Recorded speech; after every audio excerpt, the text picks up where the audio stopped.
March 1st, our regular work session meeting at 9 a.m. We'll start right now. If everybody would please join me and stand for the Pledge of Allegiance. I pledge allegiance to the flag of the United States of America and to the republic for which it stands, one nation, under God, indivisible, with liberty and justice for all.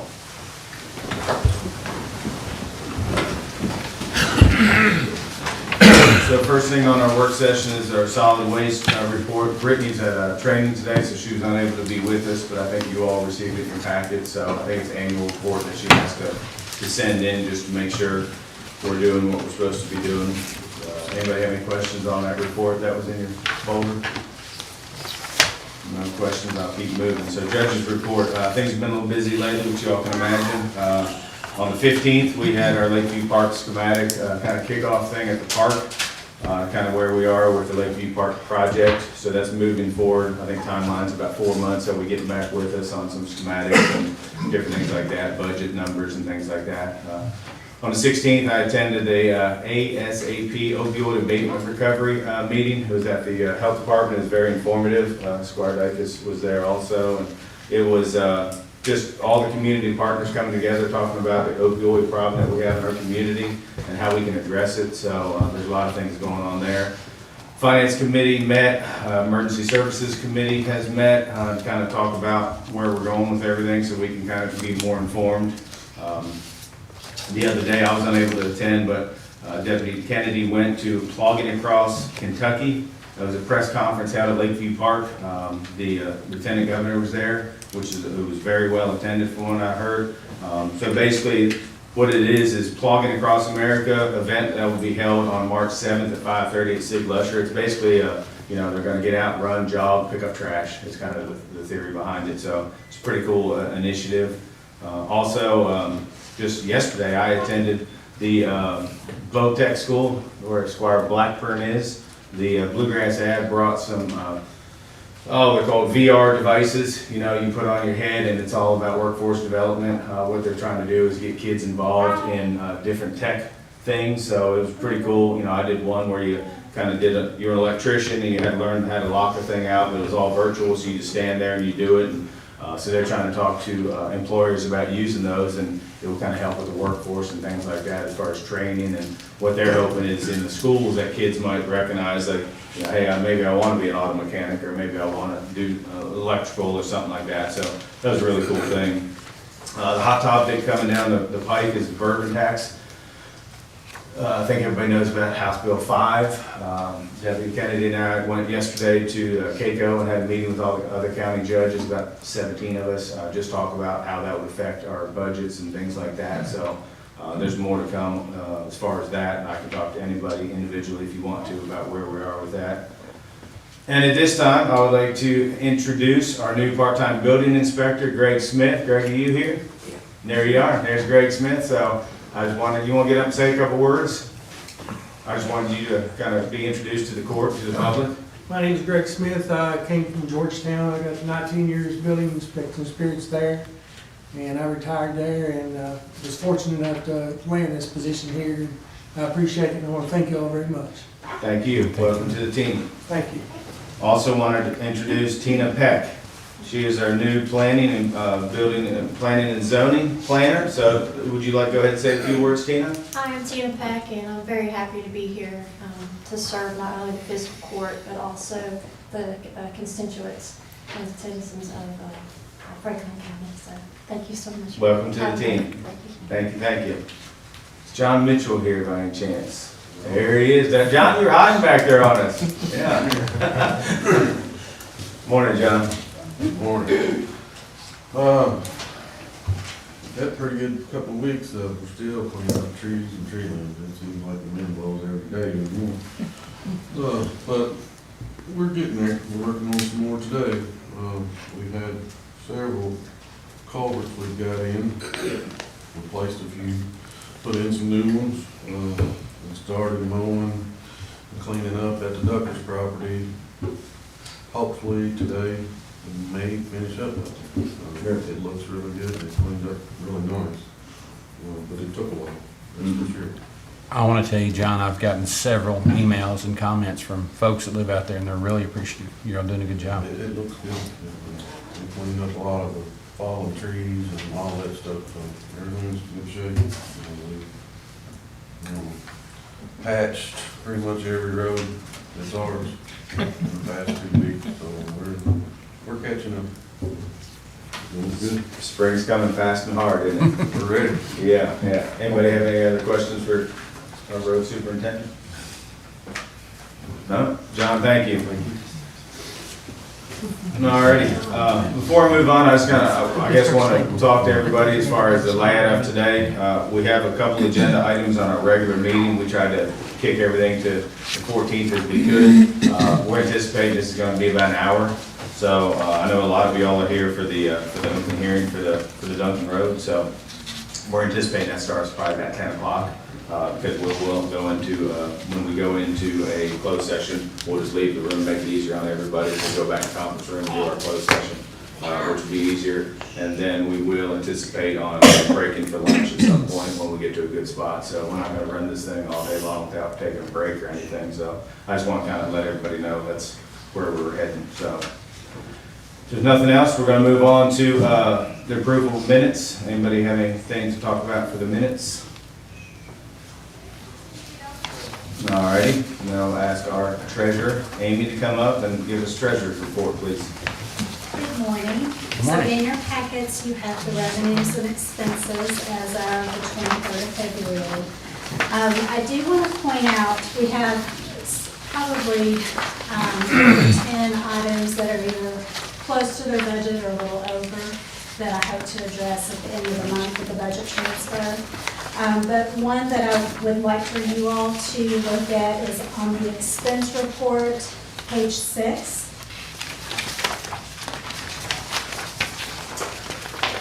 Under general services, the professional services, the 01, 9100, 332. I just want to make you all aware of that because those usually come before you all to approve. So if we have any more, we've got about 4 months left of the budget year. I'll probably be saying, help me figure out how we're gonna, cover those, because those are usually large. Repeat that, Amy, which The professional services, the 01, 9100, 332. And if you want detail of that account, stop by and see me. I can give it to you. Any other questions on? Amy, while you're up there, why don't we go skip to number 5, so you don't have to get up and down and talk about the first reading of amendment number 1 to ordinance number 5-2022 related to the budget for fiscal year 22 to 23. So this is our first budget amendment for this year.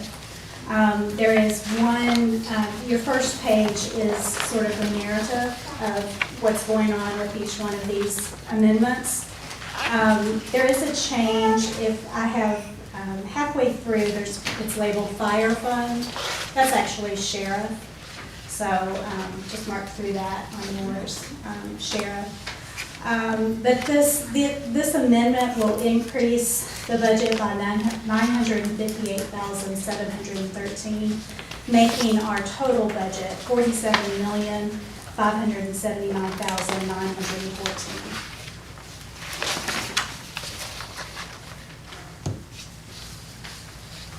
Madam Treasurer, could you talk to the court a little bit about what our living budget is as opposed to what we're seeing on paper, how kind of grossly inflated that is due to the ARPA funds? It is. And the loan that we had taken out, the bond that we have in place for the emergency services, so that people understand the living budget that we have as opposed to what they're seeing on paper, which is 50% more than what our living budget is. Right, and in the past few years, it has been inflated because of ARPA monies. We're carrying, since we haven't spent all of that money, we're carrying that over. As far as Sebastian, I don't, off the top of my head, have the number. I know we've talked about it. I want to say 30. I'm gonna say 31. 31. I'm gonna say it's grown from 27, 28 to about 31. So, Sebastian said.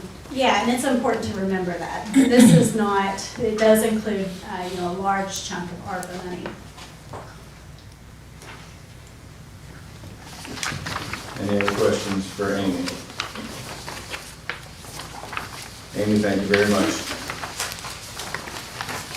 All righty, then we'll go to payment of bills. Anybody have any questions for Kim on our bills that are in this week's packet? Judge, is it okay if I ask a question? Please, Jim. All right, thank you. On page 1, down under the community infrastructure, for the sign, the outdoor warning signs, is that like an annual maintenance on those? Or is that replacing something, or? That is the new siren that was approved in The old? the old court. Yeah. We've received some of the equipment for the siren, but not all of it. Okay. That's just what we received. So this is the old. This is the new siren that the old court approved payment. It's not a new siren. That's in addition to what's already existing. Correct. Okay. All right. And then on page 2 of that, under renewals and repairs, and then under building maintenance. So if you look under account 01-5080-571 and then 5081-571, there's quite a bit for, it looks like AC repair. Is that something that our new maintenance director is going to focus on, or is it something that we have to sub out to a contractor? Do we know that? Does anybody know that? Just trying to figure this out, because it's not, it doesn't demonstrate to me that it's like elevator maintenance, that typically somebody has to come in and sign off that it's okay. This just looks like it's heating, cooling. The cooling tower and the chillers, big stuff. Yeah, That's not- I don't think. Well, we're I gonna wasn't sure, handle that. because I think there's it's some under additional here sign. that says that it's just, sometimes these categories are misleading Yeah. because they say repair, Right. and that's not really what it is. Right, yeah. So, and that's not anybody's fault, it's just the way that it's configured to report for this category, so that's really my question. Yeah. What is We it, have and is it every something that, anticipation of fixing everything we can fix, but I think like Squire Blackman says, those chillers and everything's kind of a different beast. okay, It was judicial center, so. but that's one of the primary duties for the maintenance directors at the judicial center. So the other question I have under the fiscal court building repairs, under 5080-571, about the plumbing repair, is that something that our maintenance director is gonna kind of pick up? Because some of these bills happened before he was here. Correct. So that's Yes. the reason for a lot of these questions, based on the certifications that he brought to the table and the Absolutely. rationale to support that very important position. And then the other I have is in these supplemental bills. Under the Save the Grand, there's just a $25 thing under there. Was it just because the line item wasn't met? That's under 9100, as you know, 599, miscellaneous expense. And I'm not sure what that was, it was just a $25, but since there was another expense where we had shared revenue with them, this one just stood out because it was, I think Amy can answer that, she has her hand up over there. you okay? That's a wire transfer fee. Got it. But they do reimburse us for that. Okay, I wondered about that. All right, thank you. Okay, thank you. Squire Blackburn? On the judicial center, those those repairs are usually reimbursed through AOC, right? That is correct. Yeah. City ain't right wrong.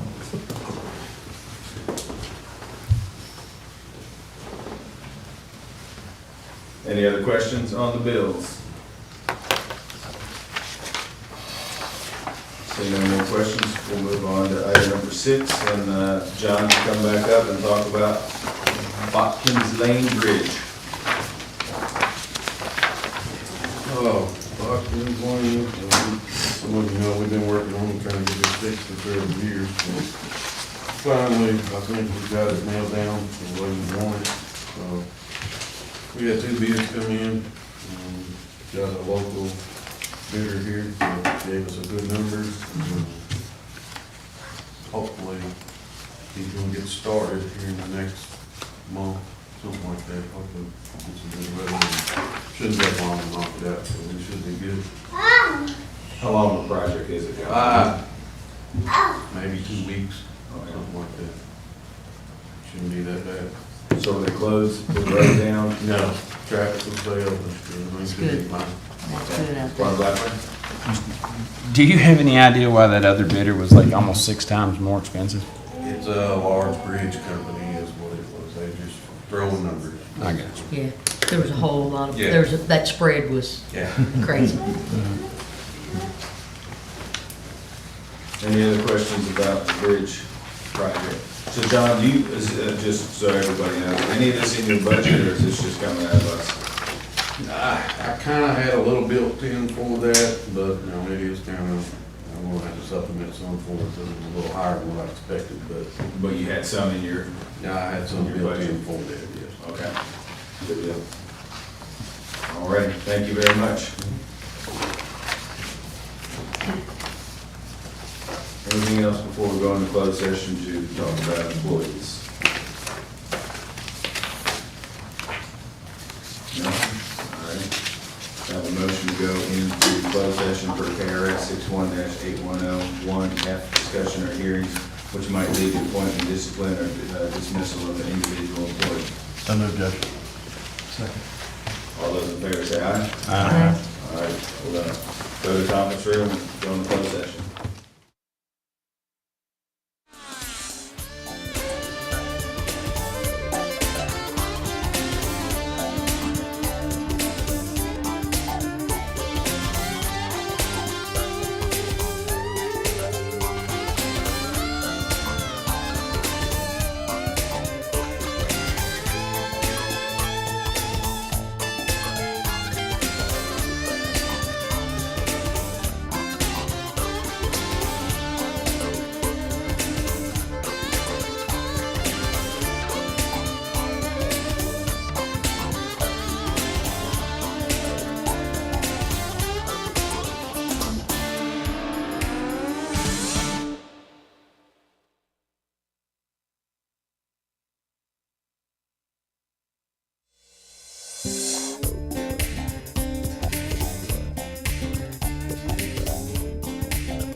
to go back into our work session? Second. All those in favor say aye. Aye. All right, we're moving again. Let's go ahead to number 7, other businesses. Anybody have any other business? Judge, I do. I've been contacted by the Kiwanis Club, who is having a pancake breakfast the morning of the Easter egg hunt, which is the 25th of March. And they had inquired, since they're going to be able to assist the fiscal court in registering people that afternoon, see if members of the court wanted to come and provide a helping hand a little bit that morning with the pancake breakfast. So I'm tossing that out there to everyone. Starts at 7 o'clock at Franklin County High School. And it goes until 11:30. So a number of their folks who are working that are going to transition straight over to our event that afternoon to help us. So they just, you know, they'd like for us to, if we could possibly lend a hand, to do so. Absolutely. So I told them I'd pass that along to the court and get some ideas for them and then get that back to Tim. Sounds good. All right, thank you. Thank you. Any other business? All right.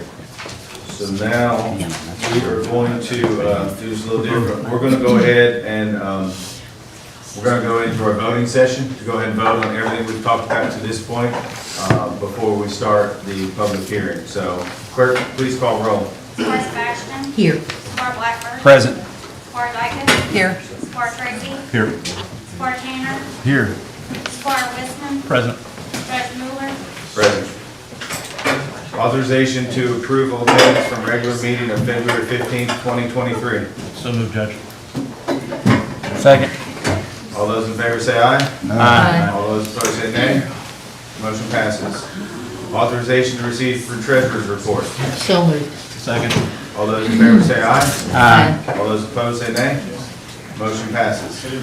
Payment of claims. Is there a motion to deny any claims? No motion. I always do that.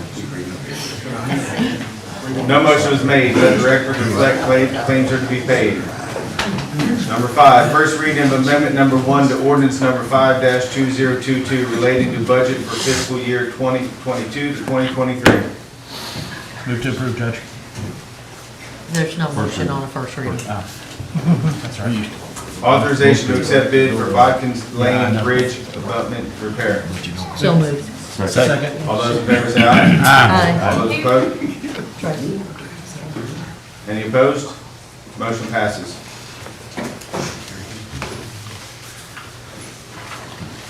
Authorization to appoint Katima Smith as part-time receptionist. So moved. Second. All those in favor say aye. Aye. All those opposed say nay. Motion passes. Authorization to rehire Chris McDaniel as part-time seasonal park employee. McDonald, I'm sorry. So moved. Second. All those in favor say aye. Aye. All those opposed say nay. Motion passes. Authorization to rehire Wes McLean as part-time seasonal park employee. So moved. All those in favor say aye. All those opposed say nay. Motion passes. Authorization to rehire Jim Ernest as part-time seasonal golf employee. So moved. Second. All those in favor say aye. Aye. All those opposed say nay. Motion passes. Authorization to rehire Randy Oliver as part-time seasonal golf employee. So moved. Second. All those in favor say aye. Aye. All those opposed say nay. Motion passes. Authorization to rehire Mark Johnson as part-time seasonal golf employee. So moved. All those in favor say aye. Aye. All those opposed say nay. Motion passes. Authorization to rehire Leah Atha as part-time seasonal golf employee. So moved. Second. All those in favor say aye. Aye. All those opposed say nay. Motion passes. Authorization to rehire Kevin McCreary as part-time seasonal golf employee. So moved. Second. All those in favor say aye. All those opposed say nay. Motion passes. Authorization to rehire Steve Parker as part-time seasonal golf employee. So moved. You get that? 2 seconds. Me. All those in favor say aye. Aye. All those opposed say nay. Motion passes. Authorization to rehire Joe Hanner as part-time seasonal golf employee. So moved. Second. All those in favor say aye. Aye. All those opposed say nay. Motion passes. Authorization to rehire Donald Christie as part-time seasonal golf employee. So moved. Second. All those in favor say aye. All Aye. those opposed say nay. Motion passes. Authorization to declare the public hearing open. So moved. Second. All ready. Let's do this. Yeah, Mark Johnson retired, so you know, he was the first. Question, Rick. I've got a couple for our county attorney. Mr. County Attorney, Before John Breeze. is this a new evidentiary hearing, or is this a continuation of an evidentiary hearing? I believe this is a new evidentiary hearing. Okay. Have we upheld the requirements of KRS on notification and all that? I believe we have. Well, I guess he's gonna be here. Yeah.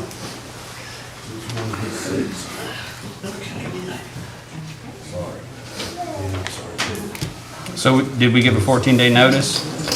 We gave a 7-day notice as required by the force, chapter 424, paragraph 424. Did we notify all adjacent property owners? They were notified prior to the first hearing. Of a new evidentiary hearing? They were notified. No, we weren't. It Not this depends on, hearing. it depends on what you're speaking about. Are you talking about in compliance with the local ordinances, or are you talking about in compliance with the regulations? Both? Can we be quiet, please? Quiet. Both. As far as the local ordinances, I believe, if you review the local ordinances, I think this has been raised earlier. The two local ordinances that were raised were actually repealed in 2021. So if you look at local ordinance 155-071, where it talks about public hearings, those are referring to public hearings with regard to the planning and zoning commission. We can't hear. We cannot hear at all. So that notification to adjacent landowners was on a previous hearing, Correct. and this is a new hearing? This is a, I guess you would say, a hearing on the recommendations from the Planning and Zoning Commission. Is how I guess you would say that it is styled.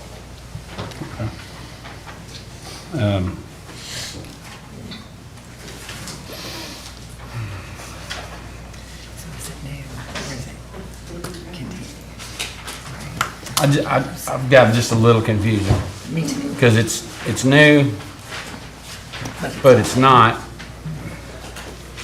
I just want to make sure that we do this correctly, whether it passes or fails. I don't want there to be a bad public perception on either side of the fence. I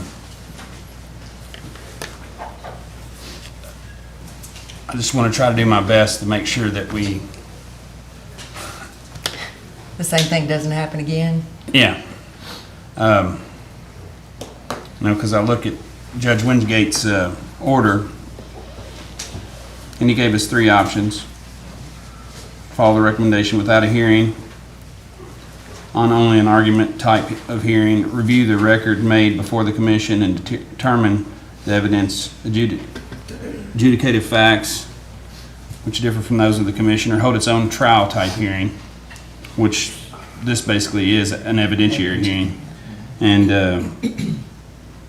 find different facts than what the planning commission found. So I just want to make sure that we're doing this the right way, and your guidance is what we've got to go by. So,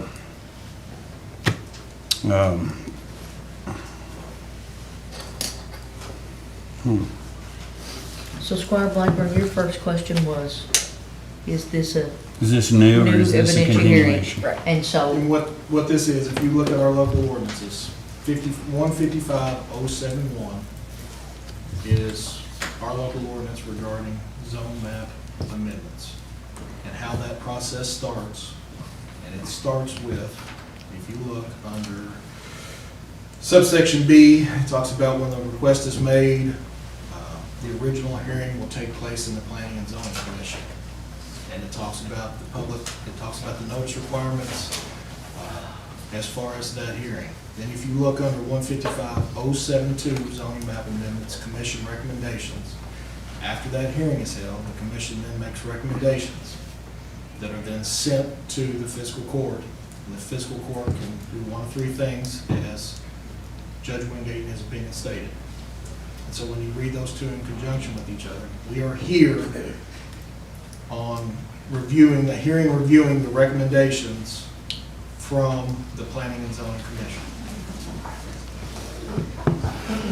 Then it sounds like maybe using, I I think mean, maybe. it's an evidentiary hearing in which the court takes testimony to make a Right, but it- determination on whether or not.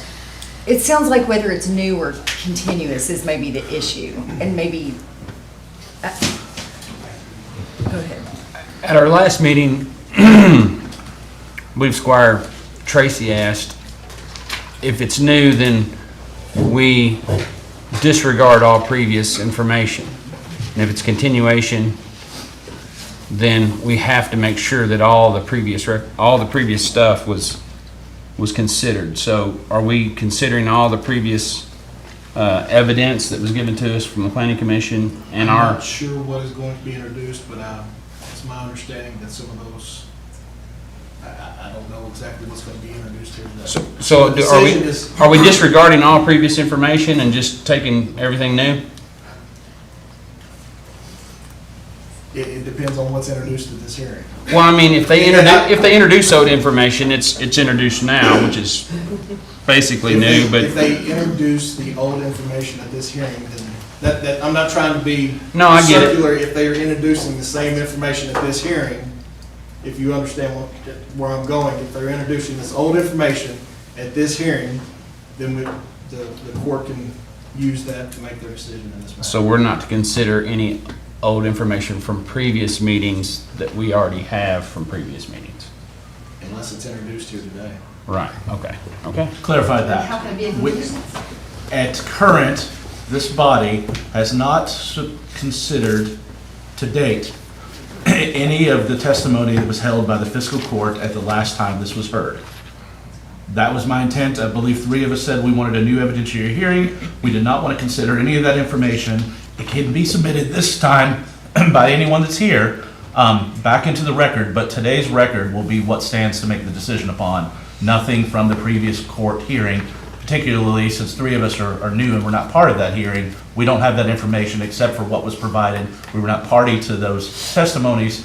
We're only considering what is submitted as evidence through today's hearing and what's in our packet that's been submitted by comments up to this date, correct? Correct.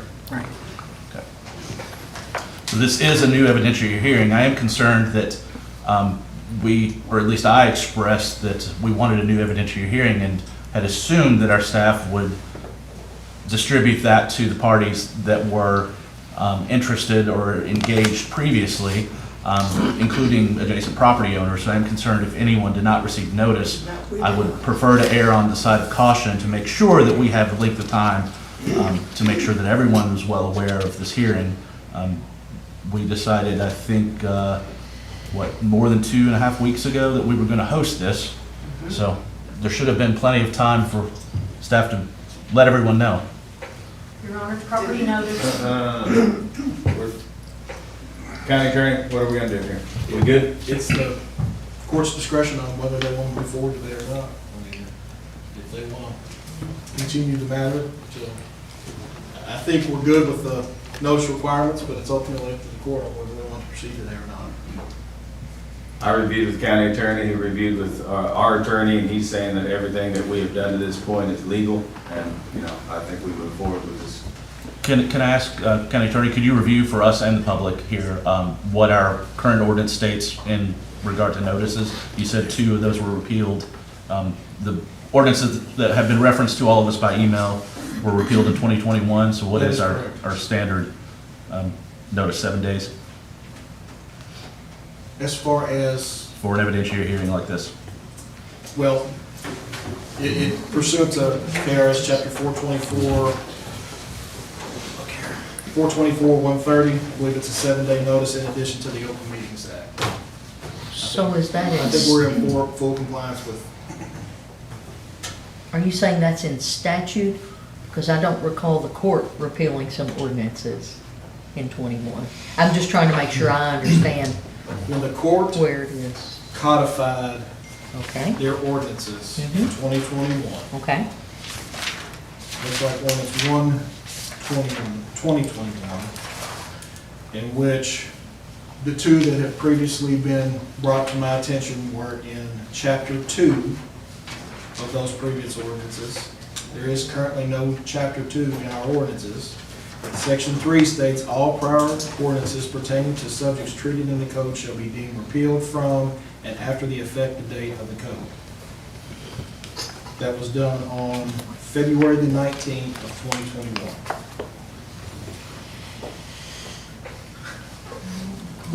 The fiscal court repealed Chapter 2 of our ordinances. Correct. I'd like to review that.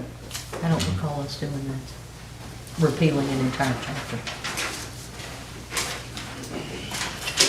I There don't- is the ordinance. I'm not saying No, no, that's we- not the case. I'm just saying I don't recall us repealing an entire chapter. Because that's an important one. 2.086, notice of public hearing, time, It date, is. place, reason for holding hearing shall be given by one publication. I mean, I have the ordinances right here in front of me, I guess, that we dissolved or made go away. I don't remember doing that. I don't know if that was, 155.071. 155.072, it has some of those same chapters from 2 in those ordinances. was that at the discretion of the former county attorney, or was that based upon the will of the court? Introduced and given first reading at a date convening meeting of the Fiscal Court of Franklin County, Kentucky held on the 28th day of January 2021. Given second reading and adopted at a duly convened meeting of the Fiscal Court of Franklin County, Kentucky held on the 19th day of February 2021. The record of Fiscal Court Book 31, page 214. Do you know if our ordinances have been updated on our online? They are currently available online. They are updated. Yes. I believe the website is amlegal.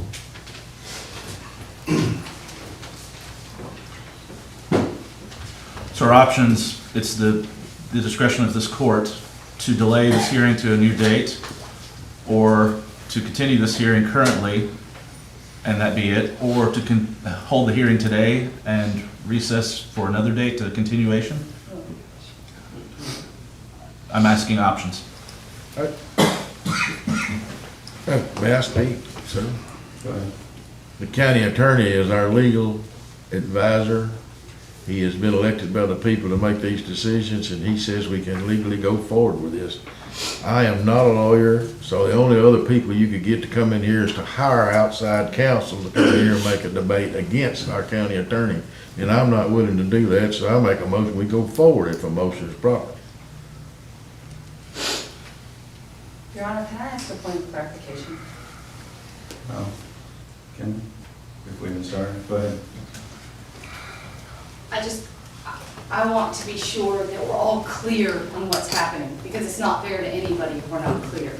So my question is, how can it be a continuation of a public hearing if you're not considering all that past stuff? You said that it's a new thing, and past stuff can be introduced, but this is a new hearing. I get that. So if it's a new hearing, then doesn't public notice requirements for a new hearing apply? How can you have it both ways? It's a new hearing, so you guys didn't have to go back and review hours of testimony. I get it, that's fine. But if it's a continuation, which is what you're saying you need to do for the 7 days notice and not notify landowners, then you should have gone back and read all that. I don't understand how you can do it both ways. I want to be clear what you're doing. Ma'am, what is your name? Ma'am, can you state your name? My name is Chris Schimler. Thank you. Sure. Go ahead. Good morning or afternoon. Go ahead and state your name, please. John Rumpf, I'm the attorney for the applicant. There's one application here filed in February of 2022. Pursuant to that application, according to Kentucky law and according to your ordinance, notice was given to all the adjoining landowners of a meeting on February, or on sometime in March. The folks all objected to that because Woodford County had not been given notice, so the hearing got continued, and it got continued. But then it was held before the Planning Commission in July. Again, one notice to the landowners under the statute. Once the landowners are before the forum, they're before the forum. They're required under law to have, under due process of law, notice and an opportunity to be heard. They got notice of the application and of the hearing. Then we have a hearing before the Planning Commission and they make recommendations. It came to this fiscal court with obviously 3 members here were not there then. They elected not to hold another public hearing. They elected to consider the record before the Planning Commission in its totality by reviewing the video. Then there was a meeting where first reading was given to an ordinance to reject the Planning Commission's recommendations. Again, no written letters to all the landowners. They are before the forum. Once you get notice of something, it becomes your obligation as a lawyer, as a citizen, or whoever to keep up with it. They adopted 2 readings of an ordinance, and the same landowners that are here today, represented by an entity, filed an appeal. That appeal went to Judge Wingate, and Magistrate Blackburn has referenced his ruling. He sent it back to you and gave you 3 options, and you've chosen option number 3 to yet have another hearing on the application filed in February of 2019. That's a de novo hearing. If the fiscal court had elected in July to have another hearing, that would have been a de novo hearing. When I say de novo, I mean it begins with, it considers only the evidence heard at the hearing. So this idea of notice to the public, I mean, honestly, my client reads the Frankfurt Journal and I get all of the articles out of the Frankfurt Journal. You would have had to have been an amoeba not to have notice of this zoning procedure and this hearing today and every hearing and every matter. I don't read Facebook, but I understand there's a big subject matter on Facebook. Be that as it may, the applicants here today, they're prepared, based upon this court's decision at its meeting about a month ago, to have a public hearing on their application filed in February 2022, pursuant to Judge Wingate's ruling. Thank you. Judge, regardless of what's been said, I believe we've established that proper procedure was given for notice.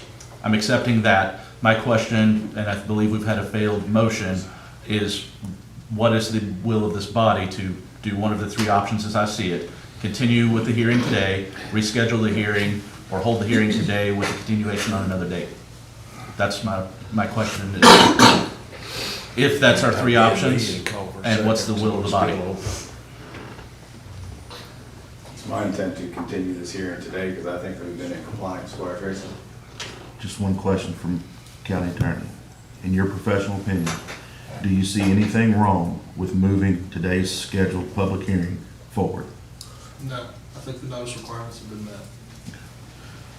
I'll second Squire Tanner's motion. We'll take a vote. We don't have to. Okay. We'll take a vote. Don't have to take a vote. You'll move forward. It's I'm on with your you. agenda to move forward. Yeah, it's on our agenda to move forward, so I'd like to start the public The hearing. motion's redundant. Clerk, can you please call the roll? Squire Sebastian. Here. Squire Blackburn. Here. Squire Dykus. Here. Squire Tracy. Here. Squire Tanner. Here. Squire Westman. Present. Judge Ruler. Present. Alrighty, so I want to go over some housekeeping rules. Do not interrupt the speaker at any time. All questions must be held until the speaker is finished. Raise your hand at the end of the presentation and I will call on you. Is there a member of the court that has conflict that would affect their ability to hear this matter and make a decision based on the testimony and evidence presented today for any reason and cannot decide based on the standards of KRS 100.213? Any court members? No. I just want to let everybody know that there will be no action taken in today's meeting. This is just part of the process here. Any evidence that will be entered into record will be, if you could bring it to the podium before you speak, If anybody comes up to speak, we need, because we're recording this, to state your name.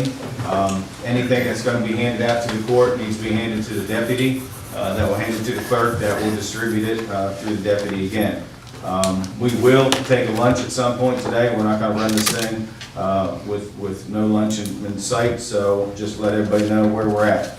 When you talk about the, public's time limit to speak, so the time limit does not apply to the applicant, court, or staff, just to the public. So do I have a motion to limit public comments to 5 minutes? Someone. Second. All those in favor, or clerk, please call roll. Squire Ashton,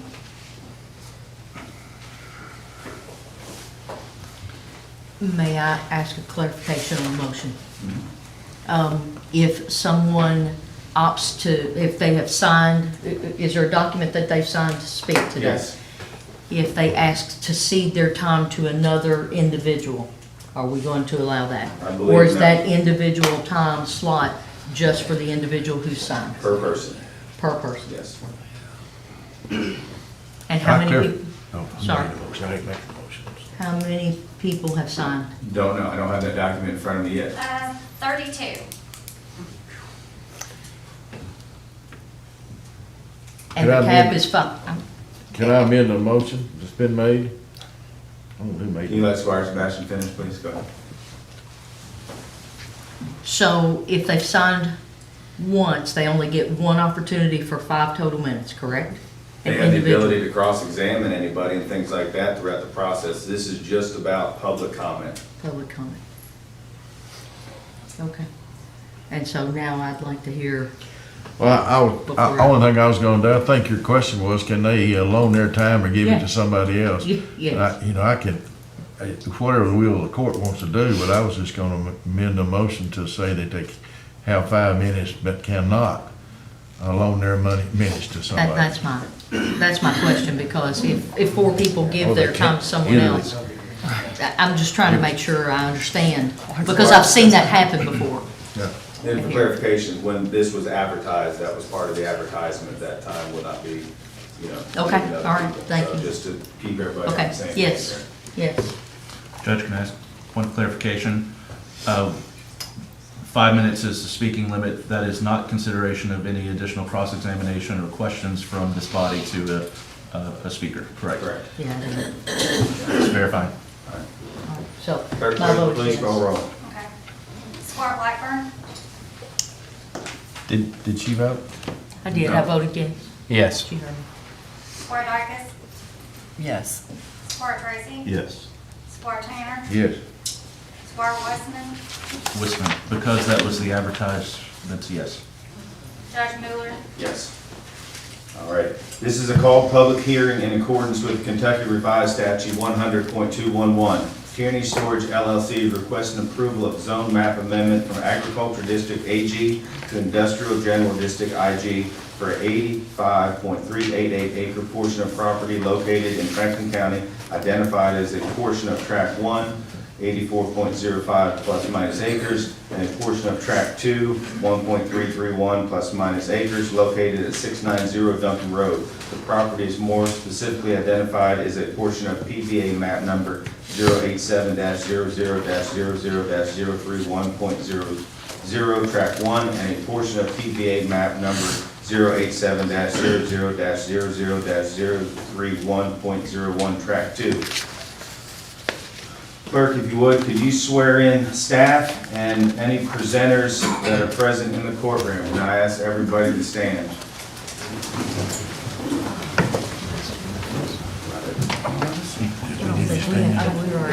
please raise your right hand. No, we don't need to. We don't need Do you promise to tell the truth, the whole truth, and nothing but the truth? I do.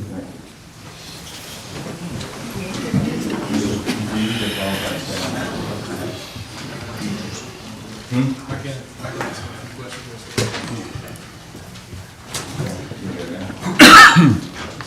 Yeah. Mr. Hewitt, if you go ahead and come forward, and I'd like the county attorney to go ahead and do your thing.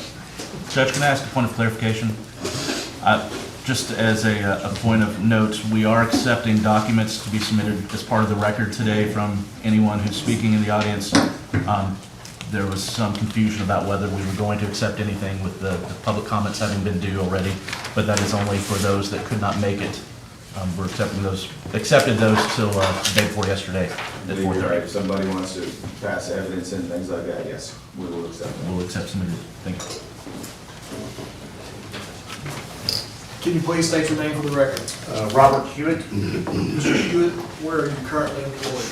Franklin County Fiscal Court, Frankfort, Kentucky. And what is your position with Franklin County? Director of Planning and Building Codes. And how long have you been the director of planning and building codes? In Franklin County, 16 years, 2 months. And how much experience, previous experience do you have in the planning and zoning area? My experience began on January 3rd, 2020, with the city of Frankfort. Worked for other municipalities throughout that time, also private consultant, intermixed in between those times, so approximately 23 years.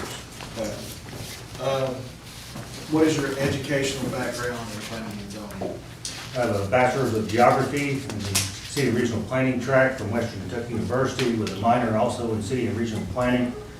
I also am a qualified stormwater inspector from the University of Kentucky Department of Engineering in accordance with the Kentucky Division of Water Phase 2 permit program. Okay. Do you currently hold any certifications through the Commonwealth of Kentucky or any other entity regarding planning and zoning? Not outside of that previously mentioned. Have you previously been qualified as an expert to speak at other commissions or hearings regarding planning and zoning? Yes.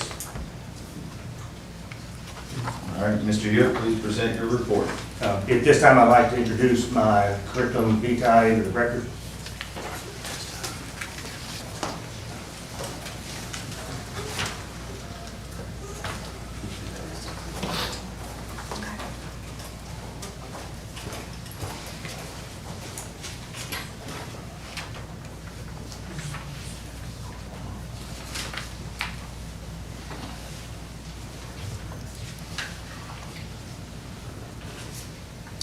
So as previously stated, this is a zone map amendment request from Kearney Storage LLC for 2 tracts of land located at 690 Duncan Road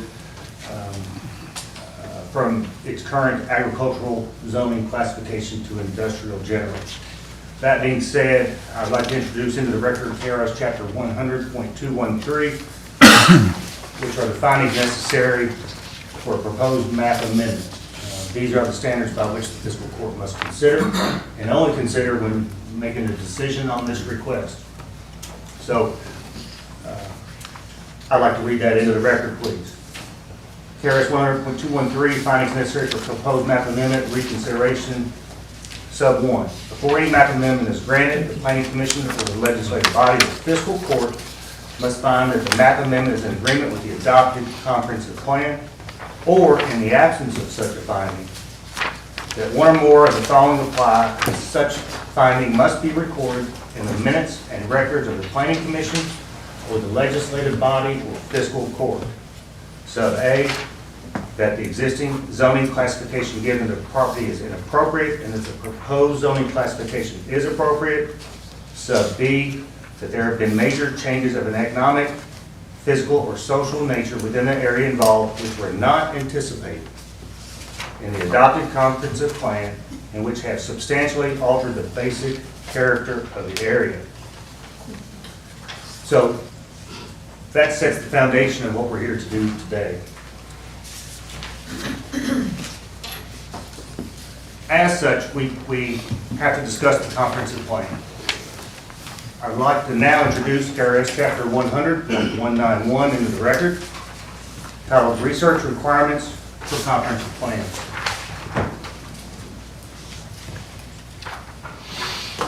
And I'll summarize that because it has 4 subsections contained within. Number 1 is an analysis of the general distribution and characteristics of past and present population, along with forecast of future population into the future as reasonable to foresee. Sub 2, an economic survey and analysis of major existing public and private business activities, future economic levels, forecast of necessary actions to increase the quality of life in its current and future population, and encouragement of economic development as far into the future as reasonably to proceed. Number 3, research and analysis of the nature, extent, adequacy, and needs of the community for the existing land and building use, transportation, community facilities, in terms of their location, character, extent, including the identification and mapping of agricultural lands of statewide importance, and analysis of the impacts of community lands use needs of these lands, and lastly, background information in subsection 4 for the elements of the plan may include any other research analysis and projections in which the opinion of the Planning Commission serves the purpose of the comprehensive plan. So, with that being said, I would like to go back into a little history, and if I could, I have a display I'd like to put on the easel, please.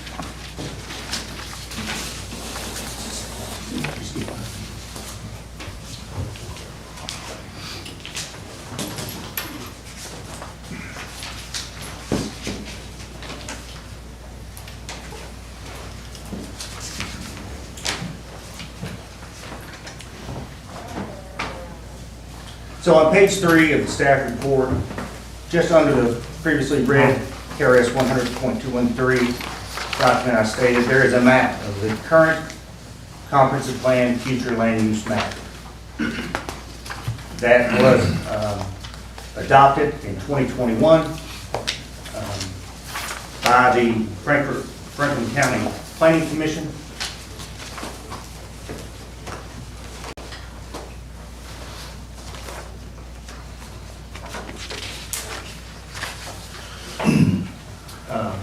The staff report for that action is located in the upper right corner of that display. So that is the map shown on page 3 of the staff report. The language, or excuse me, the designation of that property is employment center. That description is located on page 4 of my staff report. I would like to refer back to the display. The upper left-hand corner represents excerpts from the 2001 Franklin County Comprehensive Plan.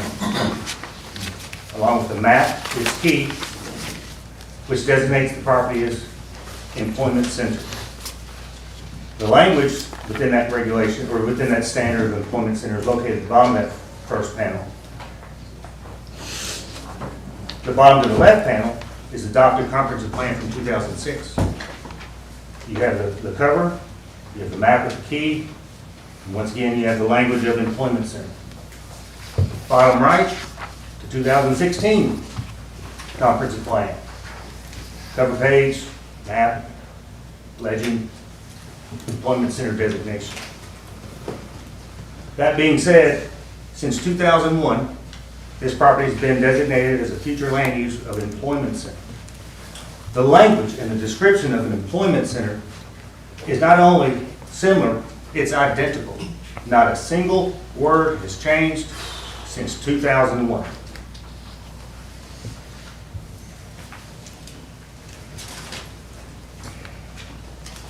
So therefore, goal number 1, page 5 of the staff report, growth by design.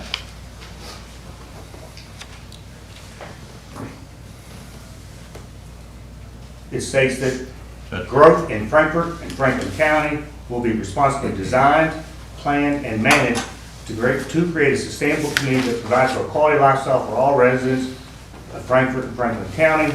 Future growth will be based on a long-term vision for our community, public service availability, the sustainability of land for development, and a thorough understanding of the cultural and ecological features of the area. Can I ask a question? Okay. Based on my analysis of goal 1, I find that policies located on page 6 of my report, policies 1, 2, 3, 5, and 12 are applicable to this request. Goal 2, distinguish town and country identity. This property is located within the suburban area identified in the Franklin County Subdivision and Development Plan regulations. So therefore, any development on this property would be subject to those suburban development standards. Okay? The map in the development regulations is consistent with the future land use designation of the employment center because it represents a suburban area for future development. Changes in the area include more build out in Industrial Park number 3, which is adjacent to the site. We have a new multi-story senior housing complex on Democrat Drive, just less than half a mile to the north. We have a zone change of a new car dealership that's going to be coming in on Democrat Drive. We had a new convenience store, another restaurant. So changes in that area are happening as we speak. On page 8 of the staff report, I have included a copy of the Woodford County zoning map. You'll see that once again in my staff report. So I cite in the distinction of this goal that Woodford County has designated adjacent to the Franklin County line agricultural activities, residential activities, and industrial activities. The industrial, within that triangle, is the top right corner. So Woodford County has industrial zoning directly adjacent to the Woodford County, or the Franklin County line. I find that policies 2, 7, and 8 are applicable to this request. Infrastructure is a planning tool.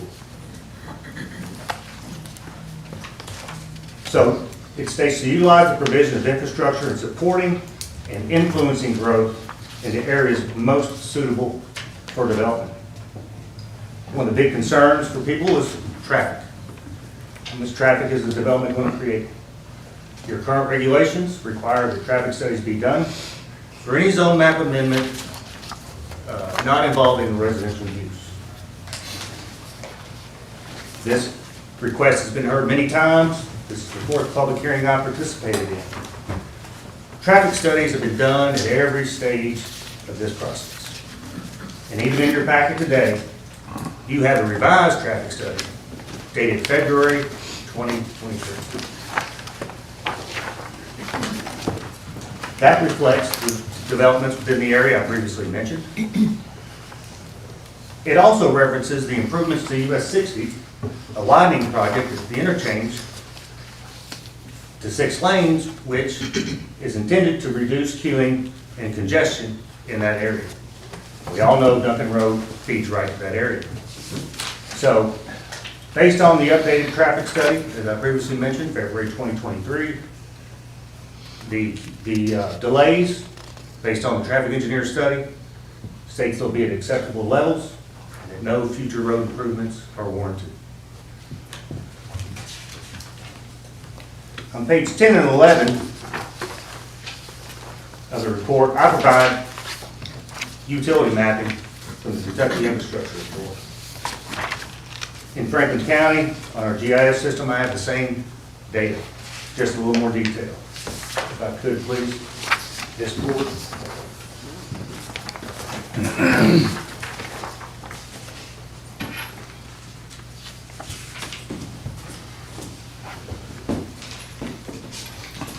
So on the top panel of this display, I've identified Duncan Road. The orange line represents the line between Franklin County and Woodford County. The blue lines represent water mains in the area. Purple dots represent fire hydrants, and the green lines represent sanitary sewers. You'll notice that the lines are quite large. If I may approach the panel, I would like to note there's a 12-inch water line running down Duncan Road.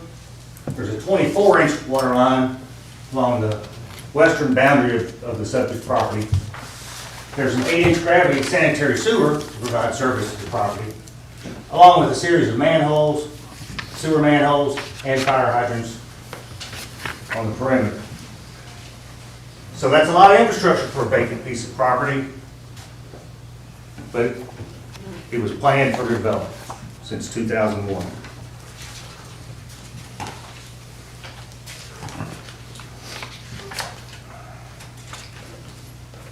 Stormwater is also a very big concern for people.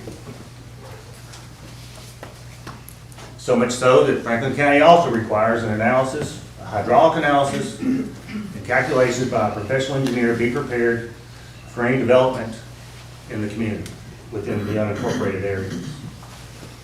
That occurs at the time of a development plan submittal. However, in a zone change case for non-residential properties, a concept plan must be submitted as a supplement to the application. And that was done in this case. And in that concept plan, the proposed layout for the property was depicted, along with proposed detention basin areas. I would like to submit the applicant's exhibit dated February 2022, Tyranny Farms, 69 Duncan Road, conceptual site plan into the record.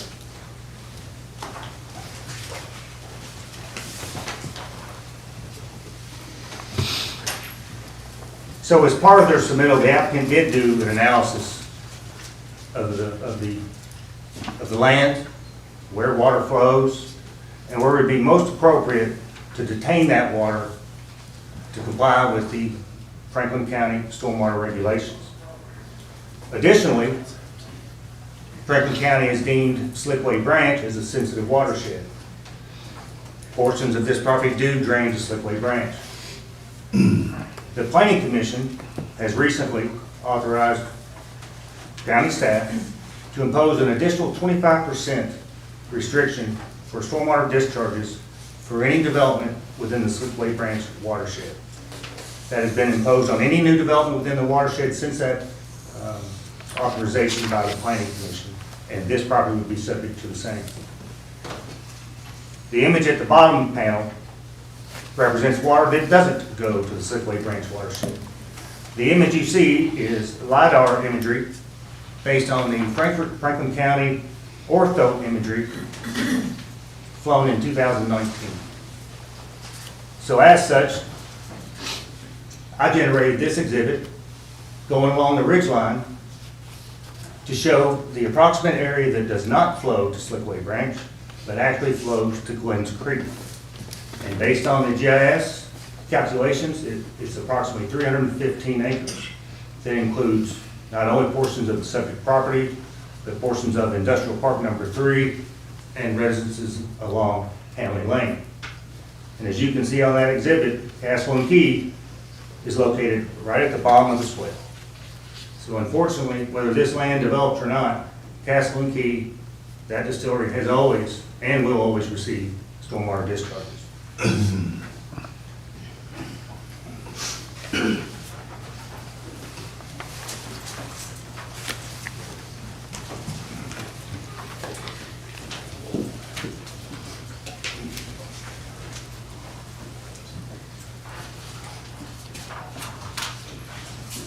Goal 4, promote economic health. As a result of this property being adjacent to the existing industrial park number 3, as well as its designation for future development as an employment center, I find that this application was under policy 1, continue to promote the development and expansion of quality, environmentally stable and economically productive industrial or industry in existing industrial parks, direct additional industrial and or commercial growth onto land that is suited for industrial and or commercial development. It would promote the concepts of mixed land uses, increased density and connectivity within and between developments. And lastly, that it would encourage the development of businesses that provide needed products, services, and jobs for the existing neighborhoods, as well as appropriate expansion opportunities of unique and local industries.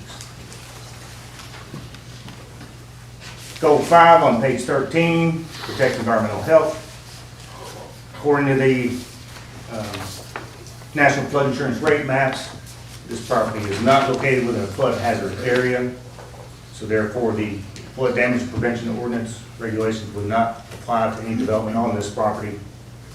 Page 14 of my staff report does identify the limits of the Phase 2 stormwater regulation areas as defined by the Kentucky Division of Water. While it is not within the MS4 Phase 2 area, it is still subject to the county's regulations for both stormwater management and the Planning Commission's mandate of a reduction of 25% for all stormwater discharges. I find that policies 1, 2, 3, and 5 are applicable for this request, and they'll be located on page 15 of the staff report. Goal number 6, preserve existing neighborhoods. I do not find that this development would support or preserve the existing residential neighborhood on Duncan Road to the east, portions of which are in Franklin County, the majority of which is in Woodford County. I would like to note that there are the 2 industrial districts adjacent to or near residential neighborhoods. Industrial Park number 1 being the Village at Duckers subdivision on Leestown Road, and Industrial Park number 3, the Hanley Lane Neighborhood Association to the west. Goal 7, enhance community quality and character. Once again, this is subject to your regulations for site design, stormwater management, lighting, noise, vibration, things of that nature. So this will be treated as though it were within any other suburban area within Franklin County. All right? Industrial activity at this location could provide additional jobs, new businesses, and increased tax base for the community.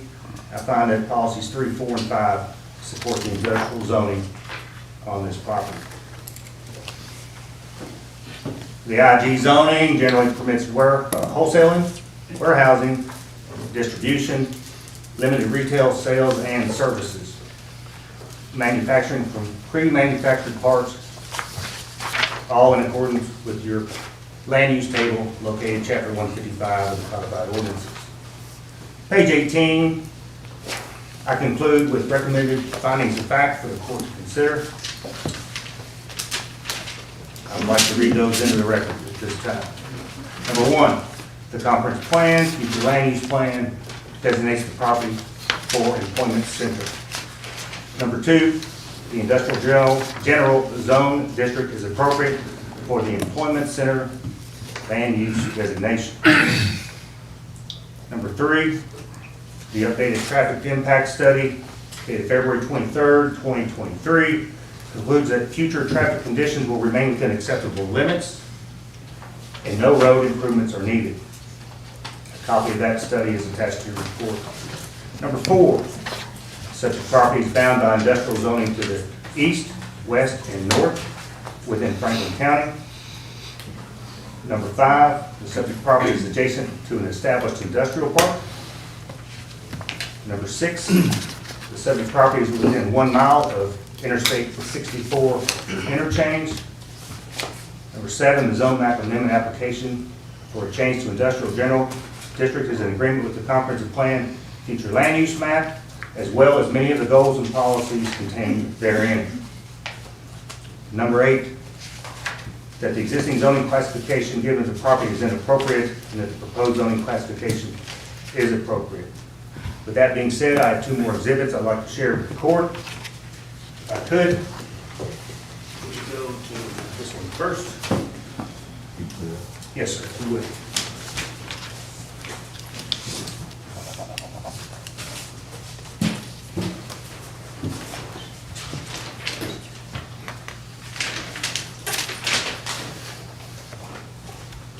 The image displayed now is a road distance map provided by the Kentucky Transportation Cabinet on their website. This image shows mile point segments as they map them, and they're including both Kentucky 1681, that we all know as Duncan Road, and US 60, known as Versailles Road. So if I could approach the panel. The entrance to the subject property is just south along Duncan Road of this mile point at the bottom of the page. That's mile point 0.333. And while it's labeled, just for reference, this is Versailles Road or US 60 running north to south from Woodford to Franklin County. So to substantiate my finding of fact that the subject property is within 1 mile of the interstate, based on the Transportation Cabinet, Duncan Road of those segments represents 0.63 miles, not 1 mile quite. Versailles Road represents 0.199. So from the mile point at Corporate Drive north to the intersection of US 60, and from US 60 to the on-ramp is 0.829 miles. So that substantiates that recommended finding of fact. Next panel, please.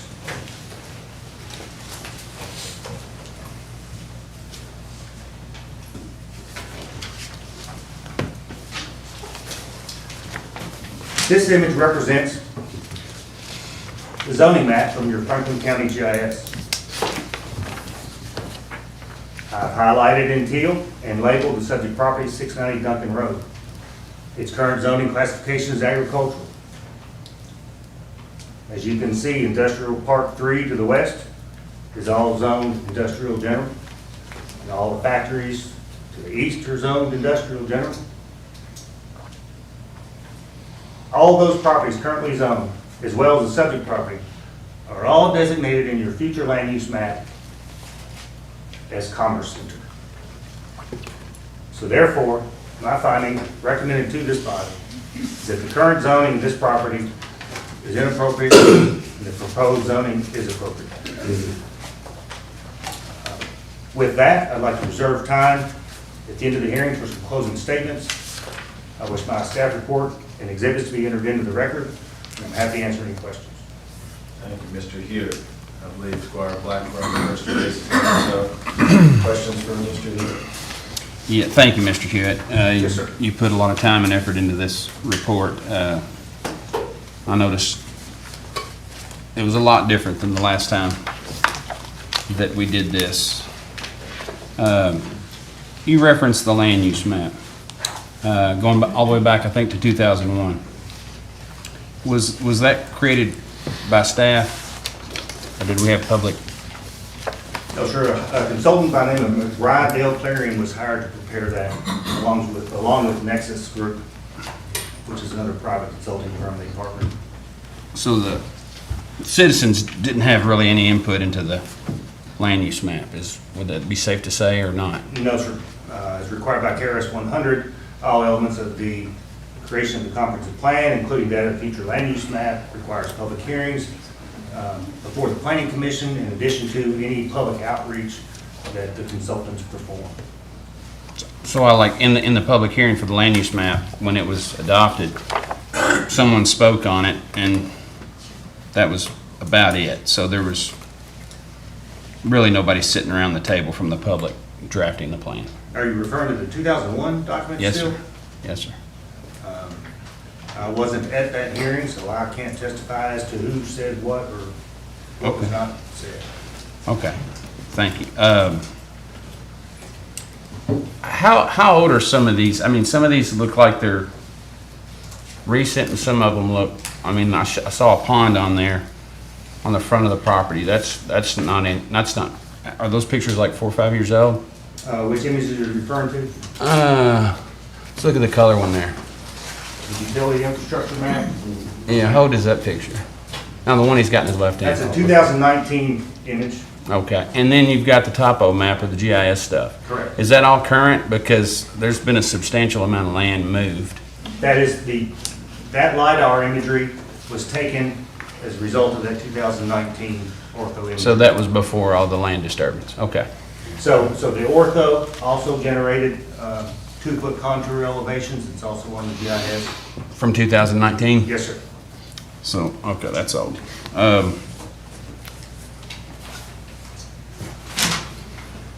And that's been altered since way before this was approved or unapproved or wherever we are in the process. I noticed on your staff report, you said there was a pond that drains to the front towards Slickaway. That's not there anymore. If I could refer back to the panel.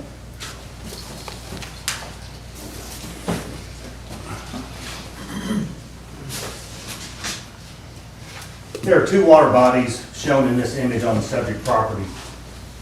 I'll refer to this as the larger pond. I'll refer to this as the smaller pond. Both discharge to Slickaway Branch. Are they both still there? No, sir. This pond remains. This pond has been removed. A new pond has been constructed somewhere in the southern portion of the property within Franklin County. Okay. So there's been some substantial changes. I mean, when you built somewhere on the county line close to it, the new pond, It's on the southern portion of the property. Without that imagery, don't know. without new imagery, I couldn't tell you exactly. Is there any requirements to build a pond for like a dam? Do we need any like Depends on its engineering? purpose. Depends on its purpose. If it's for a stormwater retention basin, then yes. But if it's for Engineers- agricultural, no? Correct. We wouldn't regulate that. Okay. But if it's for stormwater retain, as in you'll see in the concept plan, the large pond that you see on the image is proposed as a retention basin. And so And it was existing. it is, but there will be modifications to the dam in order to provide storage volume for stormwater. So you'll have to have some insight into how it's going Correct. That'll be. check how it's already made and if there's any changes that need to be made. Correct. An engineer will have to So review will they that. have to go in and check the new one that was made for agricultural purpose on the back close to Woodford County? If they plan to use it for retention purposes for stormwater, yes. Would there be any other reason to build a pond on an industrial I mean, I'm just asking. Stormwater retention typically is the reason. It's the primary There could be reason. an aesthetic value to it, but mostly it's stormwater retention. Well, I noticed on your first staff report, or your one from 22,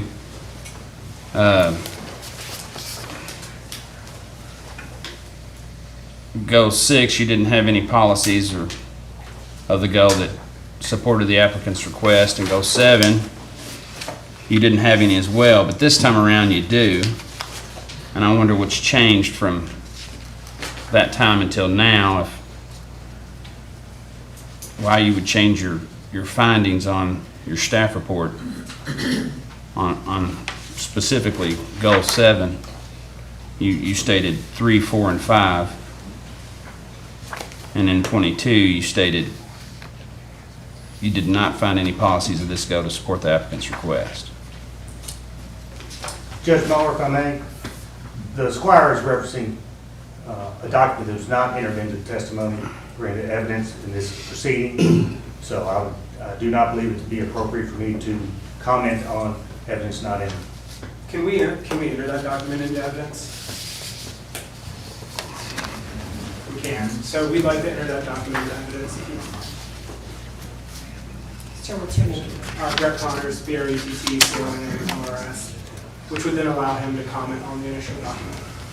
So it can be moved into evidence if that's the wish. Love to. I think it should be moved to. Is that okay? Yep, if we can, let's do that. I was just wanting to kind of understand your reasonings for the difference, Mr. Chia. I would like to see the document entered into the record so I'd have an opportunity to review it and respond. Absolutely, absolutely. I understand. You have the entire document for our Blackburn? I've got mine.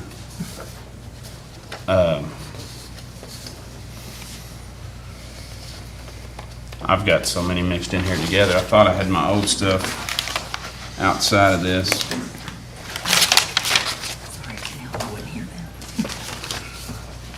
I don't know that I want to give it to you with some of my comments written on it, though. Do I have to?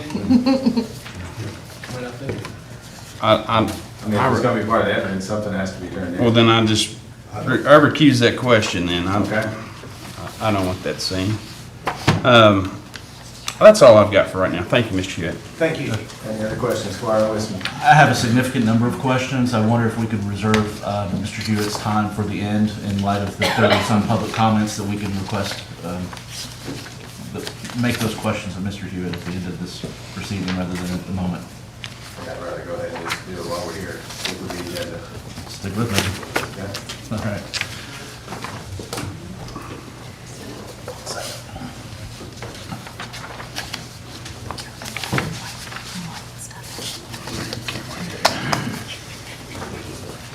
Mr. Hewitt, like a couple of things here. The subject property, just my understanding, a number of things just to clarify for myself here at the beginning. The subject property is outside of the designated area that is potential regional retail area, 3,500-foot radius from the center of the interstate exchange, as well as the potential regional retail area with the 2,500-foot radius. Is that correct? Yes, sir. Thank you.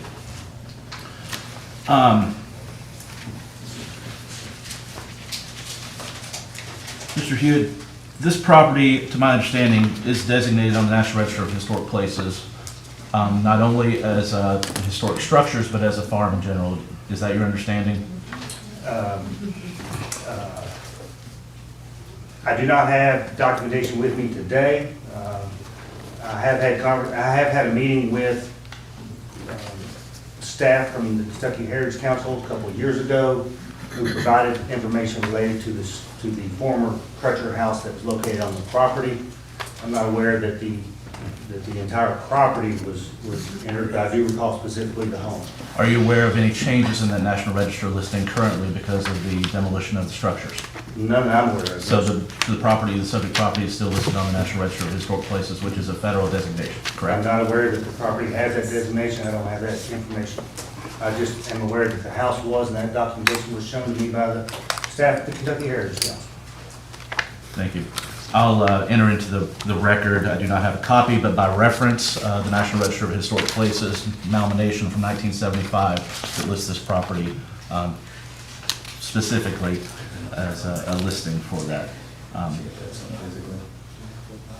You have the document with you for our piece of evidence? We will get it before this hearing concludes, if that's acceptable. Okay. Mr. Hewitt, the National Register document dictates that a family cemetery was on the site of this farm at some point. The exact number of burials and otherwise are unknown. Are you aware of a process that has removed or mitigated that cemetery or moved it to another location? I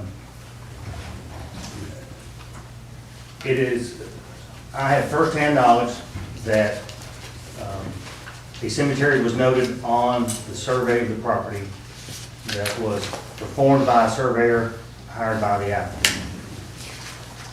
There was a single body exhumed from that location and reinterred under the guidance of the licensed funeral home director and confirmed by the Franklin County coroner to a different location on the same property, and a headstone was placed to mark that location.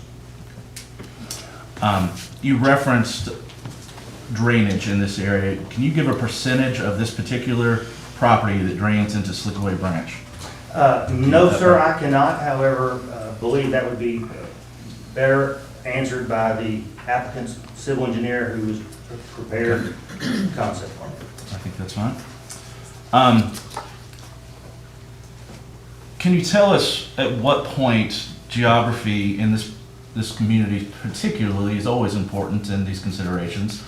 Is elements such as karst geography and other natural formations ever considered in zoning changes prior to a conceptual building plan or otherwise that would be developed? Yes, karst topography is considered in the analysis because that is one of the elements contained within comprehensive plan because our stormwater regulations do not allow direct discharges into karst features. Additionally, there are zoning requirements in the Franklin County zoning ordinance that require setbacks from karst features. Specifically, it's a 50-foot setback from the rim of any karst feature identified. That rim has to be surveyed and provided to my office for review prior to any development or building permit being issued. Are you aware of any survey or study that has been conducted on the subject property currently by the applicant or by anyone else? A boundary survey was prepared, yes. That specifically documented any karst geography? No, sir. That information is contained in my office on our Franklin County GIS. I have 3 separate layers, so 3 separate sources. One is provided by the state of Kentucky. One is based on closed contours from 2019 ortho imagery, and secondly is just a sinkhole potential layer identified by a contractor hired by the city of Frankfort who looked at previous closed contours throughout the city and the county. I'm aware that the Kentucky Department of Agriculture has designated the majority of the state according to its level of significance for agricultural farmland. There is a map that came across my desk at some point that referenced the subject farm as some of the highest, best agricultural land in the state, which designates particularly a portion of this farm as of statewide significance for agricultural purposes. Are you aware of any such designation? I am not. However, I would like to enter into the record a document provided by the Franklin County Conservation District that references a 5-year recertification of agricultural districts in Franklin County. As required by KRS 262.850, the list of those properties is attached to the letter. The subject property is not identified on that list. Can you elaborate on what those are? What is the designation that you're submitting? That is the certification of agricultural districts as determined by the Franklin County Conservation District. What is an agricultural district?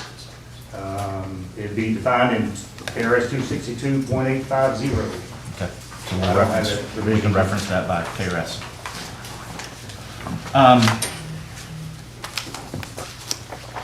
Do you have any knowledge if this map that I'm speaking of exists still, if there's been any change to that designation by the Department of Agriculture?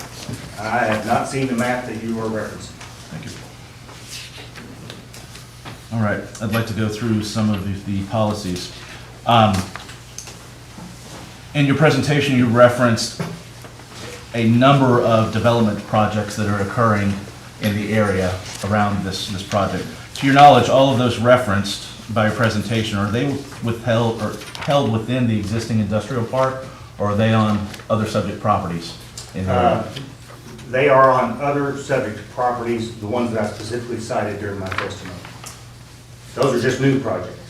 Are any of those within the current industrial park boundaries that we've developed as a community? Of 1 or 3, no.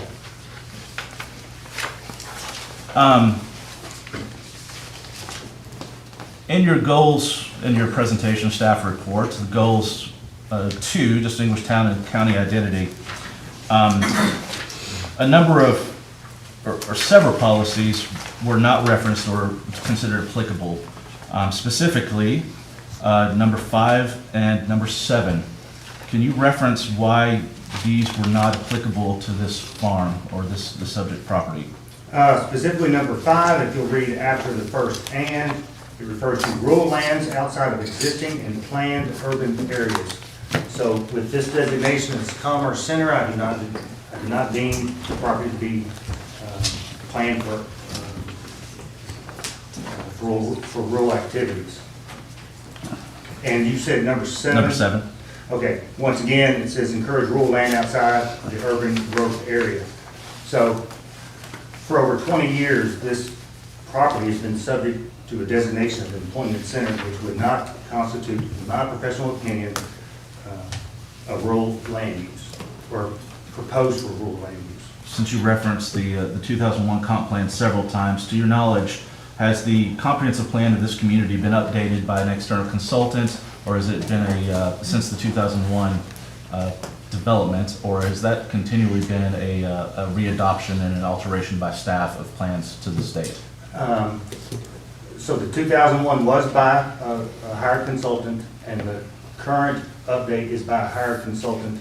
Previously, it was done either by readoption or by city and county staff. Thank you. Yes, sir. Goal 4 in your staff report, promote economic health. Number 5, emphasize tourism, including related or heritage-related tourism, as an important economic development asset in the community, including the Kentucky River and the tributaries. Can you define why this was not considered a policy that was reflective of this property, given its designation as a National Register site? Well, Franklin County does not track historic properties. Franklin County does not regulate historic properties. And therefore, Franklin County, since 2001, has designated this for employment and not heritage-related tourism, in their vision for future growth. The structure that you've referred to previously was in great disrepair. That's subjective, sir. I'm sorry? That's subjective. I would rather not have that Well, part of the I personally saw it myself, so that's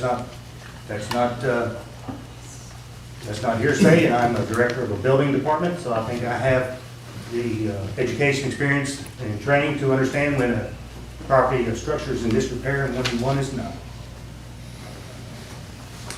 Can you elaborate on why the planning department does not regulate historic properties when this is a goal of our comprehensive plan?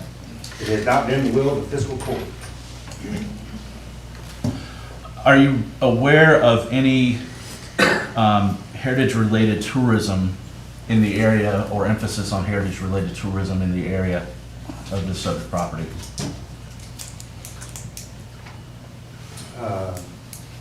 Not within close proximity. So when you say within the area, are you referring to the entire county? Are you referring to the city limits? Let's say Adjacent to city limits? let's So you'll need- say within 5 miles of the subject property, which seems to be a reasonable distance for anyone to travel for a short excursion, let's say. Without having the ability to scale distances at this moment, if Buffalo Trace were in that 5-mile radius, it would be heritage-related tourism because it is designated as a National Historic Landmark. Are you aware that the Franklin County Tourism Commission uses Duncan Road as a encouraging, how do I phrase this? Regularly, the Franklin County Tourism Commission regularly promotes Duncan Road as an access point for tourism related to Castle and Key Distillery. I'm not aware of that, but it wouldn't surprise me since the Kentucky Transportation Cabinet closed Winds Creek Road due to a landslide. Couple more things, sir. Goal 5 of your staff report. Policies 1, 2, 3, and 5 are applicable in this request per your review. 4 and 6 were not applicable. Can you relate why these elements were not considered applicable? Specifically, protect scenic viewsheds along rural back roads and protect rural character and viewsheds by supporting development that creates scenic overlays or easements, and support development of a countywide greenway plan. So, Kentucky 1681 being a state highway, I would not consider it to be a rural roadway. As soon as you enter Franklin County, your first vision to the left or to the west is Industrial Park number 3. And then to the north, you can see structures in Industrial Park number 1. And so, while there is rural character, definitely, from Glens Creek Road to the top of the hill just before you reach Franklin County, once you reach Franklin County, you are in proximity to that interstate and extensive development has occurred. So that's why I did not count policy number 4 in that recommendation. And then number 6, the development of a county-wide greenways plan. I did not identify that because the county does not currently have such a plan. Goal 6, please, preserve existing neighborhoods. Policy number 3 specifically speaks to promoting maintenance of existing structures and providing incentives for rehabilitation of deteriorated structures. To your knowledge, when was the last time that the house that was on the subject property was inhabited? Do you have a reference of that? No, sir, I do not. Would you speculate that the house was occupied since your tenure in Franklin County, which you began with this court in 2006, I believe, is that right? 2006 is correct, but based on the size of the tree growing through the roof, it's difficult to say. Your department is responsible for maintenance and enforcement of rehabilitation and deteriorated structures, is that correct? No, sir. Franklin County does not have a property maintenance program. My office deals with new construction and renovations. Thank you. A few more things. Goal 7, enhance community quality and character. Policies 3, 4, and 5 are listed as supporting. Can you speak to policy 2, 7, and 8 as why these were not considered supporting or important for this subject property? So, as I previously testified, the rural character of a roadway, or in this policy number 2, a rural gateway, that exists within the Woodford County portion of Kentucky 1681, and as I've stated before, once you enter into Franklin County, you immediately see development. So the Franklin County portion of 1681, I believe that the opportunity for a rural gateway has long since gone. Number 7, develop flexible tools for alternative rural development. Those regulations to that nature have not been adopted by the Fiscal Court, so none exist. Cluster development, that regulation has been adopted by the Fiscal Court, and those refer to residential development standards in the rural areas. And preserving rural character. Once again, I do not deem this to be this property to be rural in nature, since for over 20 years it's been designated for future employment center by the Franklin County Court. Number 8, you also referenced, identify and preserve unique park, recreation, and historic opportunities, including those along the Kentucky River and its tributaries. Franklin County does not have a park around or adjacent to this property. There are no recreational facilities in the area. The historic opportunities, when that house was standing and under private ownership, to my understanding, was not open to the public for opportunities to view it, nor has a historic marker been placed on the property, designated it as a historic site, to my knowledge. Thank you. Mr. Hewitt, does the employment center designation, does that exclude or any way reference agriculture or farming as a acceptable land use? No, sir. Could you define what are acceptable uses for employment center that might be related to agricultural zonings?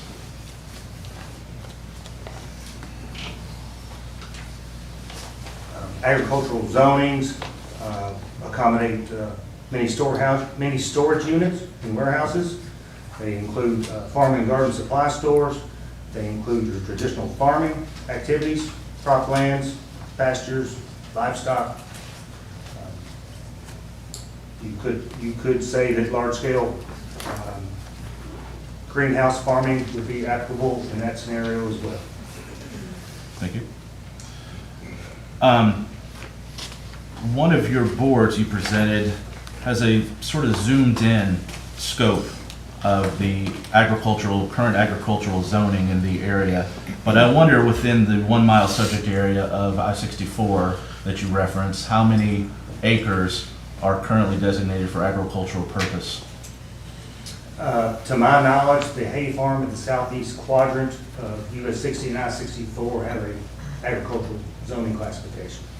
And again, you're not aware of any Department of Agriculture or the state of Kentucky designation saying that any of that land in the area is of statewide significance for agricultural purposes? Not that I'm aware of, no, sir.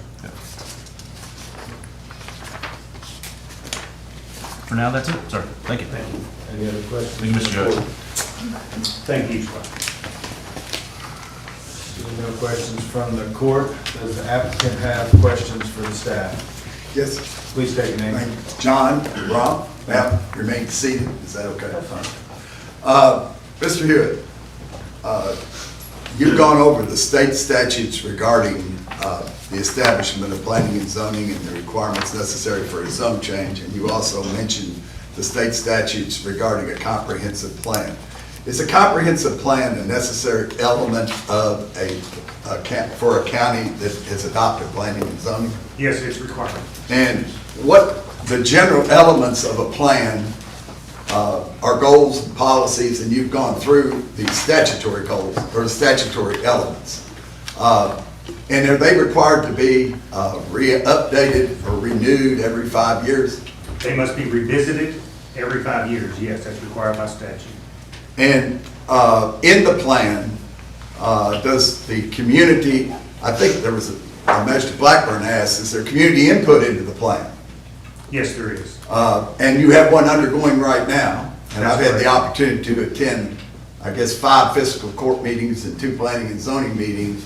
And that process that's going down right now is very public orientated. Is that correct? I mean, they're having meetings, they have a website, they publish drafts and all of that kind of thing. Is that right? That is correct. And when let's not go back to 2001, when the updates are done, is there public input into the updates? Does the Planning and Zoning Commission hold public hearings and solicit public input? Yes, they are required. Is there a large committee of public members that are chosen by Franklin County and Frankfort that sit on a large committee and review the work of the committee to put forth either the comprehensive plan itself or the renewal of the comprehensive plan? That is correct. And the comprehensive plan is maybe a 400-page document, is that right? Well, ours ain't quite that large. Okay.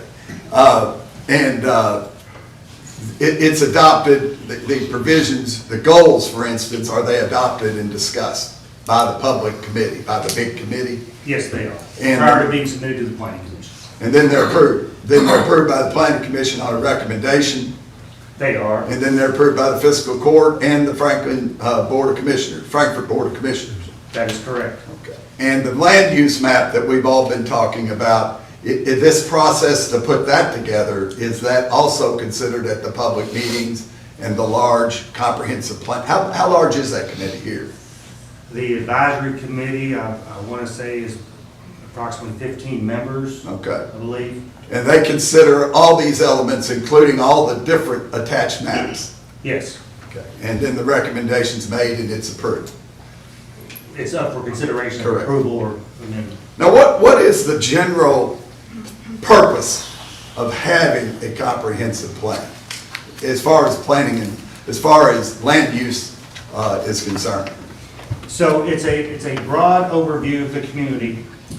It assesses the community's needs for various elements such as preservation, housing, job retention, and job growth. It also looks at the community's ability or inability to grow based on infrastructure, including roads, water, sewers, electricity, and things of that nature. So it's a 30,000-foot view of where the community does or does not want to either see development, whether it be residential, parkland, or otherwise. Is this comprehensive plan and the maps and all of that attached to it, are they utilized by various governmental agencies in order to make their plans for the future?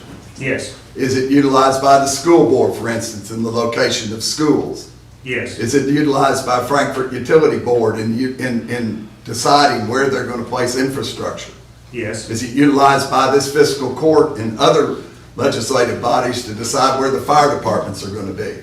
It is a tool for that, yes. So, is it utilized by real estate professionals in marketing the various land in the community for various uses? Yes, Is it utilized by the capital, what's it called?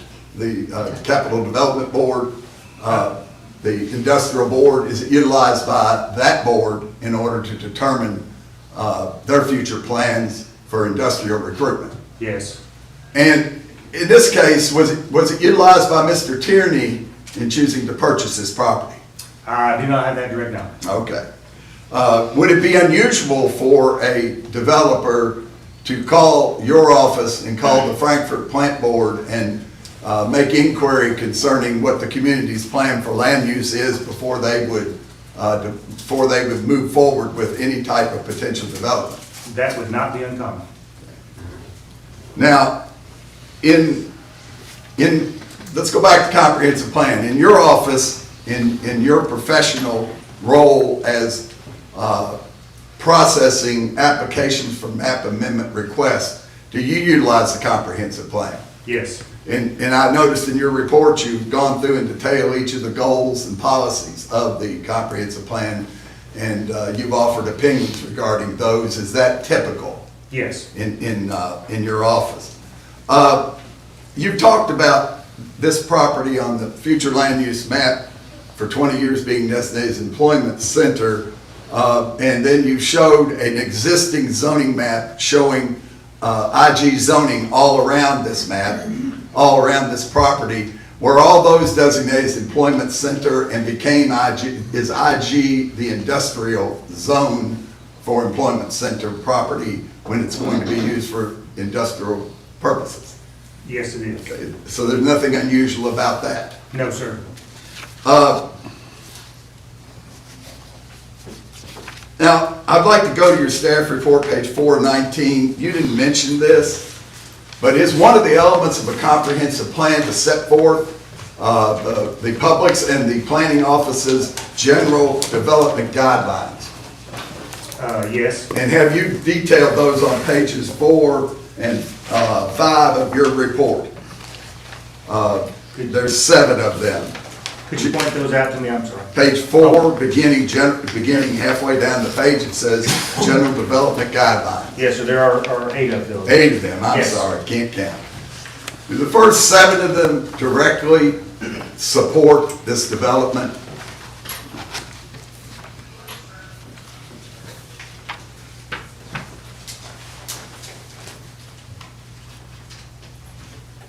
Yes, I'm surprised you skipped over these because of all these elements that are in these development guidelines. As a professional planner, are these very important things in choosing a piece of property for development? Each one of these things? they are, yes. And in this case, do the first 7 of them at least apply to this property and support this map amendment request? Not only the first 7, but item 8 could as well. Okay. Because we don't know what it's going to be used for. That is correct. Okay. But we know that it isn't going to be used for a .com facility if it's zoned agricultural. We do know that. That is correct. Okay. I'd like to look at the goals and make, I mean, honestly, I'm stupid and copied these pages the wrong way. So I have to have a little patience. In goal number 1, you've indicated, you sometimes in this report use the word, these policies support, and sometimes you use the word are applicable. So I'd like to go to goal number 1, and you say that on page 8 of 19, you say policies 2, 7, and 8 are applicable to these requests. Do they actually support the request in goal number 1 on page 8? Generally speaking, however, policy number 3 refers to development standards, that are currently adopted by the county, so they're already developed, if you will. So that's why I have the distinction between support and are applicable. So. Do you believe that those policies, or is it your opinion that the goal of growth by design is supported by the language of the by the text of the comprehensive plan with this map amendment. Yes. And is that for the reasons set forth in those policies? Yes. Okay.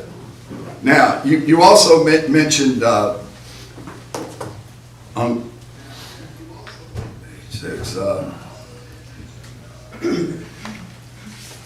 stormwater, and we're going to get into that in more detail, but goal number 3 is mentioned, and I think you do state in goal number 3 on page 9 and 10 of your report, well, actually, I'd like to look at that on goal number 3 and on page 9 and continuing the analysis on page 10 and 11. You do put the policies in on page 11, but you don't mention whether or not any of those policies are supported by this map amendment. Do not policies 1, 2, 5, and 6, are they support this application? The policies that I cited for goal 3 are located on page 10. Oh, I got you. Well, does not also policy number 5 support it? I'm sorry. This is responsive to emergency response and in compliance with emergency preparedness, because this property is located so near to fire and other protection. One could say that policy 5 is applicable. It is in proximity to Franklin County Fire Station on Chenault Road.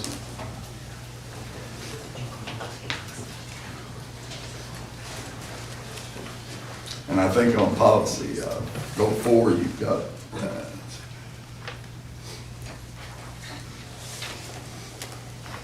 again on page regarding goal 5, you mentioned that policies 1, 2, 3, and 5 are applicable to the request. Do they also support the request?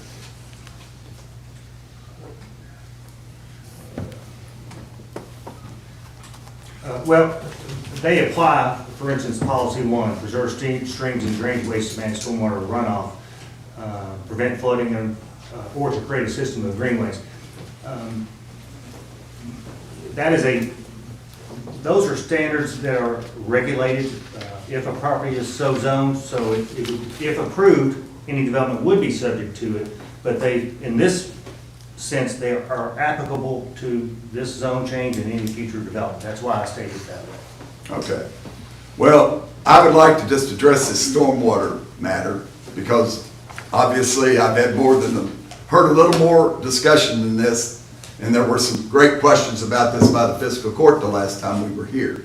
And you went through it in your report, but having sat through several zoning meetings in which I've heard this Slickway branch being a problem and heard the Planning Commission adopt their policy, can you tell this Fiscal Court what the effect of the policy is and what problem is being addressed by this 25%, I'll call it markup on drainage? How does that drainage work, and how would the approval of this map amendment aid the stormwater problem in the Slickway branch? Yes. So currently, since this site is undeveloped, any water that falls on this property is going to break based on the ridge line or the highest points of this property. And they sheet flow, if you will, whatever doesn't infiltrate. They sheet flow off the property in an uncontrolled manner. Okay, well, let me also interject here. Is there also water coming from other property onto this property that's not being handled properly? That is correct. And where's that coming from? Well, there is some water that comes from Woodford County. There's some that come from Hamlin Lane area. So, how about Industrial Park number 3? I remember at the Planning and Zoning Commission meeting, there was a big discussion about how some of that discharge from Industrial Park number 3 flows onto this property. That is true. There, the southern portion of Industrial Park Number 3 does have a direct discharge onto this property, which was engineered and designed and installed. But there are also other properties on the southern portion of Industrial Park Number 3 that simply sheet flow to it uncontrolled. Gotcha. Now, what approval of this project, what would it do to help that? Well, first of all, what would your office have to do with implementing the provisions of your all's stormwater ordinances utilizing this property, and what kind of effect would you get? All right, so if a development plan is submitted to my office, which shows improvements on the property, a civil engineer is required to analyze the property, the amount of impervious area, the amount of water currently flowing off this property, and design a stormwater management system in such a manner that, based on the county regulations, the volume of discharge from this property in its post-development stage cannot exceed that of the pre-development stage. The difference being that in the pre-development stage, it's flowing in all different directions uncontrolled. In the post-development stage, it's going through control structures, so it's more like a point source discharge, okay? So you have that. And then the planning commission, since we've designated, Franklin County Fiscal Court has designated this as a sensitive watershed, planning commission recognizing that, planning commission authorizing that 25% change in the volume of stormwater. I have administered that so that the discharge rate of stormwater is reduced by 25%, not the volume of storage, okay? So you will see the stormwater in a detention basin longer based on the 25% requirement and discharging slower over a longer period of time than you would on your own current standards. And that would result in an additional expense to the developer to build larger or more sophisticated stormwater facilities. Perhaps, and it would require some additional design work on the private civil engineer for additional calculations. And that is why you see on that conceptual plan areas that the engineer has marked. You know, I'd be glad to hand these out. I've got one of these for each fiscal court member, but. You can hand it to the bailiff or the sheriff's Okay, deputy. we'll just do that. That way they'll each know. And I got one for the county attorney and we're referring to tab 3 because you really can't see those things up on the board. Are you wanting to move this to evidence? Yes, we will be, yeah, but I think most of it, the county attorney is already in evidence. But the reason I'm presenting it is it's something people can see. On the stormwater, on the conceptual plan, you see various blue hatched areas, and those are there for the potential use that we've been discussing. Is that correct? Yes, sir. And based upon, I guess you said the 3,000-foot view, with these areas generally, in your experience in training and education, would these areas set aside be sufficient to handle water? They appear to be located in the areas that I would anticipate. However, calculations have not been provided, so I can't really fully answer your question. Okay.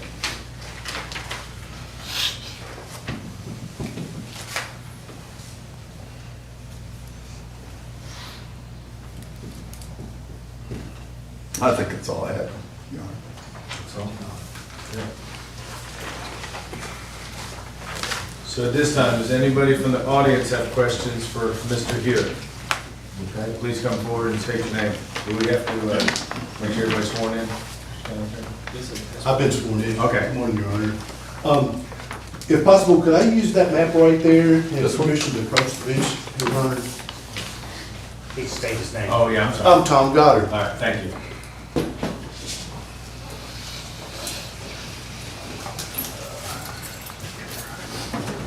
Do you see these two warehouses here? this is the northwest corner. You see this ditch, this drainage ditch with heavy rock? I wanted to ask Mr. Hewitt, I've been at this particular area right here when it's storming. And if you had a kayak, you could whitewater raft that. It's coming off the roofs of these. Mr. Hewitt, is this direction to the industrial park property and this is the property of the applicant? And this is all downhill. I'm sorry, what's the question, sir? Is this ditch, and this is downhill, and I've witnessed with my own eyes, water flowing down there. Is that going toward or away from the applicant's property and the industrial park? That would be going away to the Right, south. and that's going downhill. Yes, sir. Okay, well, you're talking about stormwater and concepts. Right here is, I think there's a retention pond, there used to be one here, it's gone. And I don't see another retention pond. But this water isn't going in the retention pond, it's going straight across YMCA property. This is YMCA property. And this is how Mr. Tierney's building a warehouse with stormwater, and it rolls off of here. And it goes straight in to Castling Key. Thank you. Yes, Counselor? Do you have a question? No, I didn't. If you're Okay. finished. If you're finished, I don't. Well, I don't have a question. I right, just well, have you an had a observation. huge amount of time, so I'm just gonna take a few minutes. This drain right here is photographic Well, evidence. Mr. Chairman, this is testimony, I guess? And this is No, not it's just, you're talking about testimony? stormwater. This is not And this has to testimony do with about stormwater. this application. So I guess is there a question for Mr. And Hewitt? this has to do where the stormwater's going. They built this industrial park with retention ponds because they know how much water these warehouses shed. Mr. Goddard, is there a Yes. question? Is there a question here? No, that's it. I just wanted to bring that up after hearing it. This is photographic evidence. Okay, Thank you, Your Honor. thank you, sir. Anybody else in the audience have questions for staff? Please come forward and state your name. Judge, can we have a point of order that everything should be framed in the reference of the form of a question? Yes. In this component, no statements of opinion or witness. Great point. Thank you. Good morning, Your Honor and Magistrates. My name is Susan Goddard, and I'm at 1300 Duncan Road.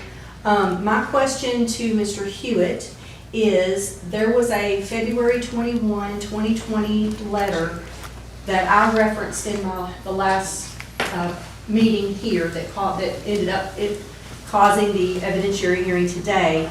And I referenced that, and I will submit that in evidence today. Mr. Otis wrote you a 17-point letter. Numbers 10 through 16 deal with stormwater management and things like that, 17 the grave, etc. But did you have a written response to Mr. Otis? If so, have you ever shown that to planning and zoning or any of the magistrates? And did you respond, and can you give a written response to that, and can you respond to that in time? Thank you. That's what I have other questions too. Okay. I do not recall providing a written response back to Mr. Otis. That letter was a result of my request on a technical facility review related to the zone change application. Mr. Hewitt, do you Ma'am, ever? if I could ask for clarification. Yes, sir. Did you want to introduce that now, or when you?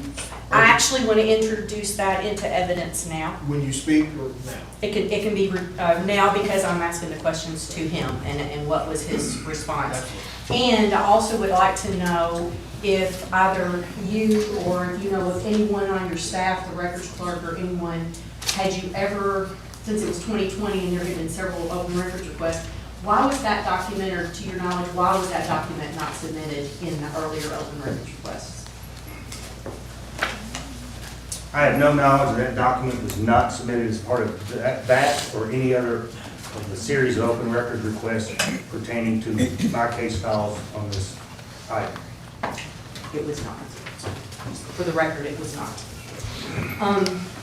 Mr. Hewitt, at a previous comp plan meeting, I believe it was, because I have participated in several, Do you recall, you came in at the end of the public portion where we were doing discussions on comp plan, and you showed us where my farm, which sits in Franklin County and Woodford County, was listed, both Woodford and Franklin, as employment center. So was Julie McDonald's. And we had a conversation in the back of the room to which we said we needed that map changed because that was incorrect. We did not want ours, and definitely in Woodford County, I'm still agricultural. Do you recall that at all? And you talking about how that Ms. McDonald said at that time that she was trying to do a conservatory easement so that it would be protection, and then you looked at me and said, well, Ms. Goddard, then you have nothing to worry about. Duncan, this is a buffer farm for you. Do you recall that conversation? I recall discussing with you after a meeting and you questioning your future land use designation on the Franklin County Conference Plan future land use map. I don't recall the other lady specifically, but, and I'm not exactly sure where her property lands or lies within proximity. Julie McDonald was the previous owner of the Tierney property, 690 Duncan Road. And it was she, I, and Catherine Newsey, and you and I, we were all about. Anyway, okay, let's see. Mr. Hewitt, I have, do you recall, or do you know that I have called your office multiple times? I called the judge's office, the previous judge's office, and this one, and asking for you all to come out because of stormwater problems, damage to my property, and also noise. Did you ever once come to my property to inspect or see any of the things to which I not only called your office, but I also asked publicly in hearings for you to do? Did you ever come to my property at any time to inspect the damage? I have not entered your property.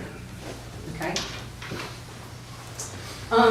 Mr. Hewitt, when asking Mr. Tierney here in this office, it was shortly after he had connected his property of 101 Corporate Drive across to his property and under the Kentucky 1681 Duncan Road property. I asked you at that time if you had gotten a response from Mr. Eaton in Kentucky Transportation Cabinet District 5 because it was not approved, and I asked you why, how, and why you would approve such a thing, and do you recall your response to me at that time? It was, Ms. Goddard, and I asked you why, because the industrial property 3, when it was set up, they said that all water, all storm water, if you're the stormwater person, would run through a distribution box and then go into Slickaway Branch so that it would distribute slowly and evenly. I asked you, we discussed this out when I was just picking up open records. Is there a question, ma'am? And yes, and do you recall telling me at that time when I asked you why it was not connected to that distribution box, but instead piped across Mr. Tierney's private property and into the creek, your response was, water does not run uphill. Do you recall telling me that?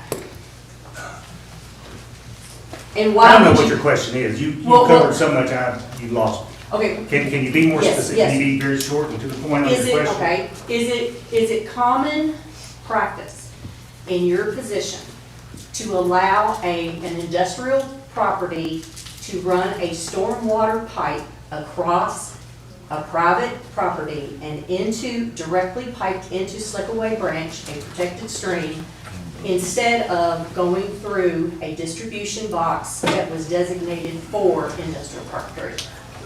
That's my question. It can occur under certain conditions if the private property owner allows the stormwater easement. And if there's an agreement amongst the two parties, then yes, that can occur. Okay. I have one more question. Are you aware of the protective covenants that the Hanley Lane residents have with the county and with Kentucky, the KCDC? Are you aware of those protective covenants? I'm aware of the former protective covenants and they have since expired. Okay, so those protective covenants were, did they cover noise, light, and odor? The expired ones did, yes. Okay, so to date, right now, there are no protections for neighbors and adjoining neighbors or any of the public for noise, odor, light, noise, odor, and light. Are there any protections from industrial? Because I've been told that there were not. Yes, there are. I called your office. The State of Kentucky Environmental Cabinet controls regulations relating to noise and odor through their Air Quality Division, and there are limited Franklin County ordinances that are applicable to some of those nuisances, if you will. Okay, so when a person from the public, a citizen, calls your office and asks for you to come out, or someone from your office to come out, to hear the noise, to see the damage, or whatever, are you bound by regulation to come out and investigate? I am not bound because some of those items are not under my jurisdiction. I would have no authority on things such as particulate matter, odors, air quality issues, things of that nature. It's not my jurisdiction. I would have no authority to investigate. Okay, That's my answer. Would you have come out for stormwater runoff, since you're the stormwater person? And would you have come out for noise ordinances? Either myself or a Division Water Field Inspector would respond to stormwater and stormwater issues. Did you say noise also? Noise and stormwater, yes, sir. Franklin County does not have a noise ordinance. Perhaps someone at the Environmental Cabinet with the state might administer that. Franklin County does not have any provisions for regulating noise. Okay, so currently a person who is an industrial park person can leave their bay doors open so that all the noises can permeate the adjoining neighbors, is that correct? Franklin County has no regulation on leaving doors open in industrial parks or any noise decibel standards to administer. Okay, last question. Since I did call your office on several times and requested, I actually talked to Mr. Judah because he said that he had received the phone calls for you and that you had not had a chance to respond. In my conversation with Mr. Judah, I explained, why did you not come out to my property to look at the stormwater damage since 2019? I have requested, yes, sir. Why, since 2019, in the phone calls and requests publicly, have you not ever once set foot and come out to my property to look at the stormwater damage? Was that a statement in your conversation with Mr. Judah, or do you have a question for me? I left messages at your, I left messages on your phone. I asked for you to come out, and I publicly requested that I needed someone from your office to come out. And did you ever, you stated earlier that you never set foot on my property. So I'm asking why. Okay, first, my phone does not have voicemail, so you could not have left a message on my phone. I left a Okay. message. Well, first of all, you stated you left a message on my phone. Okay. I said I left You a just stated message. that. I do not have voicemail on my phone, so you could not have left a voicemail on my phone. Number two, Message. I have entered the 690 Duncan property as well as surrounding properties specific to stormwater drainage complaints, not only from you, but from other members of the public as well as emergency management. So just because I don't tell you when I go to an investigation doesn't mean I didn't do it.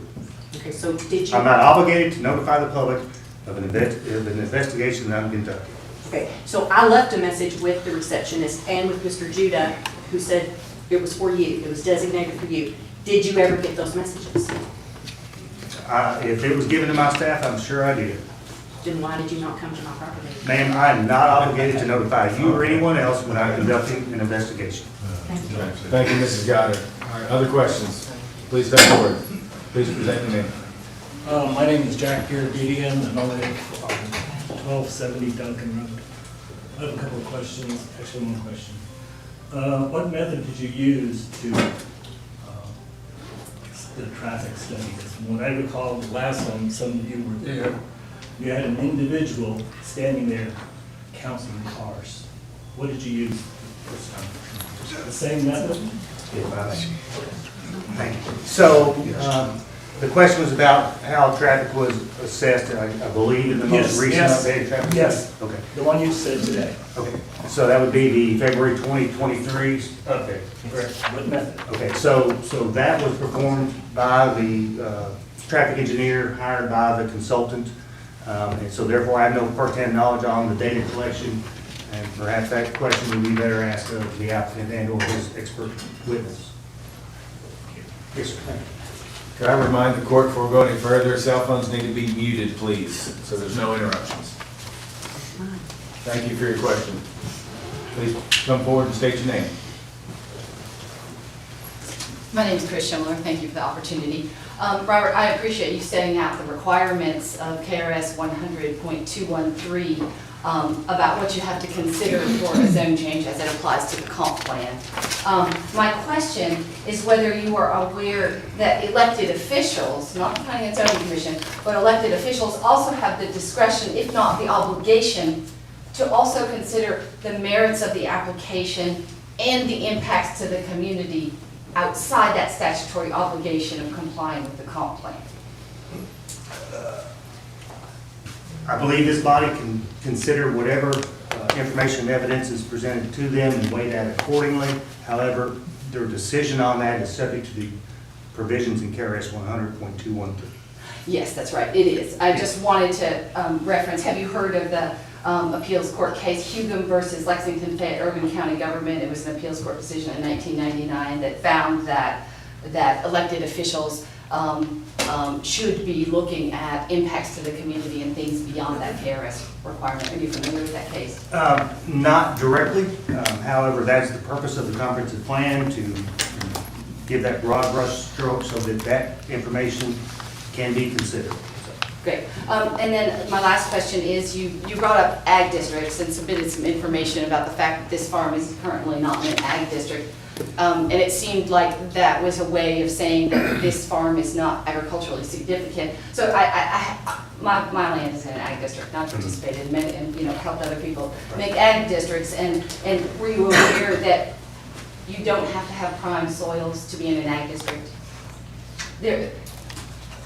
Are you aware that you don't have to, a landowner can participate in that state program of being in an ag district and not have prime soils at all? You can have all forest land, in fact, and be part of the ag district. You are correct. Yes, Right. yes, I am aware of that. Okay, so, and that participating in an agricultural district is purely voluntary, you can withdraw from any time, and it has nothing to do with the actual agricultural productivity of that particular piece of land. Yes, I'm aware you are correct. Okay, thank you. Thank you. Thank you, Mrs. Schindler. Any other questions from the audience? Thank you, staff. So seeing no more questions, Can I briefly ask just a few? please do. When was this application initially filed regarding the zone Oh, change? my goodness. I guess the most recent application. February 8th, 2022. It's into my tendered ordinance. I actually went back and looked it up. There's been 2 filings, so I apologize for not having that date exact. When that application was filed, was there then a hearing held with the Franklin County Planning and Zoning Commission? Yes, Prior to that meeting with the Franklin County Planning and Zoning Commission, was notice provided to all the adjacent landowners on this property? yes, as well as the Woodford County Planning Commission. Was a sign also placed on that property indicating that zone change? Yes, and that sign is photographed and documented in the staff report. After that most recent Planning and Zoning meeting, were recommendations made by the Planning and Zoning Commission? Yes, Did the Fiscal Court then consider those recommendations by the Planning and Zoning Commission? yes, Was that decision then appealed to the Franklin Circuit Court when findings of fact were made by the Fiscal Court previously? there was an appeal filed, yes. And now is this matter, the Franklin Circuit Court returned this matter, is that correct, to the Fiscal Court to make another decision? That is correct. I think that's all the questions I have. All right, one last time. Any other questions from the audience for staff? Please come forward and state your name. Good morning, John Carlton. Good morning, Mr. Hewitt. Good morning. Were any of the points mentioned in the February 21, 2020 Otis Engineering letter potential violations of locals? One second, please. I'm sorry. We just have an issue with the phone over here. Okay. Are we good? Could you please start over so we could all hear, please? Yes, sir. Were any of the points mentioned in the February 21, 2020 Otis Engineering letter potential violations of local, state, or federal environmental or other requirements? I'm sorry, what was the question again? Were any of the points mentioned in the Otis Engineering letter potential violations of local, state, or federal environmental or other requirements? As far as like stormwater? If you have that document construction? available, I'm happy to review it and give you an answer. Otherwise, it's not part of the evidence of this hearing. I just submitted it in She the just evidence. submitted it in Okay. evidence. I don't have a copy of that evidence entered into the record, so I can't answer your question. Actually, I have it pulled up here on my phone. I believe you still has to have time to review it. Yeah. Okay, so you did, I guess, you don't remember reporting any of those violations if there were violations then? I have been on site for alleged violations for stormwater activities at this location, whether they were specific to Mr. Otis. I don't recall from 3 years ago, but I have been on there numerous occasions. And were there violations at any of your visits? Deficiencies were noted, and the applicant and their civil engineer were made aware of the deficiencies found during those investigations. So did you have any additional follow-up to the Otis Engineering letter to ensure compliance? Once again, I don't have that letter here. However, Mr. Otis is a consulting engineer for the county.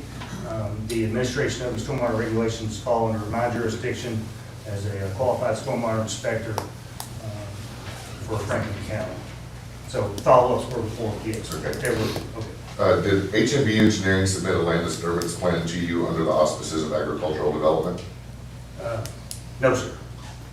They didn't say that they were submitting a land disturbance plan even though it wasn't required under agricultural zoning? If they did, they were corrected and required to submit a land disturbance permit application and the appropriate supporting documentation. Do you remember the process that happened to make those corrections? Well, yes, sir. Can you expound on those? Sure. Division Water Field Inspector Deborah Singleton performed a site inspection. Her and I met on a different field inspection, and we discussed the activities occurring, the land disturbance activities occurring. I explained to her my position on the matter. She explained her position and her supervisor's determination that it was preparation for future development. And so therefore, I relayed that information to the applicant, at which time the applicant filed a notice of intent with the Division of Water and a land disturbance permit application with supporting documentation to my office. Okay, thank you. And I believe the specific quote from the inspector was, this is site development for construction, not plowing the fields. And what was your follow-up to that determination to ensure compliance? I'm sorry. Of the issuance of the land disturbance permit? Yes. I sent personnel out to verify, and also I was out there myself to verify that the appropriate erosion control measures noted in the plan had been installed at that time. Okay, thank you. After the July Otis Engineering letter, did you represent to the Fiscal Court that the applicant's previous behavior of noncompliance had been remedied and that he had complied with all requirements? All requirements, could you be more specific? All necessary construction, permitting, environmental requirements. Under my, specific to stormwater, under my determination of an agricultural use, yes, that had been complied with based on field inspection. As it relates to the transportation cabinet's determination on whether or not an entrance had been lawfully constructed, that was outside my jurisdiction now, and that employee has since moved out of the cabinet, or that section of the cabinet, so I'm not sure if that was ever resolved or not. But did you provide a character reference that the previous behaviors had been remedied? Specific to stormwater, yes. Okay, Yes. I didn't recall that being specified, but that's all my questions, thank you. Thank you very much. Sure. Thank you. All right, please step forward. Make sure. I'm sorry, my name's Chris Schimler. I neglected to ask 2 questions. Yes. Sorry. So the current, so after the notice that there were issues with site construction rather than plowing of fields, you asked that a new land disturbance permit be applied for. They applied for it and you granted it, and that was for 15+ acres, correct? I don't recall that off the top of my head, the land coverage on there. That application is completed either by the developer or the engineer preparing the plan, and they calculate the disturbance area. Okay. When I saw the open records request document of that permit, I saw 15+ acres. How many acres have been disturbed on that property? Since the issuance of that or prior to? Before and after? I have not calculated it because my aerial imagery is only from 2019. So I don't have technology to make that determination. Thank you. Can I ask one more question again? Please step forward. Or Mr. Hewitt? Mr. Hewitt, do you recall on September 12th, 2019, it was actually the first time that this case, to my knowledge, had been brought before the fiscal court, before the magistrates. Do you remember stating when they were asking about the house being torn down and if Mr. Tierney had gotten a permit in order to tear the house down? I believe you responded that he didn't get a permit, but he wouldn't have had to have had one had he gotten one. But did he actually get a permit to tear the house down?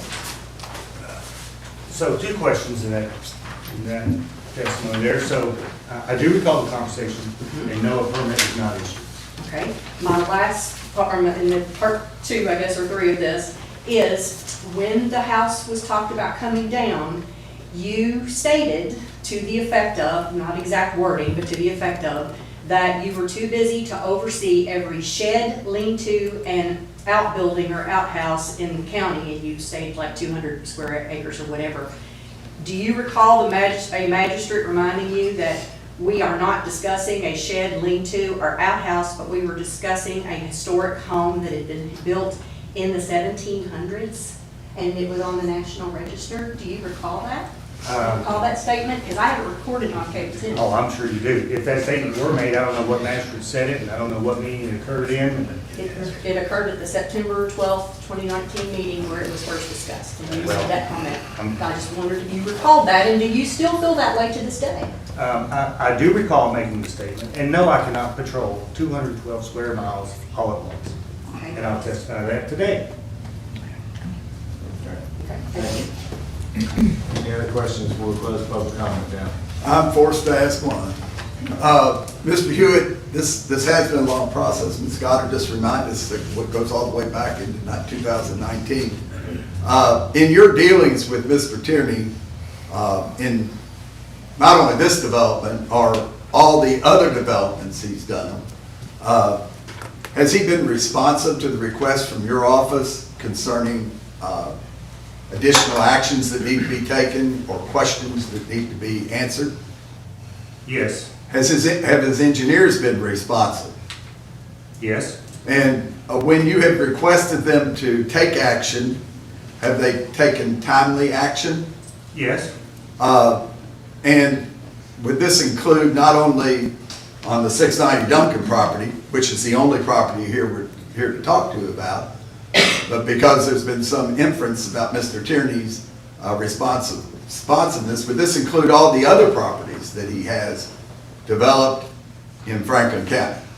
Yes, he's not only been responsive to my requests and requirements, but of other county staff, including the fire chief. Thank you, that's all I have. Thank you, Mr. Hewitt. You may sit down at this time. Thank you. If there's no further questions, we're going to go ahead and let Mr. Roth present his case.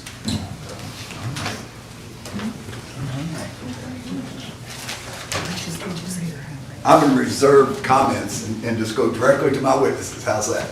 And I'll reserve any comments after that. I'm gonna call Mr. Ron Tierney as a witness. He's outside.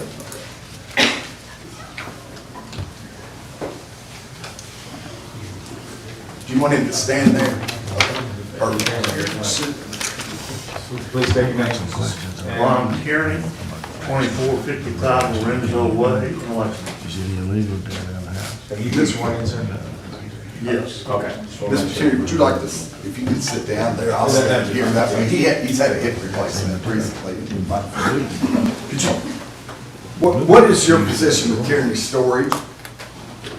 I opened or started it in 1998. Are you a managing member? Yes. And what is Tierney Storage? It's a development company that develops property from rough land to where we build buildings on it, we lease them, or have them for sale, or use them that way. Do you also at times acquire properties that are already constructed and renovate them into more useful uses? Yes, we used the Bendix building, bought it in 2007, renovated it, and it currently is occupied by TRG. And have you done projects in other locations other than Franklin County? Yes, Lexington and Winchester.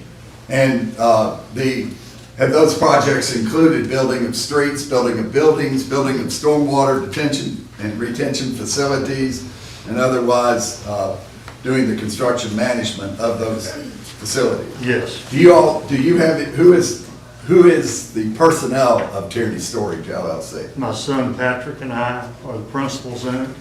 Okay. And we have about 8 other employees that are involved with us in various capacities. Do you regularly work with consulting engineers, surveyors, and other land professionals? Yes, in all cases. And you filed an application here on February 8th of 2022 regarding some property that you acquired at 690 Duncan Road. Correct. And that application is part of the record in this case, but you've asked that the zoning classification for that property be changed from agricultural to IG, or industrial use. Is that correct? Correct. When did you acquire this property? In July of, the year was 2010. 18, okay. And I think there's been some mention of the family you acquired it from. What was the use of the property and the condition of the property? Was it at the time you bought it? A guy baled about 100 rolls of hay off of it. And that's all it's been used for. Were there non-resident owners?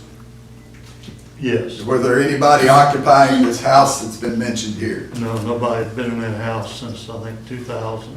Mr. Hewitt mentioned there was a tree growing through the roof of the house.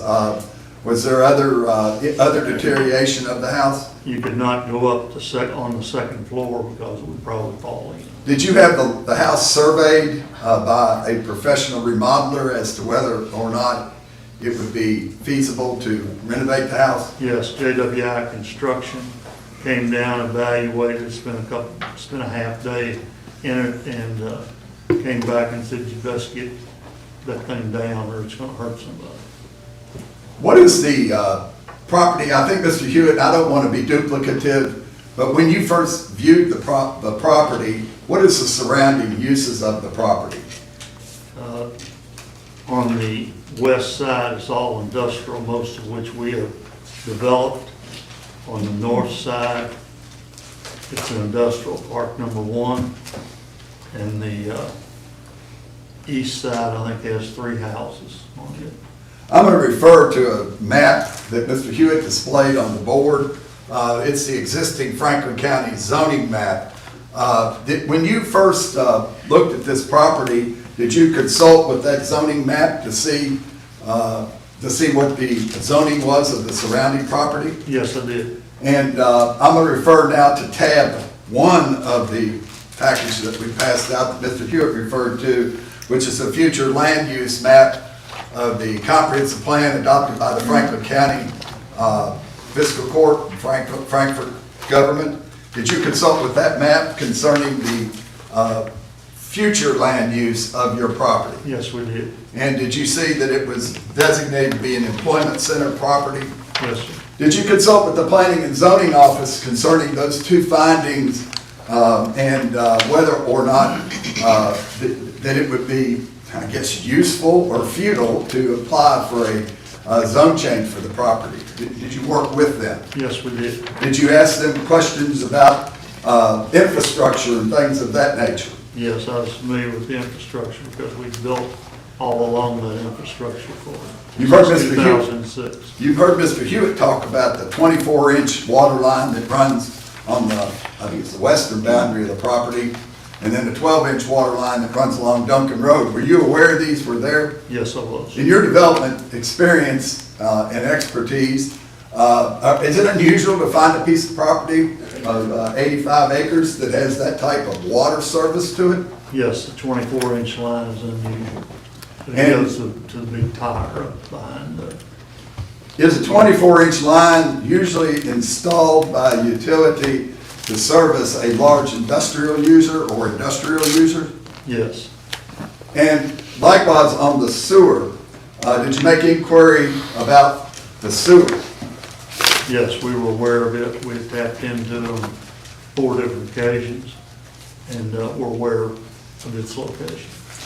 Did you find the water and sewer infrastructure suitable for the industrial type development that you had done in the past? Yes, it was all installed when they started that industrial park. Did you take into consideration the proximity of this property to roadways and and transportation type things? Yes, that's very important.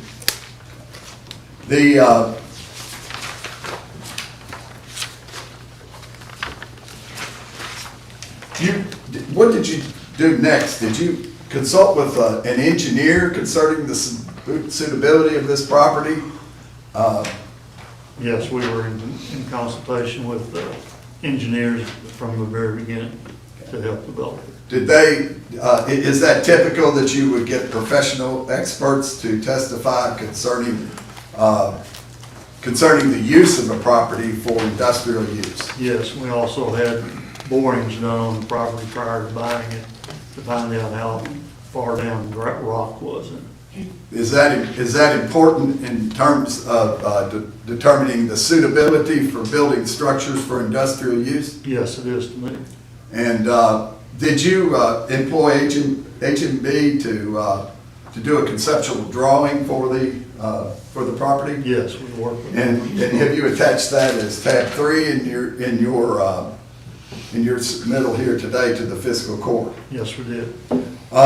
Is this just a conceptual drawing, this 450,000 square foot building? At the time, maybe this started, you had a potential client that was looking for that type building, but in your experience in marketing your existing property as well as your existing land, is it your belief that that type of facility would be suitable for marketing and use for the IG use or industrial use? Yes, we had. You show a substantial amount of area set aside on this drawing for, I think there's 4 areas for water handling, I'll just call it that way. Was that on the advice of your engineers?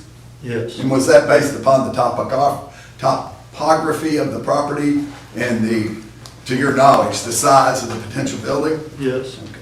Are you committed to complying with the stormwater requirements that are both state and local stormwater requirements? Yes. Are you aware of the requirement that Mr.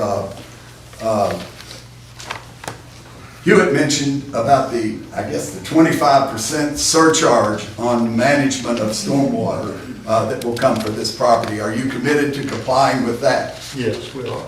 Just as a general aside, are you committed to complying with all local and state rules, laws, and regulations regarding the potential use of this property as industrial property? Yes, and Mr. Hewitt sees to that. And, he's already indicated you've been responsive, but does he have your cell phone number? Yes, he does. And does he call you when there's a problem, or does he? Yes. And do you respond immediately, or you or Patrick or someone respond immediately? Yes.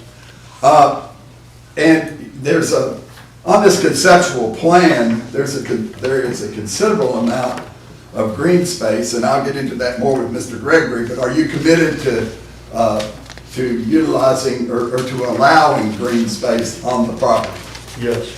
Now, there's a triangle, Ron, at the bottom of the property with a blue line across it. That blue line would indicate the border between Franklin and Woodford County. And the triangle below that, the triangle part of that is Woodford County. Do you have any plans to develop industrial development in Woodford County? No, we do not. Do you plan on leaving that area in place as a buffer zone for the residential property that appears to the west and on the south end of your farm that you purchased? Yes, more than likely will be. Okay.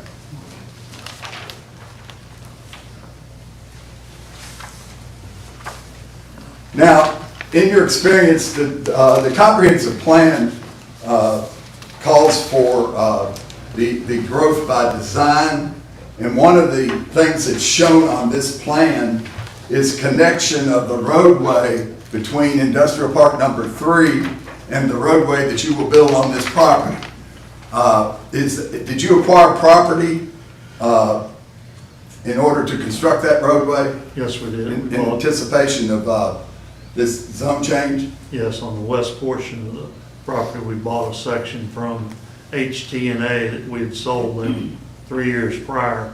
We bought a section back from them. So the cul-de-sac that appears there, and then the roadway runs up to it, it would be your plan to connect the two industrial parks together? Yes, sir. And then would that allow an additional entrance and exit from Industrial Park number 3 to Duncan Road and Corporate Drive? Yes, it would. Is that, in your experience and expertise, is that a desirable development fashion for fire protection, police protection, and emergency vehicle access to these properties? Yes. Is it a standard thing for most planning offices to actually require two entrances, two ways to get in and out? Because if one gets obstructed in the fires, is that correct? Yes. And is that in compliance with the utilization of growth by design and use of existing infrastructure as provided in the comprehensive plan? Yes, it is. And also, we've already mentioned the water and the sewer. Is that in compliance with the comprehensive plan's goal to have growth by design? I think the sewer department is looking at upgrading a sewer line that comes right up to that property, into that property. As a matter of fact, they just started that exploration this fall. Now, just to be clear, this lake that appears on the property, it's designated as for use as potential stormwater. Is it your understanding from the engineer that that lake might be expanded and upgraded to handle even more stormwater? Yes. And you're okay with that? Yes, sir. That entire area will be green space on that side where the pond is. Now, we've mentioned, there's been some mention of noise, water quality, but let's talk about noise first. The type of facility that is being conceptually thought of for this property, is it the type that would generate noise to an adjoining property, particularly given the green space and the additional Woodford County buffer? I don't think it would. It shouldn't, unless there was a manufacturing company that had something that was unusual. Well, would the manufacturing under IG all be indoors? Yes. And the storage would be indoors as well, Yes. would it not? Yes, it would. Water quality issues, I think we've already talked about that, but are you committed, I'm gonna ask you again, committed to complying with all groundwater regulations and laws in order to control the water on this property? Yes. And the lighting issues, what type of lighting would you anticipate would be on any facilities? Any lighting would be only for dock areas and for outside doorways that are emergency exits.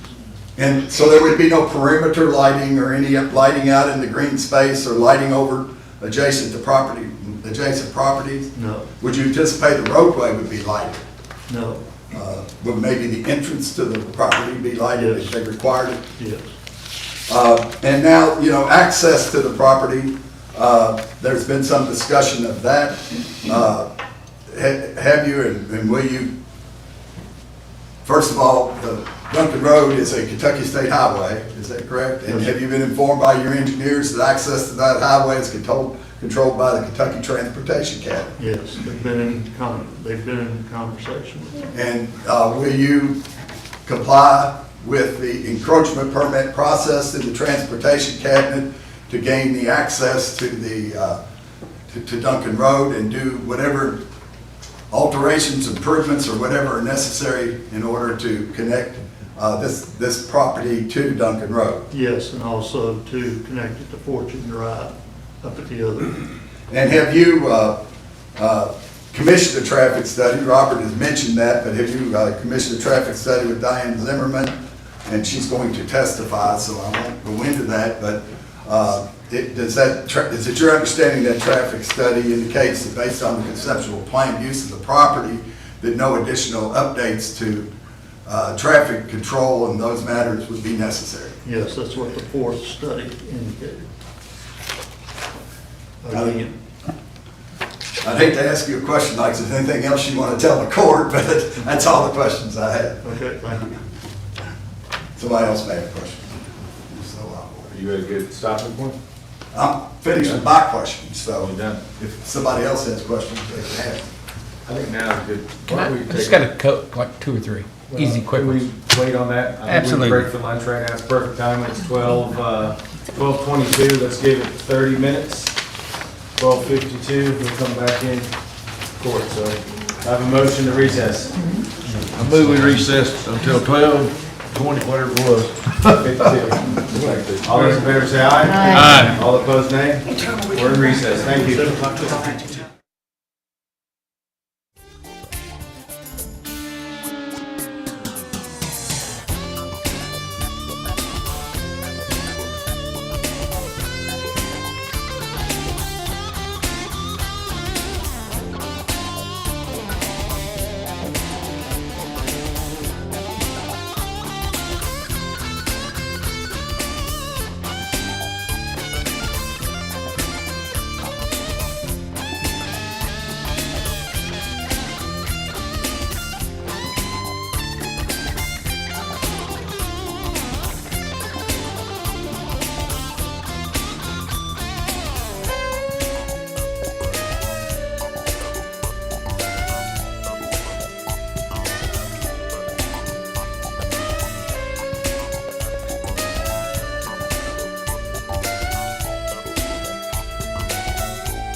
So moved. All those in favor say aye. Aye. All those opposed say nay. Alrighty, so we are going to go to the court now for questions for Mr. Roy Blackburn. Oh, I'm sorry, Mr. Tierney, sorry. I think it was mentioned earlier that the protected covenants for industrial park in the Hanley Lane area have expired. Is that correct?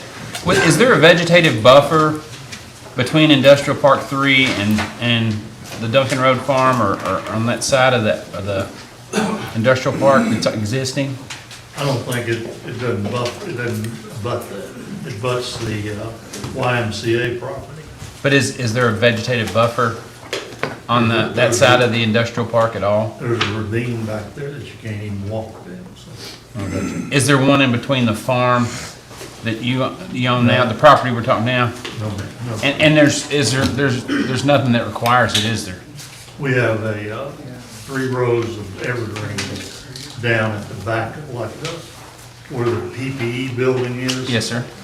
There's a line of 3 rows of evergreens between that and the property back there. Okay. That's all I have. Thank you. All right. Squire Westman. Yeah, this is more directed just to the attorney for Mr. Tierney.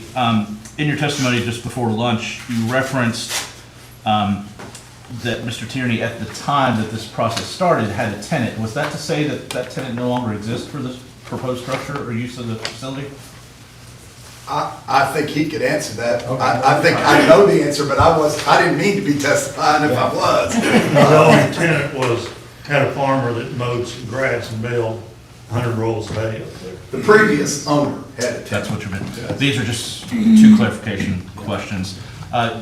Your attorney also referenced that the intent was to create a street that connects 2 industrial parks, Industrial Park 3 to the proposed land. Did you mean to reference that as an industrial park? Is there some additional plan that is for this property that's not being referenced? No, it wouldn't be. It just connects Duncan Road to Industrial Park 3. Thank you for the clarification. And that proposed road would come out on the existing entrance that's in the curve there? Yes. Okay. Any other questions from the court for Mr. Tierney? Seeing none? I got one more, and this is just for, this has nothing to do with the zoning, but I want to ask, I see the potential building on this concept plan. It looks like it's right in the crest of the watershed for the back going towards Glens Creek and the front going towards Slickaway. Yes, it is. Looks like you got 2 corners in one and 2 corners in the back. So is your engineer, you think, gonna determine half the water going one way, half the water going the other? If Yeah. that's the proposed building? Okay. It'll be connected to drains that will go to that retention pond. Because I know some big structures, they'll send it in one direction. And I'm sure the engineers are gonna figure that Right, out. let's figure that out. Yeah. Any other questions? Okay, I'd like to ask staff if they have any questions for the applicant. No questions from staff. Thank you. Does anyone from the audience have any questions for Mr. Tierney? Please step forward.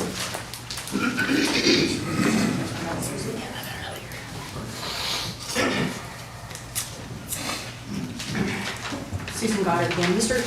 Tierney, did you, for your entrance at 690 Duncan Road, as well as your side entrance there, that between the corporate drive entrance on Industrial Park there at your other property, did you obtain proper encroachment permits for revision of your 690 Duncan and for a separate entrance to be made on Duncan Road for that other 101 property? Yes, we had entrances for 101. For 690, did you do like a proper, did you do a revision or some type of permit in order to revise what was a farm entrance into an industrial type entrance when you removed the stone fences and the trees and the gates and everything? Did you have to obtain something from KYTC to allow you to do that? No. You did not, okay? Did you get, did you ever get any kind of notification of violation from the transportation cabinet that you had an illegal entrance on Duncan Road and that you were using an illegal entrance and that you had to close it? No, ma'am. You did not? No. Are you talking about where there was right of way up to that 101 building? Where there was a separate entrance between 690 Duncan and the main entrance to the Industrial Park 3, there had been an entrance that you all had been using. Did you get a permit to do that? And if not, did you get a violation and closure notification from the transportation cabinet about that? Because that was right of way for utility line, that big utility line runs up through there, and that sewer line runs up through there. That's the right of way for them. Okay, so,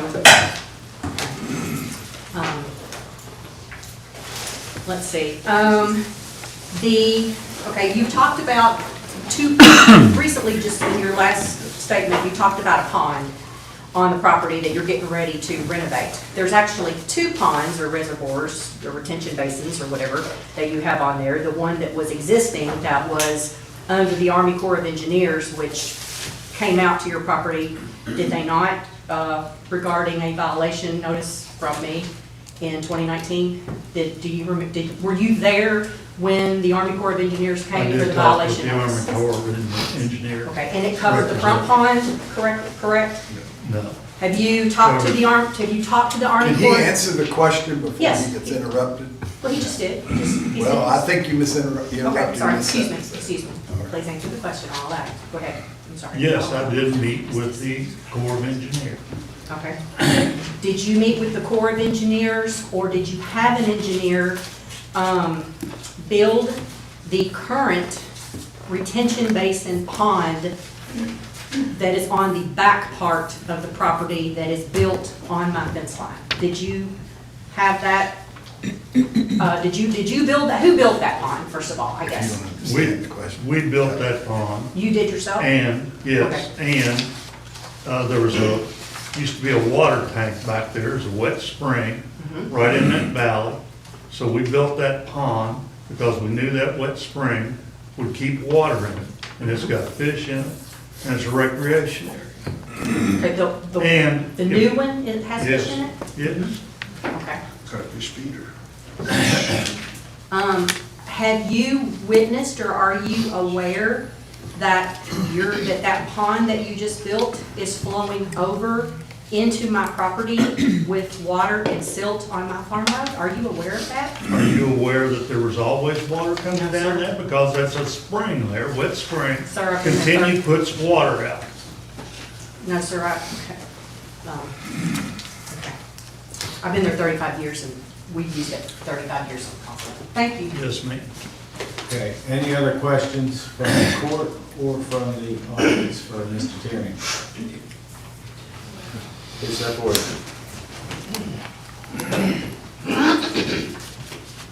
Name is Chris Schimler. Mr. Tierney, were you aware that the home on the property was a historic home on the National Register of Historic Places? Yes.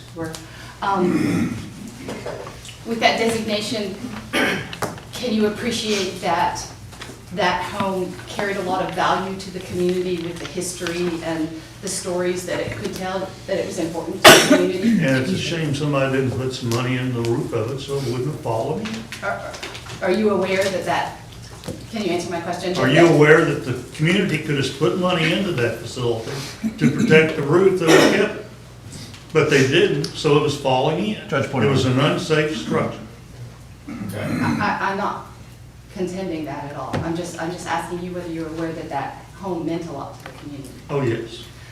Then why did you authorize it to be destroyed without a permit? Because it was falling in. It was a hazard. So this community has rules and regulations to respect certain, that everybody has to follow certain rules. And by choosing to destroy it without a permit, you opted to not give the community the option to go out and document. Objection, Your Honor, that's a statement, and also, I don't think she's pointed out or entered into any evidence, any rule, law, or regulation that A, required him to get a permit, and B, required this specific property to be protected, as there is in downtown Frankfurt. As there is, there's a legislator has taken action to protect historic buildings. And that legislation does not apply to this property. And the major objection is that that was more an argument than it was a question. I apologize if I misstated anything. Okay. Just, could you have given us an opportunity to try to protect it or to try to salvage something if you had gone through the permitting process? It feels like a loss. And It was for sale for 12 years. I didn't see anybody stepping up. okay. When you were grading, are you aware that when you're grading for agricultural purposes that you don't need to get a permit? Yes. Right. So, since 2019 or whenever you started grading, were you grading for agricultural purposes? Yes, we anticipated doing some greenhouses there at that time. Greenhouses were a hot item. So then why at the same time was your property listed for sale as an industrial property on the KCDC website? Because it can be done either way.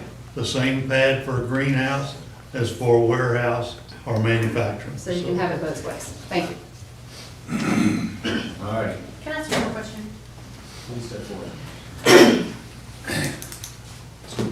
Mr. Tierney, do you recall a phone call from my son at 10:30 at night one evening asking you why there was a carload full of guys driving up and down our shared fence line, why it was pointed with its bright lights towards his house with his pregnant wife and son inside? And do you recall your answer? And why was that car there at 10:30 at night revving up and down the fence line and lunging and turning its bright lights on? I wasn't in that car, I don't know. Do you remember the phone call that night? I do remember him calling. Okay. And Do one you time he remember was your driving answer? up and down that same fence row with music on to keep deer hunters from finding any deer back in that area. Who? Your son was. My son? Your son. Let's take the Okay, question, okay. please. Well, I'm just asking if you remember the call. Yes, I do remember. Do you recall telling when we asked, because he asked you whether someone could possibly be locked in your property that may need to be let out, as had happened before, or do you remember what you told him, which was, oh, that's just my boys? That was your exact words, and Then he if that's what testified it to was, that's such. what it was. Okay, and he They said had that that was permission the to go first, up do you recall Evan stating in the first hearing of planning and zoning that that was the first time he's lived on that farm his entire life? I brought him home day one. That was do you recall him saying in his testimony that that was the first time in his entire life he'd ever been scared on our farm? Do you recall him saying that? No, I don't. You can go read, you can watch Cable 10, it's on it. All right. Okay. All right. Any other questions? Okay, seeing no questions, we're going to move on to the in-person comments. I've got one witness. Okay, I'm sorry. Okay, go ahead. Mr. Brad Gregory. I'll stay at you, because it. All right. Could you state your name, please? Brad Gregory. And Mr. Gregory, what is your profession? I am a civil engineer. And what is your educational background? I have a Bachelor of Science in Civil Engineering. And have you got any advanced training or certifications? I have a license to practice professional engineering in Kentucky and, 3 or 4 other states. I also have a license to practice land surveying in Kentucky and several other states also. I've handed the bailiff there a copy of your resume. Would you make that part of your testimony here today? Absolutely. Do you have any experience in land development and engineering related matters relating to land development? I do. What is your experience? For the last 23 or so years, I have been a civil engineer that has worked on transportation, infrastructure projects, storm sewer, water, sanitary sewer, private development. Most of that private development has been in Franklin County and the surrounding counties. Have you worked for the Franklin County Fiscal Court? Yes, I was. Previously, when I was with Municipal Engineering, before we merged with HMB in 2019, we held the position of county engineer. We basically provided consulting engineering services for Fiscal Court and the Planning Commission for roughly 10 or 12 years, and I shared those duties with my business partner, Andy Layson at the time. In your general development engineering work, have you worked on projects including site design, grading, groundwater, roadway layout, and other different things for commercial as well as industrial uses? Commercial, yes, commercial, industrial, and public infrastructure projects. And how many such projects have you worked on over the last 20 years, just a round number? 100 plus. And were you engaged by Tierney Storage LLC to assess the property at 690 Duncan Road for the potential development as an industrial site? Yes, I was. And what did you do what did you do in that case and in a typical case in order to aid Tierney development in assessing what necessary work needs to be done? So we began by evaluating obviously current zoning and the surrounding zoning. We started next with all of the public infrastructure, primarily the roadway access that they had, the potential to be able to tie to the existing industrial park.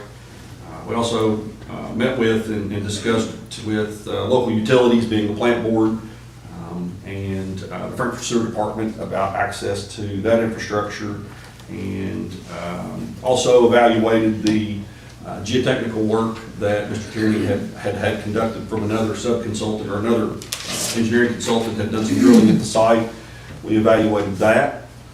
We also evaluated other environmental factors such as stormwater runoff and obviously the topography and the layout of the land and suitability for development.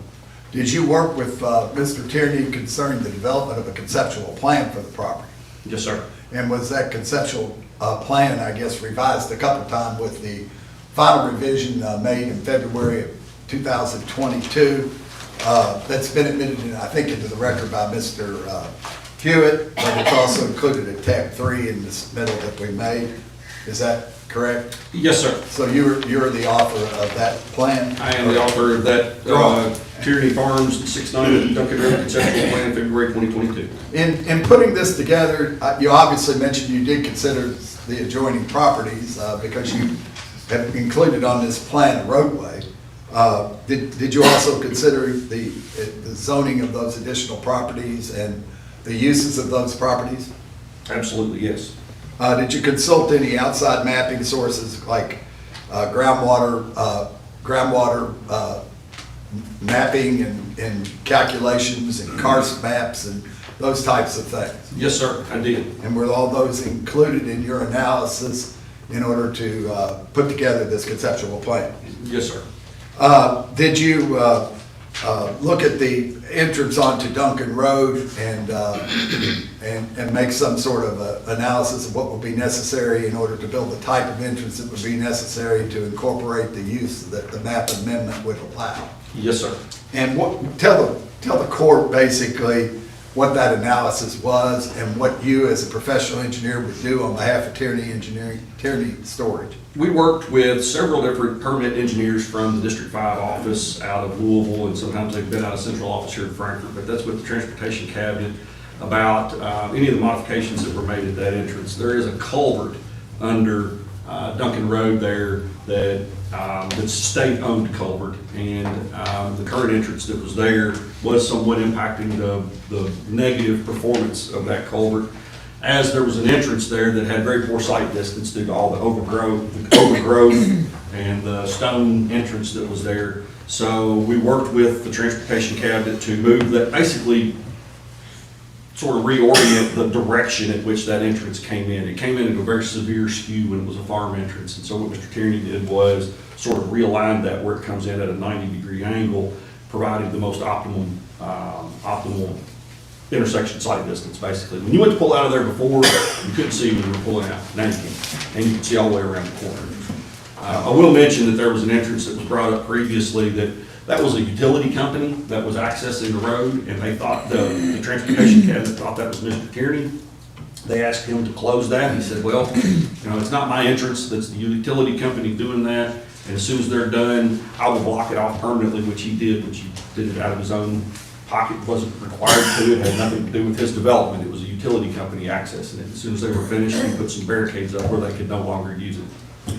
Now, if this plan is approved, if this zoning is approved, will there be additional work to be done with the transportation cabinet concerning an encroachment permit to their highway there, 690 Duncan Road? As part of the technical review committee for any development plan that we would do after a zone change, the transportation cabinet is a party to that technical review committee, and they have to sign off on the development plan.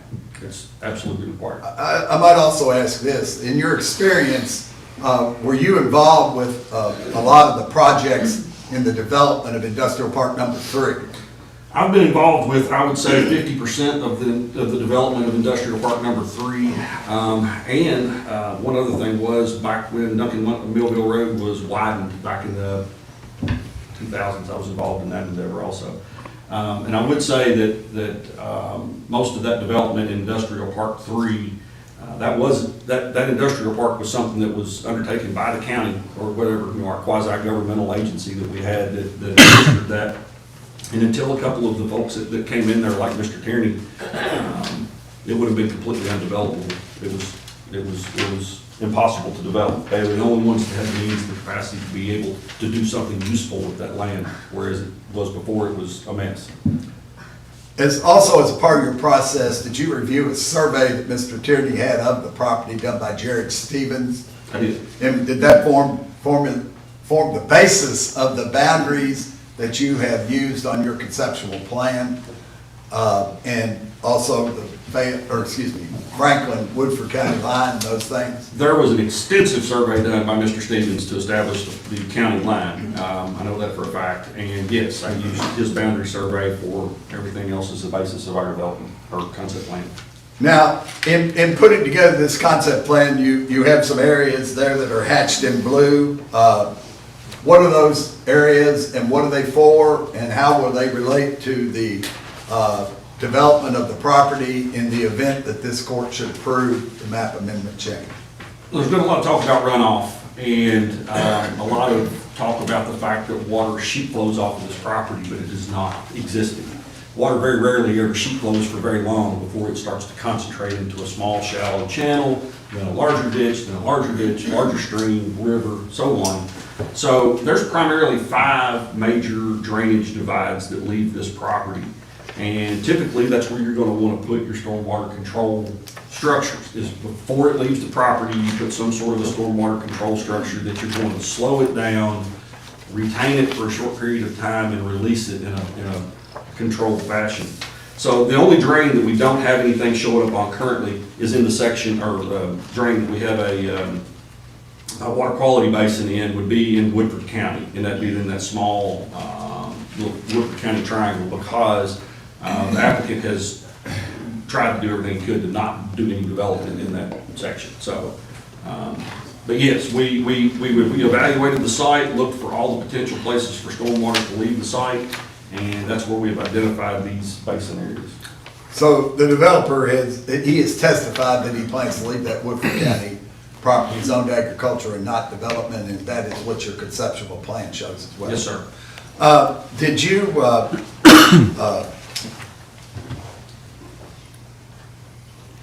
in putting together this, did you do any calculations or estimates about the amount of green space that would be involved with this development as it's set forth on this conceptual plan? Yes, sir. As you see there, it shows potential building at 450,000 square foot. And that is basically a box that there could be lots of smaller buildings in, not lots, but multiple smaller buildings in there. That could be one large building, but primarily that area is identified as developed, is potentially being developed. And that would leave roughly 82 acres out of this entire 100 and something acre site. So basically we're looking to develop around 25% of this entire property. Now, you mentioned these water areas, water features, I guess. In your professional opinion, having done many final development plans in the Slickway Branch area, does this approval of this development offer any particular advantage to the Franklin County problem of addressing stormwater issues in the Slickway Branch? I would say absolutely yes. I would think as a general item, the only way that you as this body ever have to regulate stormwater running off of a potential site is when it's being developed. It's very hard for you to go in and regulate the water running off of a development unless they've had some major change. Yeah, they come in and do something to concentrate that water, but by and large, you have very little ability to regulate stormwater unless it's through development. And even more so on this is that there's an existing amount of water that runs off of this site. Since it's in the Slickway Branch, the Planning Commission has, deemed it necessary to reduce that by 25%. So if the site sits like it is now, or like it was 10 years ago, or 50 years ago, or 150 years ago, there's a certain amount of water that's going to run off of that site. You cannot reduce that down by 25% unless it's developed. So you have the ability to use controlled, deliberate development to regulate the way water runs off of a site. If it sits the way that it is now, you don't have that ability. Now, you saw Mr. Hewitt testify about, and I don't know what that fancy map he had about that showed the amount of the property and where the water runoff was going to Slickway Branch and going the other way. Do you have an estimate of how much? I very quickly looked up the entire Slickway Branch watershed before it dumps into Elkhorn Creek consists of 5.3 square miles. That is 3,392 acres.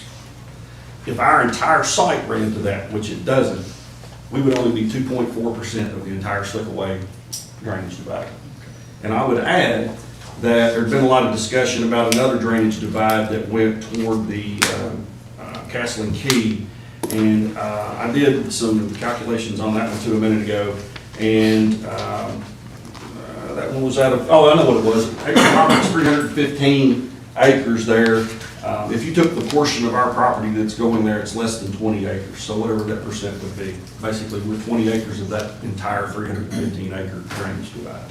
So the area that he showed on that map as draining to Castle and Key is 315 acres, and of that 315 acres, 20 acres is part of this development, 15 or 20 acres? Is that? Yes, sir. Okay, 20 acres. And only about half of that potential building area would actually be going that way. And sort of elaborate on Squire Blackbird's question earlier, typically when you're doing drainage design, you do not want to ever take water out of one drainage divide and put it into the other. You want to keep things going the same way that they are. So, if you have a building that's on a ridge like that, and you have your building drains on the backside go out in one direction, front side go out in the other, and you it's like you got three directions. Yes, exactly. And so you would pick those up and try to keep them where you normally would have them go. It's very, very hard to get it down to the drop, but generally that's what you would want to do. And so, and in this case right here, you see the two that leave the south of the property. One we're showing water quality basin, and then the other one is right where it says remaining green space over in Woodford County. You notice both of those actually join up in the same drain a couple of 100 feet south of the property line. So in that instance right there, I would probably still try to take everything through that water quality basin, so I would have the ability to restrict it and limit the amount of flow that comes off of that property, since they join up just south of that after they leave the property. And that, again, is something that would be done in the development plan process. That's all detailed engineering design. Correct. That would be done after the zone change. And also, that's something that would be reviewed by the Planning and Zoning Office as well as their people, their Absolutely. engineers. There's an entire technical review committee that includes everybody from first responders to health department to engineering, obviously staff, Transportation Cabinet, and then Jonathan Otis, who's the contract engineer that you have now for Fiscal Court, they would all have a chance to review it, and then they're all signatories on the development plan. So they would all be a party to reviewing the actual final development details. Mr. Gregory, in your dealings with Mr. Tierney, has he ever restricted your ability to perform a professional engineering service that would comply with all governmental rules, laws, and regulations?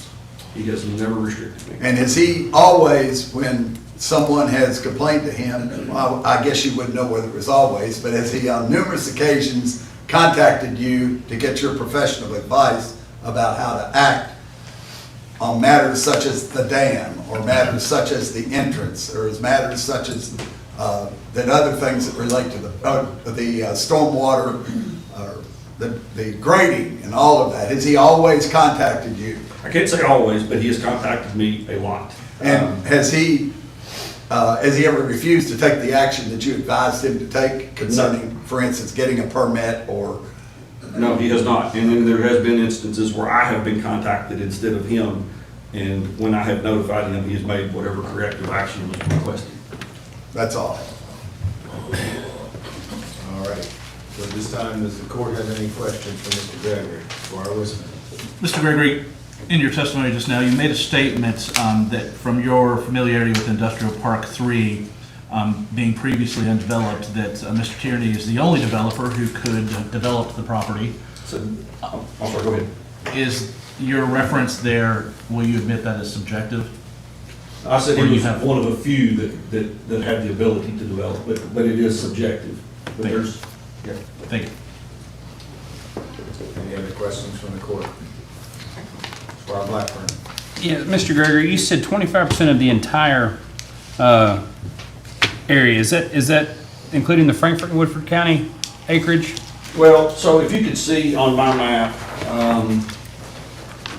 there's a pink line that says existing drainage divide. So the one that goes from the bottom left of the site up through the middle and bottom and around, that means this entire south portion, which includes some of the Woodford County portion of this site, that is, I'm going to say roughly 20 acres. I didn't measure that one, but that's roughly 20 acres of the total 315 acres that goes to Castle Lake. I'm sorry, what I was asking was the developed, you have that 450,000 square foot, and you were saying that was 20% or 25% of the total land area that you have there.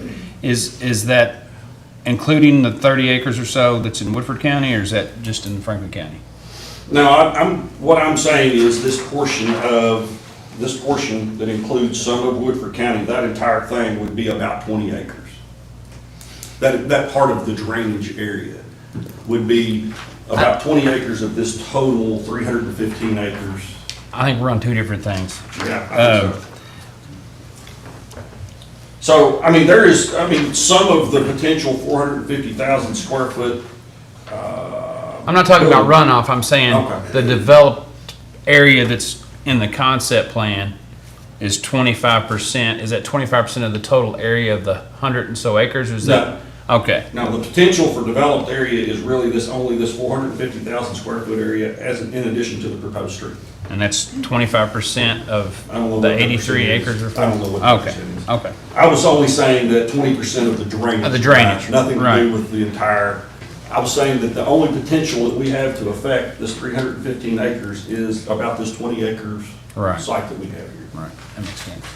So was stormwater addressed, planned, and engineered for during the development of the Industrial Park 3?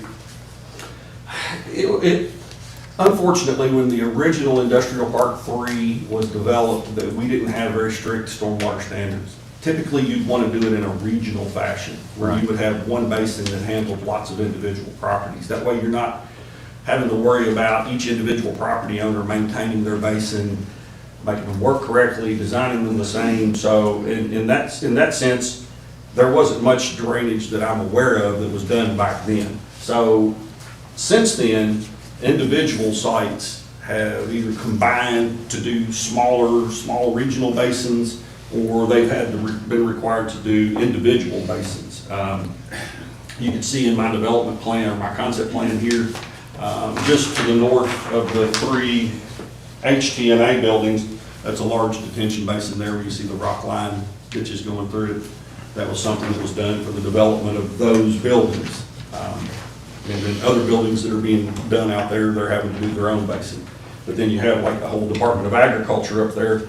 That was done back when the thing was built, and, you know, I'm not sure how much detention is there. I haven't really ever looked, but.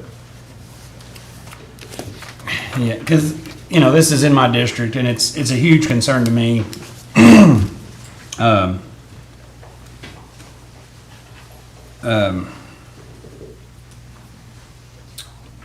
And some of these questions are for staff and not you, so they just kind of all tie together. So I'm glad you answered that question, though, because I feel like there weren't the restrictions in place or the standards in place. And I would add that somebody brought up a while ago that some of this drainage that comes off of the old Industrial Park 3 comes out onto this piece of property. Well, there again, this is your best time to be able to regulate that. You can't do anything about that now. I mean, that's all things that happened long before this court was ever established. But that water comes onto our property, and we now have to retain that and, in fact, reduce it by 25%. This is the only opportunity you have to do that. So outside of going and buying your own piece of property somewhere and building a really big detention basin in Slickaway Branch. When, and you may know this because I'm sure you were consulted, in the early stages of the development or land disturbance or whatever we want to call it, you know, I was caught out there to the front of the property across the street where the water overflowed the culvert that was designed just for that property and not for the uptake of the other industrial park water being flowed into it.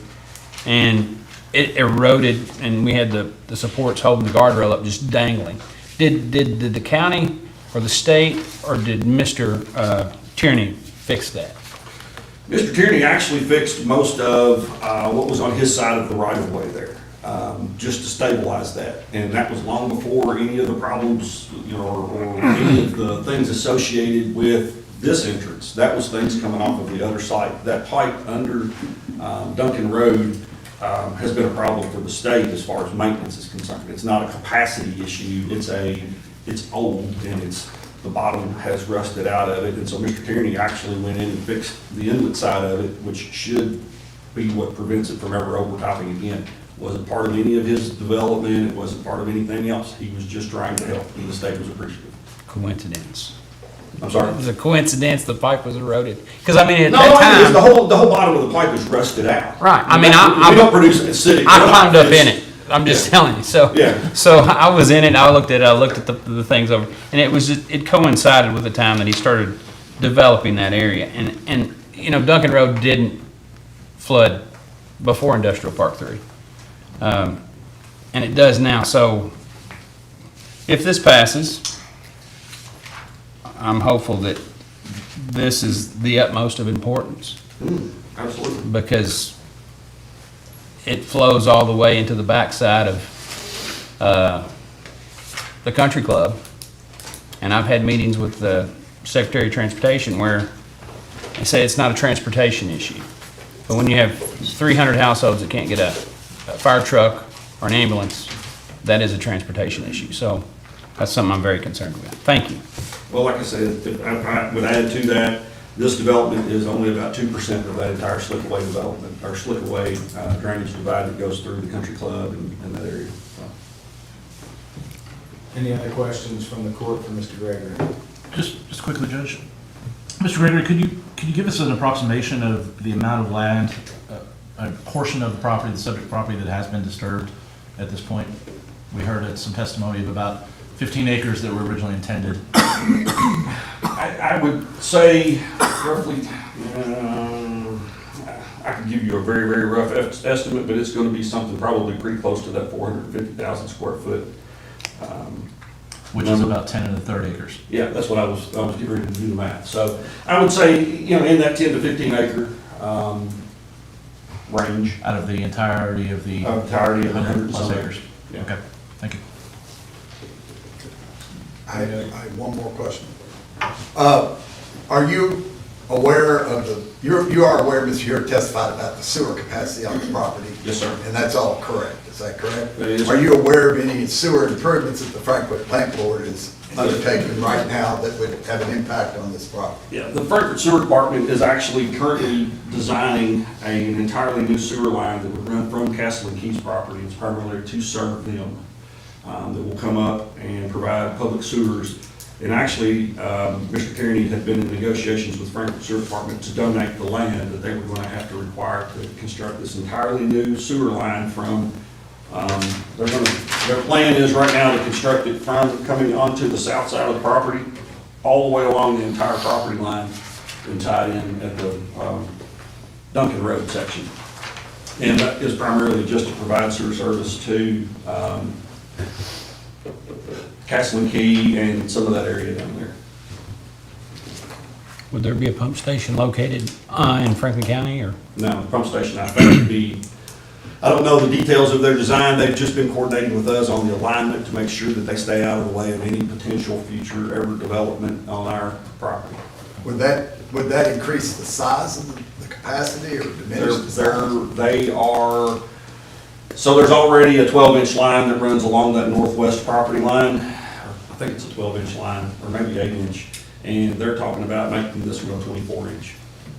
So it would dramatically increase the capacity and also allow for future development in the areas that are identified by the comprehensive plan, I'm guessing. So that's all. Any other questions from the court? All righty. Staff, do you have any questions for Mr. Gregory? No questions for the witness. Thank you. Does anyone in the audience have questions for him? Please come forward and state your name. Yeah. Again, please pardon my ignorance. Oh, sorry. Jack here, BDN. Sure. Thank you. Pardon my ignorance. I'm saying this because personally it affects, we put up a building, 20 by 14 building in the field. And when the building wasn't there, when it rained, the ground absorbed most of it. So here's my question, and again, pardon my ignorance. As you build these structures, and they're huge, I don't know the size. So now, what I'm getting at is that we brought this building in, the 20 by 14. I've got runoff coming off the roof pretty fast. Now it goes onto the driveway, and it's beginning to pool in an area that never pooled before. But anyway, so now, and we've had unbelievable rain. So if you build these structures, are your numbers that you just stated, the percentages, do they include the structures that are built or based on what's built now? Is that a fair question, or do I need to rephrase that? Let me try to answer it and see if it answers your question. Right. If it doesn't, feel free to say, no, that's not what I'm talking about. So if you're going to reduce, well, first off, the way that you would typically develop the stormwater runoff from a site would be that every place that it leaves the site, you would add that up, and it has a certain flow rate. Let's just say, for example, it's 100 cubic feet per second flows off of this site as it stands in its existing condition. Okay. You then come in and put buildings in, pavement, parking lots, all of these things, and they're considered impervious. So the water doesn't actually soak into the ground anymore. It's now directed off, and you try to collect that in ditches and inlets and storm sewers and pipes and all that stuff. But ultimately, when it leaves the site, you cannot exceed that flow rate at which it was in the existing. So after we develop it, it still can't be any more than 100 CFS, and that's just the example number I used. In this case, we actually have to reduce that down to 75 CFS because we have to reduce that by about 25%. Does that answer your question? Yeah, so that means that your number, the percentage that you Yes, sir. gave was included based on buildings that are not there yet that will be built, or any asphalt or? It would be based on the existing condition that is out there, and it is, I'm gonna say, 99.9% dirt out there. And so, you know, so the dirt has a certain percentage at which, you know, once it rains hard enough, it'll shed water. Yeah. It no longer soaks in. So we basically take that into account. Let's just say typically dirt would only shed about 30% of the water off. Building sheds 90% off. So we have to account for that difference. and that's where that difference comes from. And like, you know, when it leaves the site in the existing condition, let's just, that magic number, let's just say it's 100 CFS, we have to be at least at 100 CFS or lower, and in this case, we have to bring it down to 75. Thank you. Mr. Pretty sure, does that answer your question? Some, yeah, because I don't know what size buildings you're gonna be putting or how much. We don't, but what we would do, the one thing I will So that add, percentage could change. the one thing I would add to that is it's in the developer's best interest to go ahead and assume the largest site that he could ever build out. That way he doesn't have to keep making modifications to his basin. So in the initial phase, if he only built a portion of that, he may have 50% reduction because he's not actually done the full build out yet. Blackburn. Is that reduction, is it for sheet flow or is it for directed flow in culverts and ditches? It's not really, you really don't, that's what I was saying early on, it's really hard to define the difference between sheet flow. It is for whatever leaves this site, whether it leaves it as sheet flow, because, you know, right at the very edge, there may be some spots that it sheet flows away. We're not gonna be developing right out the very edge anyway, so that's gonna be basically the same as it always was. But in other areas where it may be used to sheet flow, like this gentleman said, you're gonna wind up concentrating that into a more concentrated flow coming off of rooftops or gutter drains or, you know, roadways. And you're gonna concentrate that and you're gonna direct that to your detention basins, where that stuff would have eventually wound up at a concentrated flow anyway. Because if you look at the contours, which basically define how water flows, every time you have a contour that forms a V, that's a ditch, basically. Right. That's where you're getting concentrated flow. There's maybe less than 10% of the area all along this boundary that anything sheet flows off of it. Everything flows to a shallow swale that becomes a ditch, that becomes a stream, that becomes a river, that, you know. So. But to answer your question directly, the charge would be to reduce all of the flow, total flow that comes off of this site by 25% or more. Thank you. Okay, any other questions from the audience? Please come forward. John Carlton. During your design and construction phases, were you aware that this tract of land was zoned agricultural? Haven't done any design, or we've been doing some preliminary design. But I was aware that it was agricultural, but we had also received a zone change that was then under appeal, so that's why we hadn't done anything formally. So you were aware of Mr. Tierney's intent to have the zoning change to industrial? Yes. Okay, and were you aware of his previous application for a zone change that was denied by the Fiscal Court in 2020? Yes. Okay. Had Mr. Tierney ever implicitly or explicitly indicated he had any agricultural use for the property, or was it always intended to be industrial? He had intended to use it for agricultural, as was suggested by one of the magistrates the first time that we went through the zone change.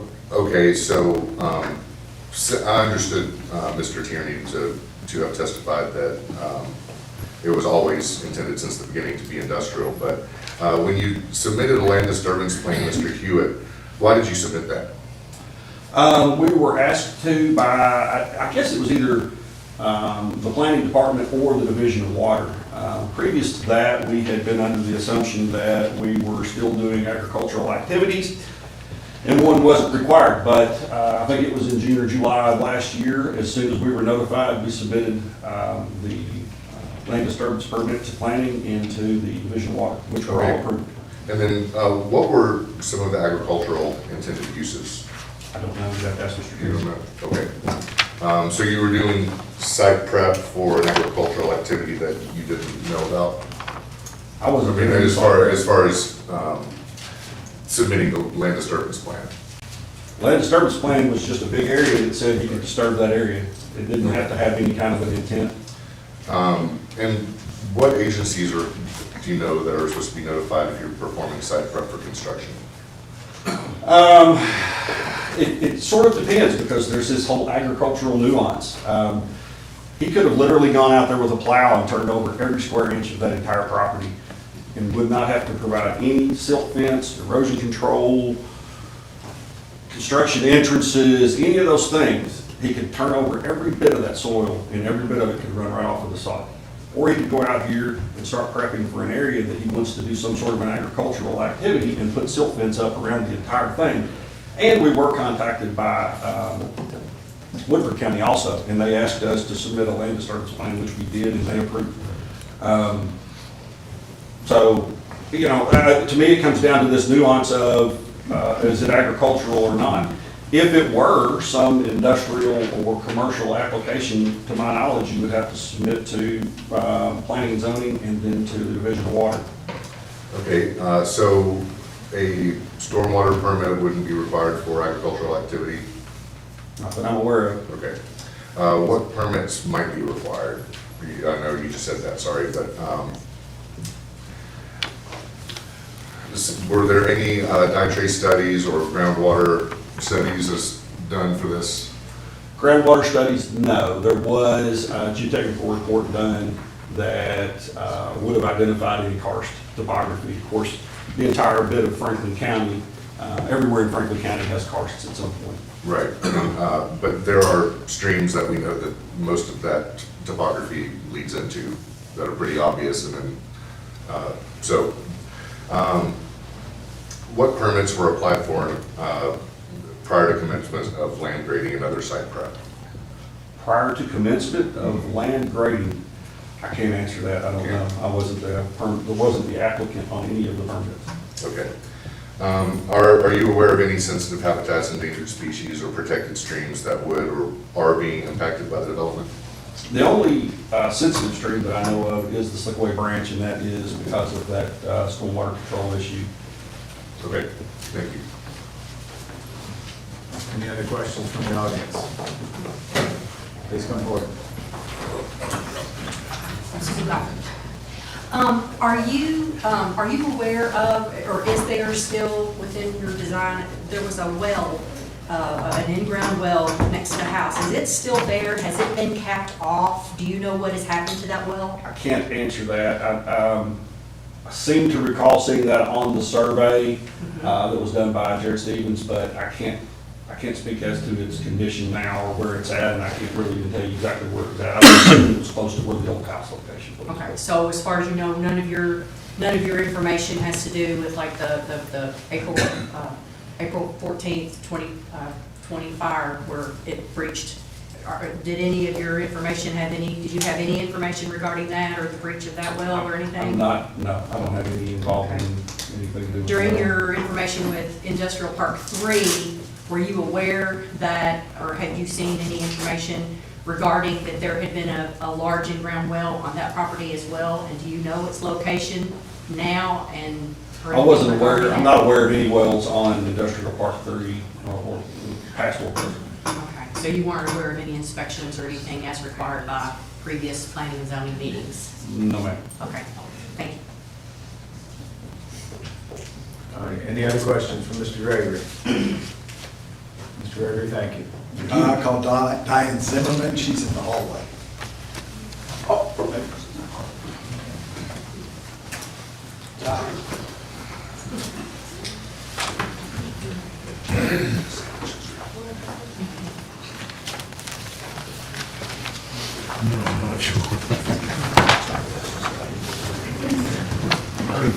Hope you don't mind me calling you Your Honor. It's a habit. Trying to get a hold of it. Just state your name. I was not sworn, I was standing outside, so. Do you promise to tell the truth, the whole truth, and nothing but the truth? I do. Could you state your name, please? Yes, Diane Zimmerman. And Diane, what is your profession? I am a licensed professional engineer in the state of Kentucky. And what is your educational background? I have a Bachelor of Science in Civil Engineering from the University of Kentucky in 1986. And are you a licensed professional engineer? Yes. I have a copy here of the resume. Yes. Would you admit that as part of your testimony today? Daniel. I got it up here. What is the area of engineering you practice in? I specialize in traffic impact studies, traffic operations, and traffic planning. What is your experience that qualifies you to specialize in that area? I have almost 34 years of experience. I have worked with the Kentucky Transportation Cabinet, the North Carolina Department of Transportation. I have been Self-employed for 9 years, here with a firm that was previously located in Frankfurt, Zimmerman Greider Incorporated. I've been employed by Jordan Jones and Golding and Jacobs Engineering Group and CDM Smith. All of those jobs involve traffic engineering and transportation planning. What is your, how many traffic engineering studies have you done in connection with development and planning zoning matters, you estimate? As of early this week, it was 686 traffic impact studies. And what is your experience in traffic studies in the Duncan Road area? I believe I counted, this was the 9th traffic impact study I've done on Duncan Road since 1998. And in the past 3 years, how many traffic studies have you done that would have been for development similar to this? Over 15 other industrial development sites. Okay, were you requested by Mr. Tierney to do a traffic impact study on 690 Duncan Road? Yes. Had you, in fact, been requested by him to do one in 2019 and again in 2022? That is correct. And did you do a traffic impact study in early 2022? Yes. And did you then do a supplement to that study in February of 2023? I did. And have those traffic impact studies been provided to the fiscal court as a part of Mr. Hewitt's information package that was distributed to them? It is my understanding that they are. Would you make those part of your testimony here Yes. today? Yes, I will. In your what did you do in order to prepare those studies? And what's the purpose of the study? The purpose of a traffic impact study is to evaluate the existing highway network adjacent to a site. In this particular location, the original traffic impact study studied the intersections of Corporate Drive and Duncan Road. I just want to make sure I read all this correctly. At Duncan Road at US 60 and the two US 60 intersections with the I-64 ramps. And why did you find those two particular areas to be of interest in preparing this study? Those are well, it was a consultation with Franklin County's traffic impact study engineer as well as the Kentucky Transportation Cabinet to determine and through that process, we jointly agreed that these were the intersections that would experience the most significant impact of development south of Corporate Drive. And did you actually, what did you do to evaluate the situation? I have visited the site. I obtained data from the Kentucky Transportation Cabinet about the traffic signal at Duncan and US 60 and the two signals with the interstate. I have a copy of the construction plans for the project that has recently been completed through those three intersections. Additionally, we collected traffic data, just to answer the question from the gentleman earlier. The majority of the traffic count data was collected with video cameras and then is processed in the office by a person counting the video camera as data as opposed to physically sitting a person on the side of the road. Additionally, it looked at the roadway, the widths and the number of turn lanes at each intersection, and consulted with both the Franklin County planning staff and their traffic engineer about the other developments in the area that had been approved that needed to be included in the traffic study. Did you also see Mr. Tierney's conceptual plan and Yes. And I guess the information that's contained on that plan in order to include that in your analysis? Yes. And you did do that analysis, is that correct? That is correct. It's fairly technical to even a average reader. Yes. But what was your conclusion on page 6 of your supplemental report? Page 6 of your supplemental report. I concluded that based upon the amount of traffic generated by this proposed development and the amount of traffic forecasted for the year 2023, There would be minimal impacts to the existing highway network with level of services remaining within acceptable limits. The delays experienced in the area will increase, but they are within the acceptable limit, and no improvements are needed to achieve these levels of service. Now, that conclusion is based upon the calculations that are included in your report? That is correct. And do they include the information that you received from the Kentucky Department of Transportation concerning signal and traffic patterns in the area? Yes, that is correct. And obviously, as you mentioned, you've done 9 studies out there, and each one of those studies was done probably in connection with some type of new business or new industry or new activity, I guess is the best way to put it. Yes, that is correct. And the counts that you made, I think in the, and correct me if I'm wrong, in what time period were those counts made? I think August of 2022, there were counts made, and then in the February of 2022, I think there were other counts included. Correct. The original study that is dated February 21st, 2022, used counts that we made August 20th of 2019. So those were pre-COVID and pre-racetrack and lots of other things that had happened in that vicinity. But because of the conditions created by COVID, we as an industry have decided, or a profession, that it was not appropriate to make new traffic counts until August of 2022. So when I did the traffic impact study for the car dealership on Democrat Drive, we made new traffic counts on August 16th of 2022, and then I also have a count from February 24th, 2022 at the intersection of Corporate Drive and Duncan Road.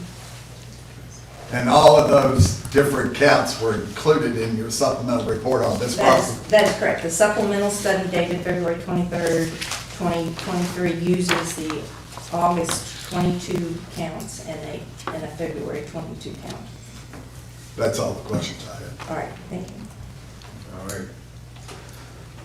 We have, does the court have questions for the applicant? Go ahead, Sherry. All right, thank you for coming today. I am looking at page 3 of the traffic studies. Yes. And on that, it does indicate that there was a traffic count done in July, July 18th, 2019. Oh, so you're in the original study. I'm just looking at the Yes. data that's in this Yes. document. So does that take into account, typically in the month of July, there's no school? Correct. So that would potentially lessen the amount of traffic due to, parents not running kids, school buses, et cetera. Is it typical for traffic studies to be done in months?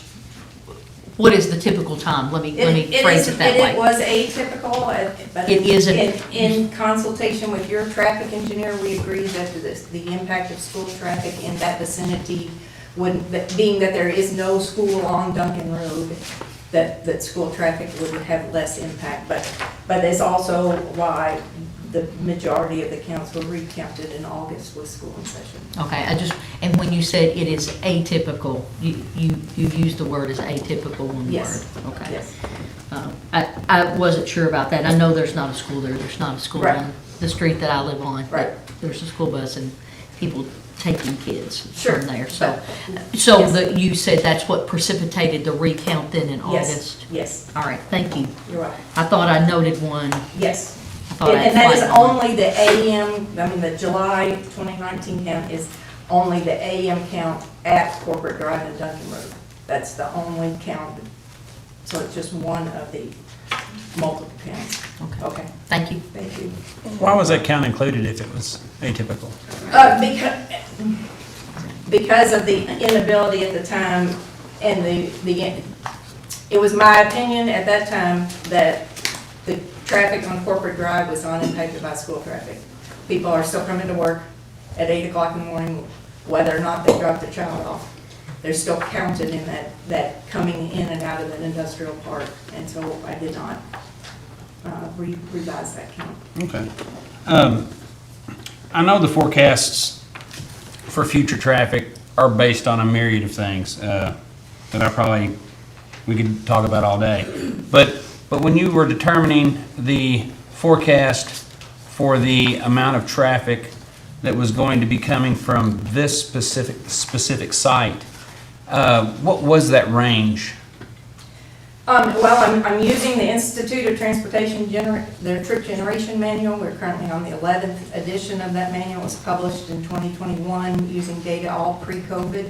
It's based on the square footage of the size of that building, and I'm using the average rate. I could pull it up if you really need to know that. I do not have the actual rate. So it's not considering usage, it's just considering square footage? Well, it's considering it's a warehouse. I mean, A right, warehouse, okay. The manual, as we talked about at the conference of plan moments ago, is now, they don't even print it. It's so Sure. many pages, it's about 1,200 pages. So there are approximately 150 land uses in this document. So yes. It's a broad range? Broad range, from military bases to airports to schools to single-family homes to shopping malls, fast food restaurants, gas stations. So I'm trying to utilize, based on what the information the developer has provided me, what they anticipate is the use of the site.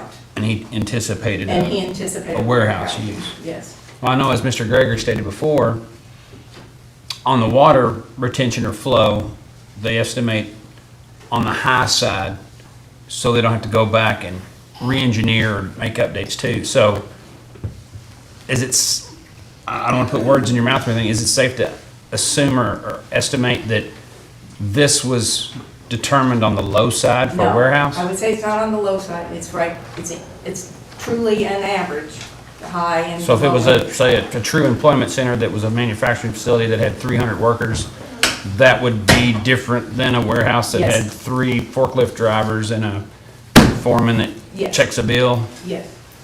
Yes. I mean, It's so considerable. the question would be, is the use I used the appropriate use to use?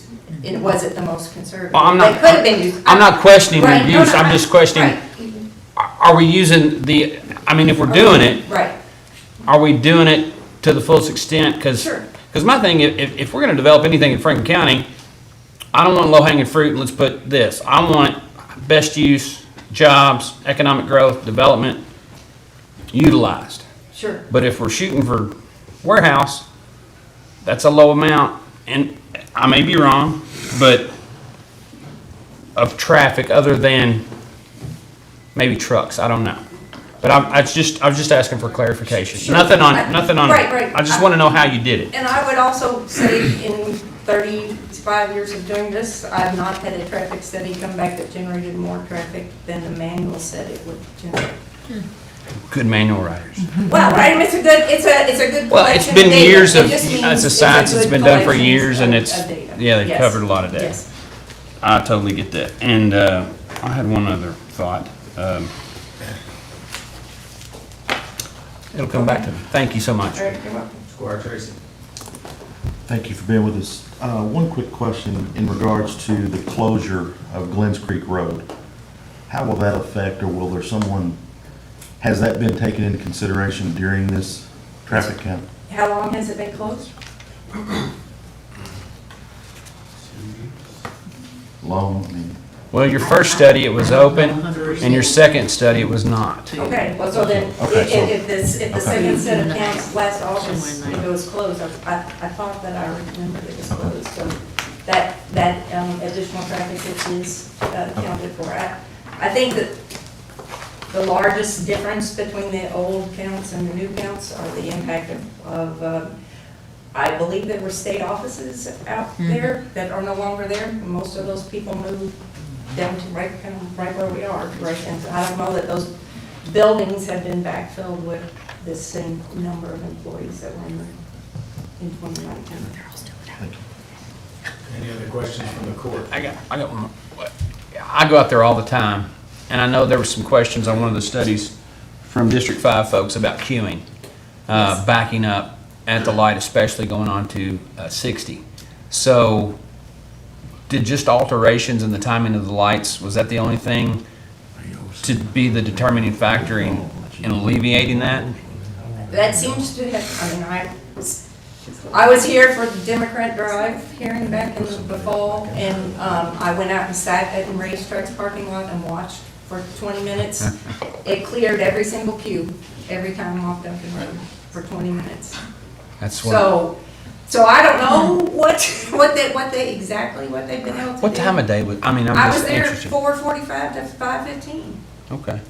It cleared it every time? every time. Now, it backed up past racetrack's driveway, Yeah. but it would clear every time, whatever date that was. So I'm assuming that they were able, because of the changes they were able to make at the interstate ramps, that really the cube clearing problem was that you couldn't get onto Versailles Road, not that you couldn't get, that the light wasn't green, but that once you had a green light, you couldn't go anywhere. Right. And so the fact that they Yeah, fixed that. the problem wasn't on Versailles Road, it was the problem was coming out, especially shift change, Shift change. things like that Yes. from the factory. Yes. Okay, thank you. Mhm. Any other questions from the court? Staff, do you have any questions for Mrs. Zimmerman? No questions of the witness. All righty. Go ahead and come on forward. Man, I got a bunch, yo, let's do this thing. Sure. So, Brett Connors is my stated name. What days were the studies in August and February executed? August 16th, What day of the week was that? go back here to what was it? 22. Tuesday. I was gonna say it should have been a Tuesday, Wednesday, or Thursday. What day was the February executed as well? It was, So again, I don't have the calendar. What day of the week? It was February 24th. 24th is Friday. a Thursday. do you feel that this traffic study appropriately encapsulates both seasonal distillery traffic with the Reserve and Castle and Key, which is not open on Monday or Tuesday, and not open Wednesday in the winter season as well, with our primary visitorship occurring Thursday through Saturday? I would say, yes, it does reasonably reflect the traffic in the So vicinity. would an additional 1,500 cars on a Friday skew the data? No, not necessarily. Okay. Well, over the course of Yeah, the over the day, course in of a the peak day. hour, what time do your tours close? They close at around 5 p.m. to 6. So and how many people are going home at 5 to 6? 50 staff in addition to probably 400 visitors. 400 people are there at 4 o'clock. Your peak operation hours, you're gonna have the majority of that 1,500 hit between about 12:30 to 1 p.m. and 5. So a good example is like on Oaks Day, we saw over 1,500 visitors Sure. in a span of roughly 6 hours, Sure. with the majority concentrated in that departure happening between about 3:30 and 5. And that's I would one say day of the that's year? pretty dramatic. How many times a year does that happen? Let's see, in August, we did over 1,000 visitors every Friday.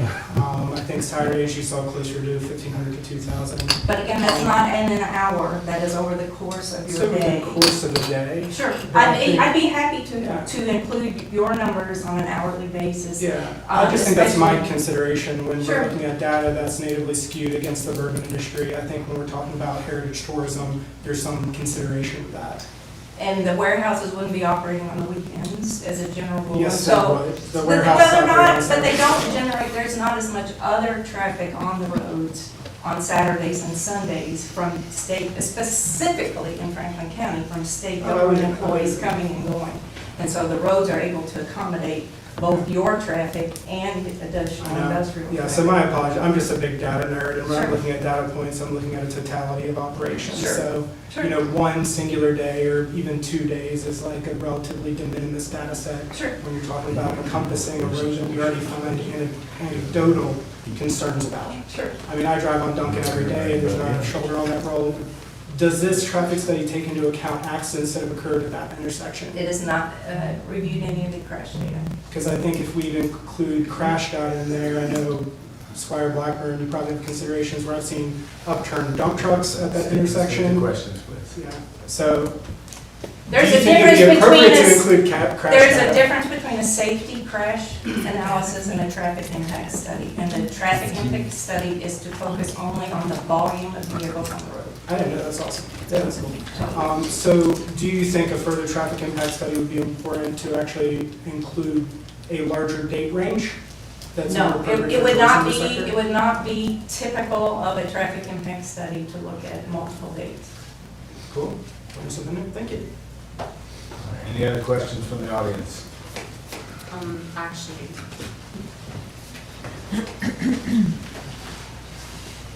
Oh, sorry. Ms. Zimmerman, were you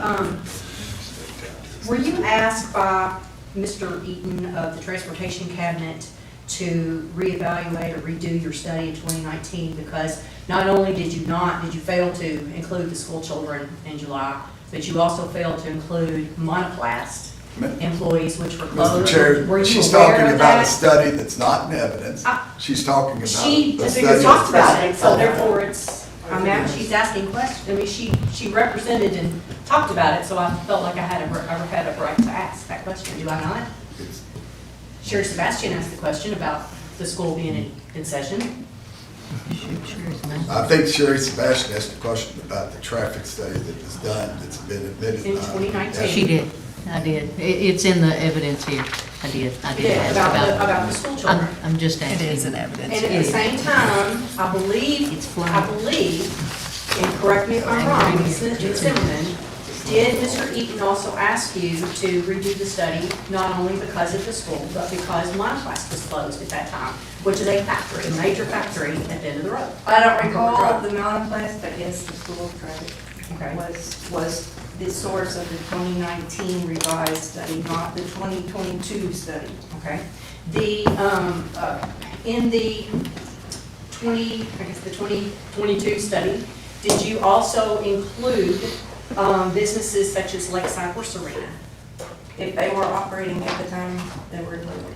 Okay, I mean, are you aware of how many vehicles come to Lake Cypress Arena within the year or within a month's time, the hundreds and hundreds of people? If they were generating traffic on the day the counts were made, they were included. Okay, did I understand you correctly too? Did I hear you say that when you were there like between 4:15 or 5 o'clock or something like that, and you saw that the traffic had been alleviated with the lights? Yes, between 4:45 and 5. Okay. 5 o'clock. Okay, now, it's my understanding, and correct me if I'm wrong, but there is Industrial Park 2, which Hoover Boulevard exits out onto Duncan Road, and then there is Mill Creek Park, which exits out. There is also Industrial Park 3, which exits out. Most factories, do they not let out between 3 and 3:30? Instead of the time that you said you were there? I was not there at 3:30. I'm saying at the day that I was there, between about 4:15, 4:45, 4:30, I can't remember exactly what time I got there, because I had to be down at the planning commission meeting at 5:30, so I had at least left there by 5:15. So I don't know how it operates at 3:30, I have not seen. Okay. The previous gentleman that just asked you questions about Castle and Key. Were you aware, does your study take into consideration when they do big events? For instance, were you aware that last year when they did their bourbon release, they had 5,000 people? Again, I'm that trying to used capture that? a typical day, not a peak event. Are you aware that because of all the businesses that are around there and the way that they operate, no day is a typical day? I would beg you to differ that. I mean, 52 weeks of the year. Living there times 35 years, 5 then living there 35 years, I would probably dispute that as well. Well, then maybe, that could be a dispute. Thank you. Mrs. Zimmer, can I just Yes. ask a question for clarification? Sure. So when you said originally that you set up video cameras to do your traffic Yes. study, how long do they run in a That, typical traffic study? we are collecting, they have recorded 24 hours. I'm only processing 7 to 9 a.m. and 4 to 6 p.m. Okay, so when you made that statement, you were just there observing traffic, that wasn't like That the particular traffic day, correct, I was just there observing traffic. That count data is made I wanted to on. clarify, that wasn't the Thank you. study, that study was Yes, video. thank you for the prior. clarification. Okay. Any other questions? Please step forward. Jim Daniel. We're in a bourbon area here, and I was wondering what, if a facility like that is located there at the Ash Building on Riley Road, were to locate in this industrial park that has like a lot of trucks, a whole lot of truck traffic, how would that affect our traffic study? I'm not sure I can answer that question.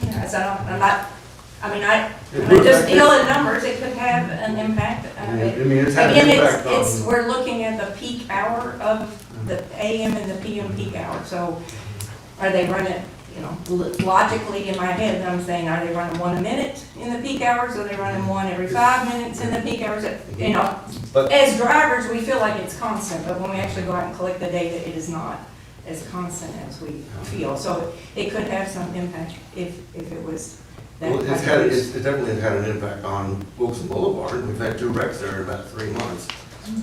So I'm just curious how, because it seems like it's. Without a specific number, I can't quantify. You have to kind of look into a crystal ball here and say what kind of business or what kind of industry is going to come to that site. And so, it's not just cars. I ride a bicycle. Is there a question, Mr. Andrews? Yes, but I think she answered it. Okay. It could affect it. But that would mean then you were on the low side on this then? Again, I don't know how, it's difficult for me to answer the question without a specific number, as whether or not that would have an impact. So really. And the study at the moment was done for 750,000 square feet of space, and only 450,000 is proposed. So additional traffic has been calculated. That's good to know. It sounds like it's. Any other questions from the audience? Thank you.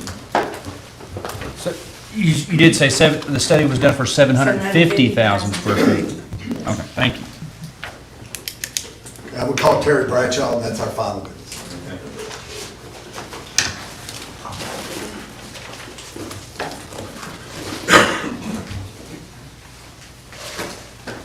Could you state your name, please? Terry Bradshaw, And where are you employed?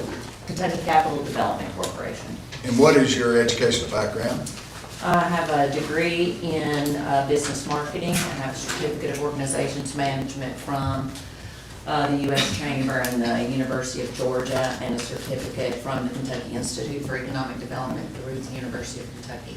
What is your work experience? I have 30 years of experience in economic and workforce development. I was the executive director of the Kentucky Association of Economic Development, the communications director at the Cabinet for Economic Development, the communications director, and also the interim director of workforce programs at the Workforce Development Cabinet, and then the last 8 years as the president and CEO of Kentucky Capital Development. What is Kentucky Capital Development Corporation? It is the economic development agency for the city of Frankfort and Franklin County. And what is the economic development agency charged with doing? What is their mission statement? Our mission is to recruit jobs to the community and develop industrial and commercial property. Have you submitted a letter to the judge in the fiscal court concerning the position of Kentucky Capital Development Corporation in this matter? Yes, sir. And did it have 2 attachments to it? Yes, sir. And would you make that part of your testimony here today? Yes. What has been the relationship between the Kentucky Capital Development Corporation and Tierney Development and Ronald Tierney? Mr. Tierney came to me, Mr. Tierney actually, when I took this job, owned a number of industrial properties here in the community. So we worked with them trying to get those properties filled. We worked with him, we had HT&A who wanted to expand near the building that they already had. We worked with Mr. Tierney, who moved one of his clients out of a building adjacent to the HT&A property so that they could purchase that building and build a campus there in Industrial Park 3.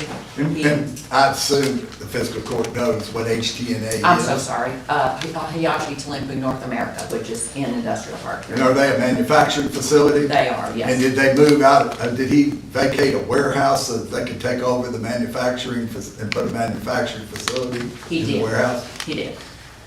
Is there another piece of property over on Leestown Road that he did much the same thing with? Yes, he did. Did he buy a warehouse property and rehab it and then place a manufacturer in it? Yes, sir. And has he been a customer of the Kentucky Capital Development Corporation regarding purchase of vacant lots? Yes, sir. He And has. did he construct buildings on those lots? Yes, he did. How long had those lots remained vacant before Mr. Tierney? The industrial park had, those lots have been vacant for 20-plus years. I don't know exactly. Do you remember what year the industrial park was built? I want to say 99, I believe that's correct. So when somebody said that Mr. Tierney, I don't know, had the ability to do it, was that true? Did he have the ability to do it? He had the ability and Was it more important that he had the desire to do it? willingness to do it, yes. Willing. Had anybody else come forward with even a willingness to do it, whether they had the ability to do it? No, sir. Has the relationship between Mr. Tierney and the Capital Economic Development Corporation, has it been good? Yes, sir. Has he been a positive, his company been positive in terms of generating economic development? Absolutely. Were it not for him and his willingness to relocate the TRG folks over to the old Bendix building and sell that building to HG&A, we would have lost all those jobs and that expansion opportunity. What's the present environment for economic development in Franklin County, Kentucky? We have little to no land or buildings, so it's slow. However, we have prospects who reach out to us, especially in the bourbon industry, obviously. We have had a number of projects reach out that are second and third tier suppliers for the EV battery facilities in Bowling Green and E-Town. The food manufacturing industry is a little hot right now, and we've had several of those. So What are these industries looking for in terms of tracts of land? Most are large tracts. Well, what do you mean by large? You're talking to a lawyer. Oh, sorry. We rarely have a request for under 40 acres. We have numerous requests for 75 acres. We have had requests for 150 acres. Okay. Do these companies, are they looking for undeveloped, ungraded land, or what are they looking for? No, sir, they're looking for build-ready properties, and we have none of those in Franklin County.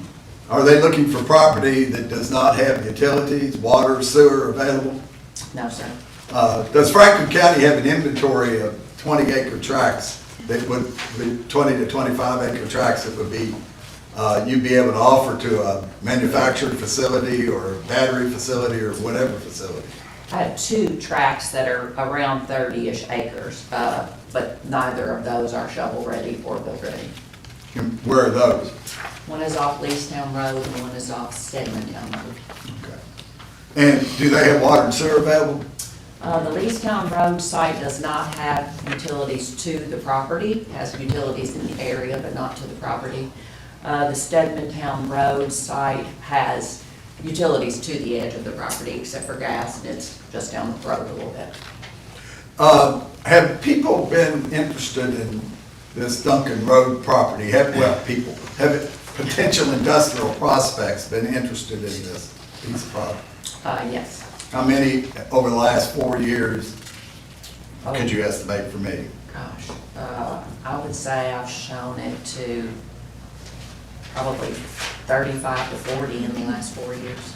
You work closely with the Cabinet for Economic Development in the state? Yes, sir. And I think somebody mentioned that this property was listed on that website, on their website, and are their industrial recruitment folks aware of that Franklin County exists, and are they working actively to try to make referrals to you? Yes, so they would normally always make referrals to us, and we have maintained that property on their site because it has gone in and out of, it's gonna be rezoned, we're gonna file an appeal. And the governor and the cabinet both asked us to keep it on that site so that they had it readily available and others could see it. The cabinet staff, though, we work with very closely.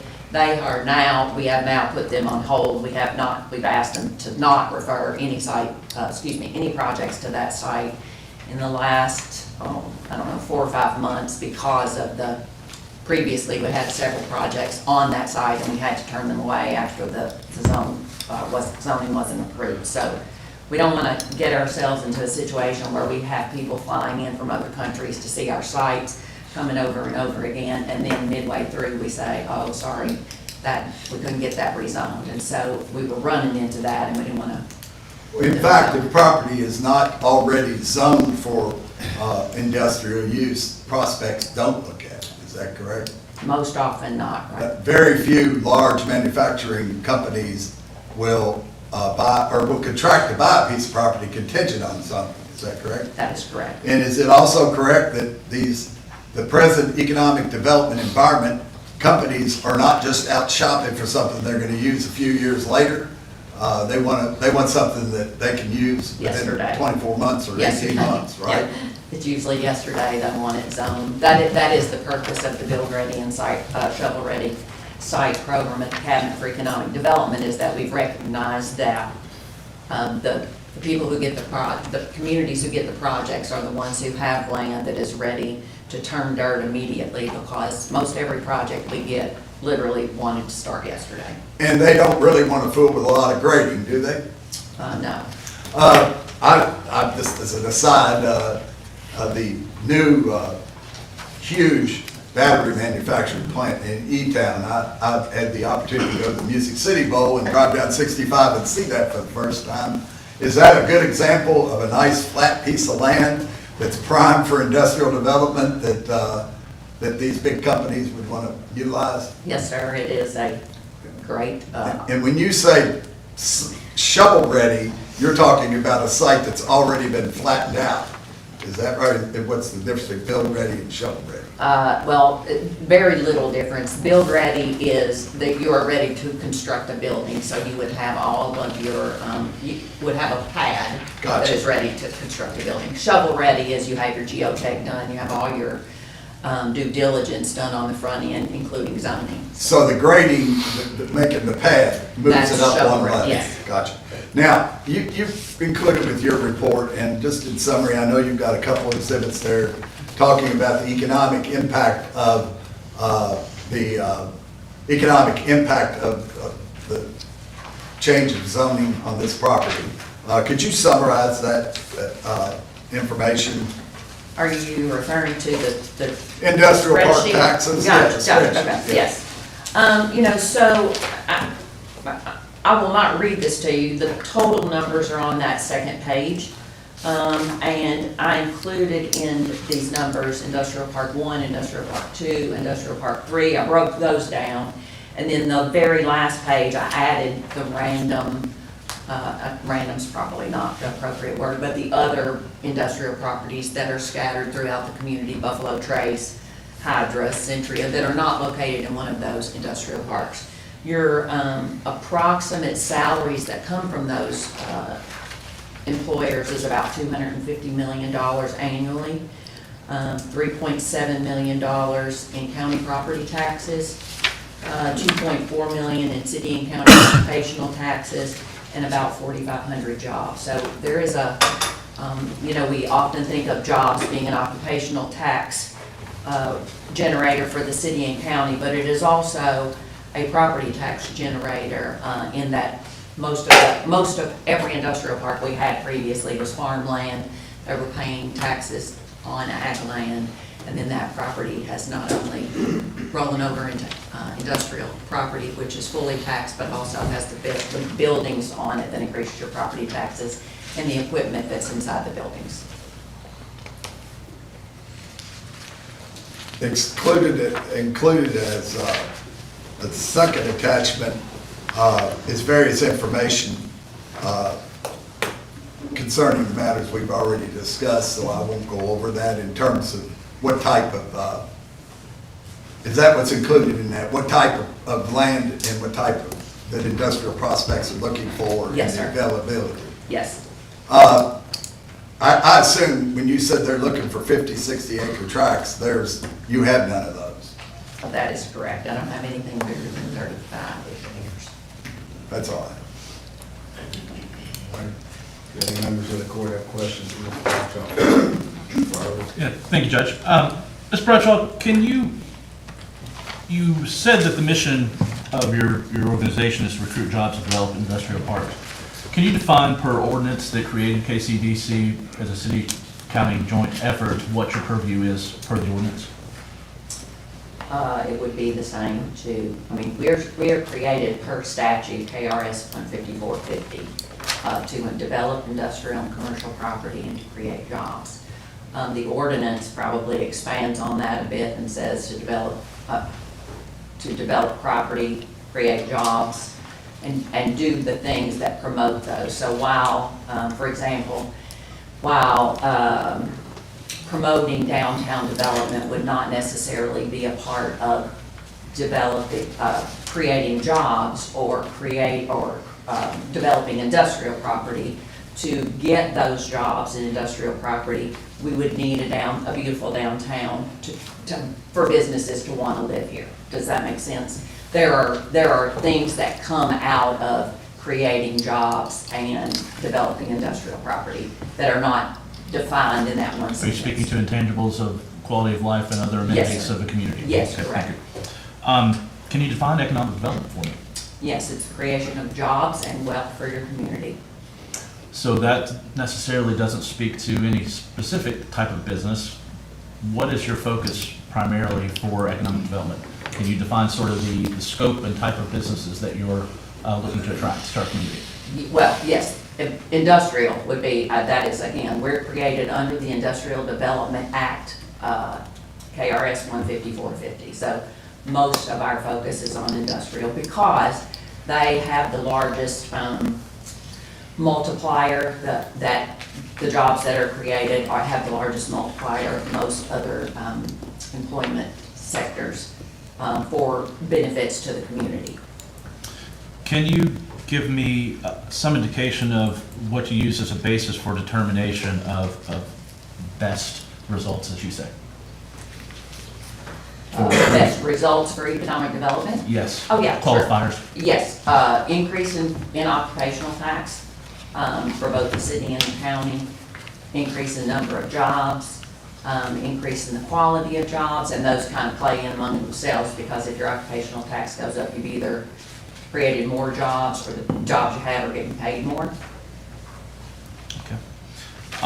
Can you tell me currently, do you have any indication or idea of how many industrial type of jobs are available and vacant in our community at the moment? Vacant? Oh, gosh, I could not tell you. Many. Do you believe that that is an indication of any type of certain element of our workforce, or can you define why we have so many available industrial type positions? Well, I think we have a lot of available, all types of positions. We have a workforce issue, as every other community in the country has. We don't have enough workers for the jobs that we have available, and I don't think that's strictly, I know that is not strictly associated with industrial. It is almost every sector. You've said large tracts of land. Have you conducted a study or worked with our planning and zoning folks to inventory our community, given that the majority of this community is a river valley?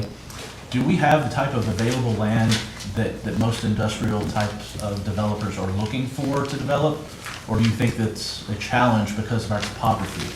No, I don't think it's a challenge. I think that we have recognized probably, 3,000 acres of land within the county that would be prime industrial property, has the infrastructure or is in line for the infrastructure that is necessary. So, no, we've got a lot of land in Franklin County, and there's plenty that would be appropriate for industrial development.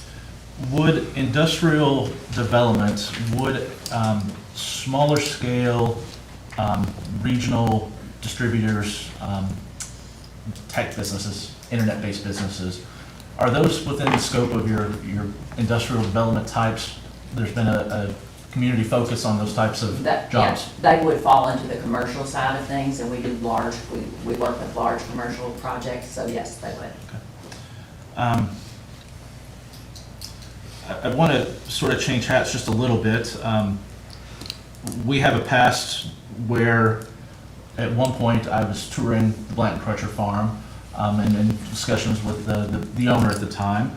And I believe I received a phone call from you requesting that I communicate to the owner their need to sell to the industrial authority. Do you remember that conversation? I do remember we had a conversation that I thought I reached out to you just to ask you how to reach the owner of the farm.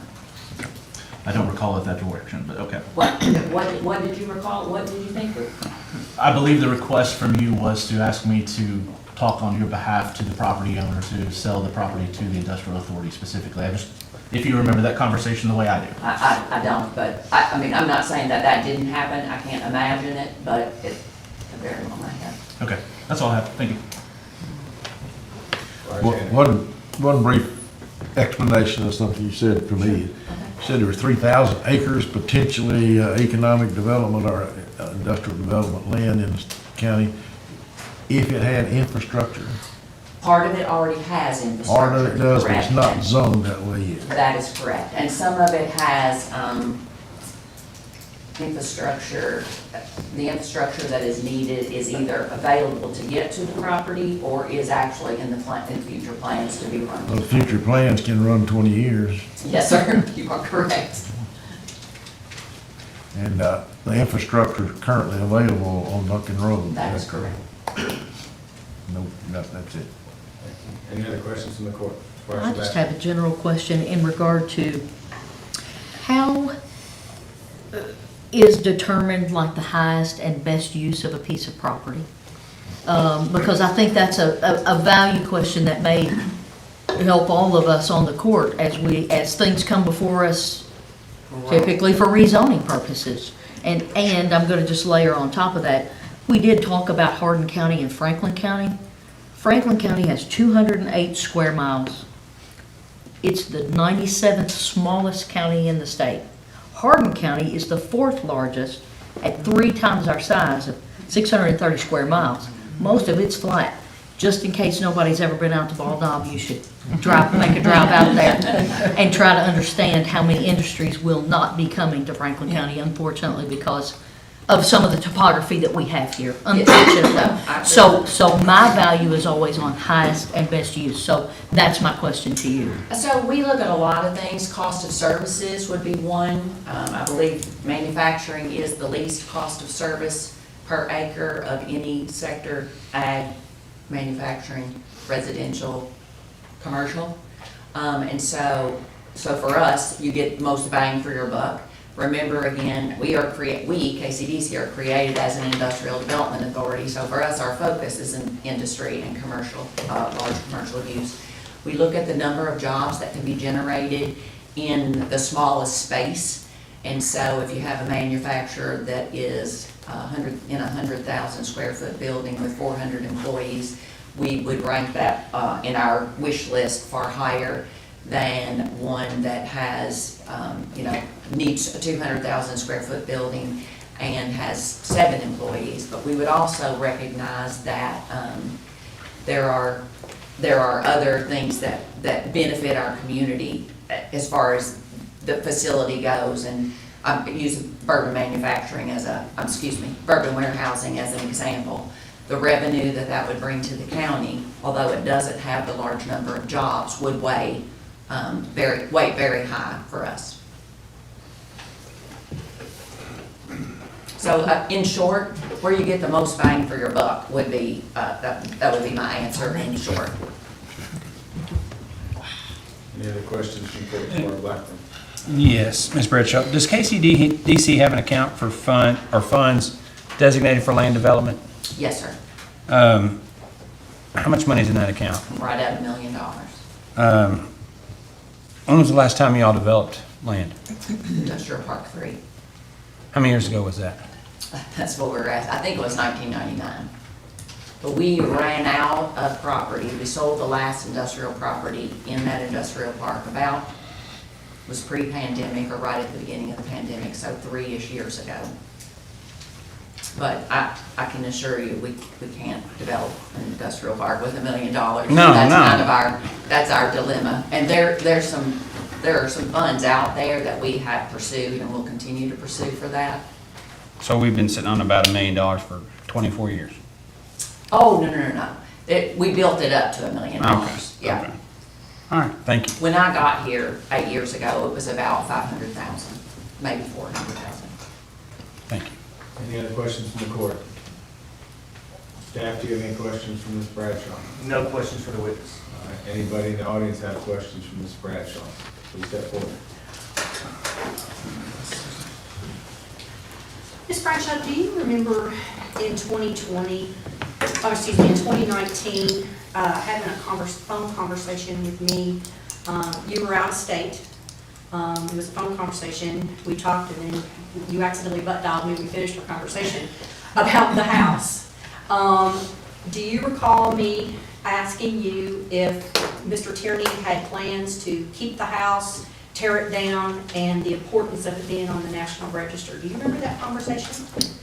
I know that we had conversations. I don't remember any part of that that included the butt dial. I'm not saying it didn't happen. I'm just saying, I don't remember any of that. So do you, so if I ask you about something that you said to me, see if it would remind me? Maybe, sure. When we talked about that, I talked about grants that were possibly available from various heritage councils and different things that Mr. Tierney could use to possibly renovate the house because, you know, so that it could, because of its historic nature, it was built in the 1700s, was one of the most prominent in Frankfurt at the time, and that both the house and the land were on the National Historic Register. Do you recall that conversation at all? I still don't recall it. I have been made aware numerous times, and I will not take away that you could have been one of them that said the house was on the National Historic Register, but I don't remember that conversation. Do you remember at any time during that conversation when we talked about the National Register telling me that the only, and I want to quote it, this is not exact, but pre-quote, do you recall saying that the only good thing the National Register is good for is if you have a bed and breakfast, and he's not planning to do a bed and breakfast? Do you recall saying that to me? I did not at all. I would recall probably having said the National Register does not protect properties, it just is a recognition. But I don't recall, I don't know why I would have said it'd be good for a bed and breakfast. Do you, are you, so your position, are you paid by both by Franklin County and the city in your position? Correct. So you are for both entities. So basically you're paid through taxpayer money? Correct. Okay. In your position, is it one of your job requirements to be truthful under oath? Yes. Okay. Do you recall at the last public hearing, when I cross-examined you, I asked you specifically if at any time you had had a conversation with anyone on the fiscal court or Mr. Tierney about the house coming down? Do you recall what you said? I do not, I don't remember the conversation. You said no, and then you added, if you recall, you added, I didn't even know a house was there until after it was down. No, I didn't know the house was coming down until after it was down. No, I did not talk to Mr. Tierney about the house at all. Did you talk to anybody in the fiscal court about the house? I don't think so. Coming down? No, I don't think so. I don't even know who that would have been. I literally did not know the house was coming down until someone complained after the fact that the house was coming down. You had no intention at all, or had no conversations about the house possibly coming down at all? No. Okay. Because I want to enter into record testimony, well. Your Honor, this I mean, is I more wanna- testimony. I want to enter into record two emails that I want to enter That's not from cross-examination. 2016 about that testimony. From 2016? It's testimony regarding the house and whether or not it was, I can read it for you if you would like for me to. Mr. Tierney did own the Why don't property you in hold that for your 2016. public comment if you're gonna make a couple public comments then? Okay, well, I was asking her in cross-examination if she recalled this, so that's why I wanted Mr. to make Tierney sure. did own the property in 2016. Who would have been tearing down the house? Well, I had asked if you had talked to anyone on the fiscal court. And the 20. Let's keep matters to the zoning request here, if we could. Okay. I will submit it during mine, but I'm asking because I wanted to make sure that you're factual and that you know, there were conversations and it's on this email. So I'll submit it for the record. Anybody else have any questions? Please step forward. Do I have to say my name? No, she's- Jack Pearson. Your clientele, can they range from simple, making pillows, for example, to toxic chemicals? We probably wouldn't do toxic chemicals, but yes, sir. I just use that, Yes. anything, making batteries, Sure. you know, cell phone batteries, that's toxic. That's not. Okay, yeah. It would. It could, yes, sir. All of those would qualify under industrial, yes. Manufacturing is manufacturing. Okay. Any other questions from the court? Come forward, please.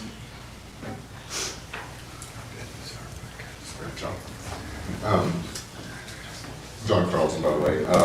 When considering highest and best use of properties, does historic preservation ever weigh into your consideration? Honestly, I've never had a piece of property that we've used other than this one that had any historical value at all or any historical relevance at all. Okay, and do you think there is a value in historic preservation? Sure. Okay. Do you acknowledge there are economic benefits to historic preservation? Sure. And do you acknowledge that there is a relationship between historic preservation and heritage tourism? Yes. Can you describe that relationship? Well, I believe I can give you examples. I mean, I think that Castle and Key is an excellent example. Buffalo Tracer is an excellent example. Both of those are manufacturers. Both of those are businesses that we work with regularly. Okay, but a small scale historic preservation, not necessarily like a gigantic distillery or something like that. So are you asking, do I think it is important to have, that historical properties have add a value or a quality of life? Sure, yeah, Okay. absolutely. Is there historic preservation and heritage tourism connection between the Blanton Cretro property and Castle and Key Distillery? No, I wouldn't think so, no. Okay, do you just, would you ever recommend historic preservation as a highest and best use for a property? Oh, it depends on what the property is, sure. Okay, thank you, that's all I have. Thank you. All right, any other questions for Ms. Bradshaw? Step forward, please. Brett Connors, would you like to see the historic documents that prove the benefit between the Blaine Crutchfield Farm and the historic E.H. Chandler facility? We can provide them. Yeah, I don't understand the I question. said, would you like to apparently. see Yeah. the historic? Yeah, I don't understand the question. Judge, we're getting way outside the scope here, I think. Okay. I just, All right. Thank you, Ms. Bradshaw. Thank you, Dr. Your Honor, that's our final witness, but I would reserve the right to make a statement if I could at the end. Okay. Thank you. So if we don't mind, can I get a motion, take a 5-minute break before we go into public comments? So moved. second. All in favor, say aye. Aye. All right, 5 minutes, please. Thank you.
back in?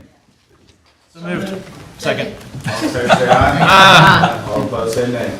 Alrighty, so now we're gonna head on to the in-person comments. I'm trying to read a couple of house rules here, housekeeping rules. You must be signed in, and I believe we have the sheet up here, and you must be sworn in. You'll be given 5 minutes to speak. You will be stopped at your time limit. Deputy Kennedy here has a go ahead and show him. He takes great pride in these. Go ahead. 2 minutes. Oh, he made signs. 2 minutes. 1 minute. It's like the Supreme Court. 30 seconds. We want everybody to be, hey, we all need to be respectful of each other's time and everything, so I just want to be upfront about that. And then afterwards, you'll be asked questions from the court, staff, or the applicant. Please no profanity, let's just treat everybody with respect. If you're not respectful, you'll be asked to leave the courtroom, bottom line. So, if you have not been sworn in, I think everybody in this room has been sworn in, so that shouldn't be a problem. You come up to the podium, please state your name so we can get that down, and then your 5 minutes will start. Any questions from anybody? And the other ground rule is you can't give your time. Correct. Yeah, Right. that is correct. Yep, no transferring time. I think we talked about that. That was in the advertisement. So, at this time, I've had a request or two, so I'm gonna ask Chris Schindler to come up first 5 minutes. Thank you, Judge. My name is Chris Schimler, and I thank you for the opportunity to speak on behalf of the division of Franklin County. We oppose the zone change for the following reasons. First, both the Franklin County Fiscal Court and the Planning and Zoning Commission in both 2020 and 2022 respectively denied this zone change to industrial and developed their sets of findings of fact, which are still relevant, even more relevant today than they were before, which we incorporate by reference. It's also in our written comments, which we incorporate by reference. I will not have time with my oral comments to talk about everything that were in our written comments, but I hope you do those due diligence. As you may know, the property at 690 Duncan Road is on the National Historic Register of Historic Places. It's prime agricultural land, historic significance, and location on the Bourbon Trail make the Blanton Crutcher Farm a valuable asset to Franklin County and the region. Its current designation as agricultural is the highest and best use of the land. For decades, local residents have been assured by local county government officials that the farm was a buffer between them and the industrial parks. And whenever there was an issue with the industrial parks, or whenever there was more development proposed in that area, and there were concerns from the neighbors in that neighborhood, they were always told, you're okay, that farm's a buffer. I ask that this court should feel obliged to honor its promises, protect the environment, and safeguard the health, well-being, and property of Franklin County residents. The case before this fiscal court is not a typical rezoning case. The willful destruction of a historic home, the illegal burn, the public hazards, property damage, harassment to neighbors, and violations of local, state, and federal regulations, all perpetrated by the developer, make this a watershed case for this court. Will you require that everyone play by the same rules? Will you stand up for the right of residents to be protected from bad actors? Will you insist that private property and the environment be protected and that your own rules be followed? If you're tempted to reward bad behavior in the name of economic development, please consider this. According to data submitted by KCDC in last summer for the Planning and Zoning Commission, the industrial parks comprise 570 acres of land and provide 2,735 jobs. That's 4.8 jobs per acre. If you do the breakdown in total tax, local tax generated, that yields about $5,000 in tax revenue per acre, excluding maintenance costs and infrastructure. In comparison, a basic two-story office building in Frankfurt generates over $11,000 an acre. A one-story medical office generates almost $20,000 an acre, and a downtown two-story office generates over $76,000 an acre. We only have so much land in Franklin County. Common sense dictates it's in the best interest of taxpayers to invest in development that generates the highest revenue rather than expanding our already sprawling and inefficiently used industrial land at the expense of fertile soils, watershed integrity, scenic beauty, and quiet neighborhoods.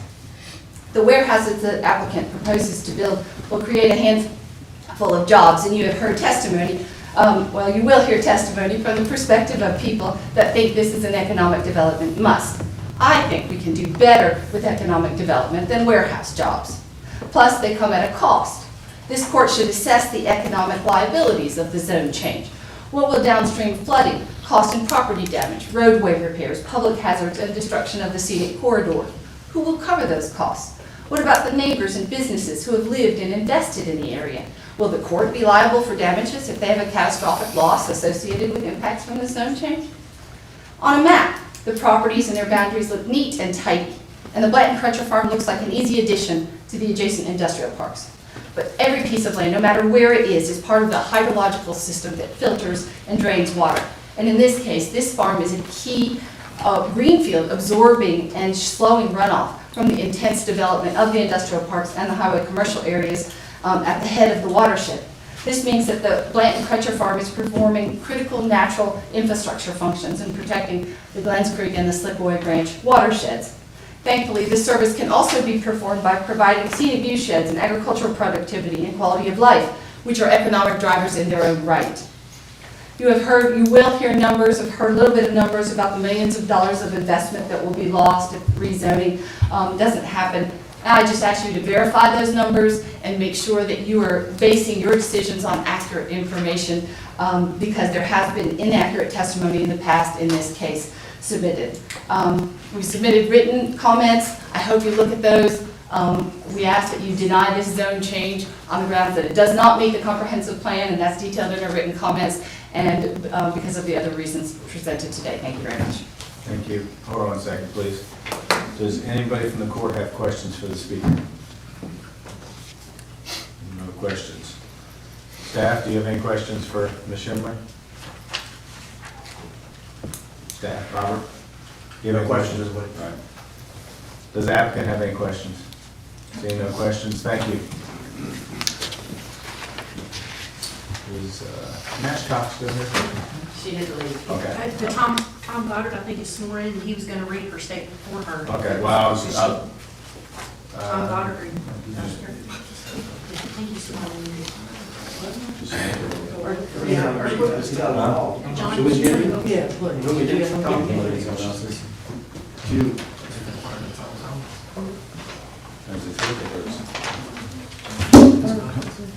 So is this part of your comments? He can't have them all. This is my 5 minutes, Your Honor.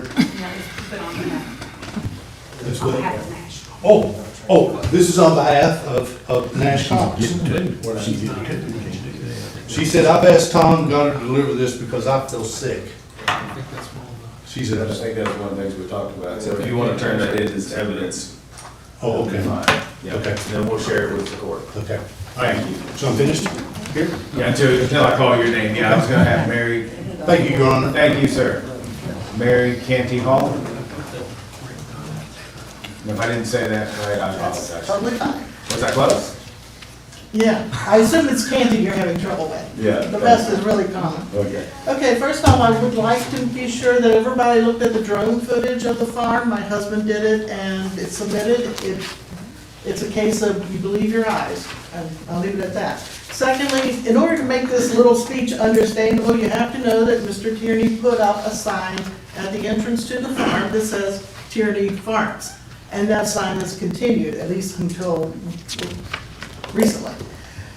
That will make sense here. So anyhow, my ancestors came over from Ireland in the 1860s. They were fleeing a corrupt government that answered only to the rich and powerful members of the society, while ensuring that the native Irish farmer had farms that averaged 2.5 acres.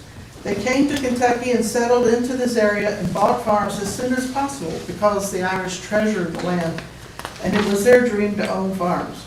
My grandparents would take a horse and buggy on Duncan Road to go to Good Shepherd for Mass 100 years ago.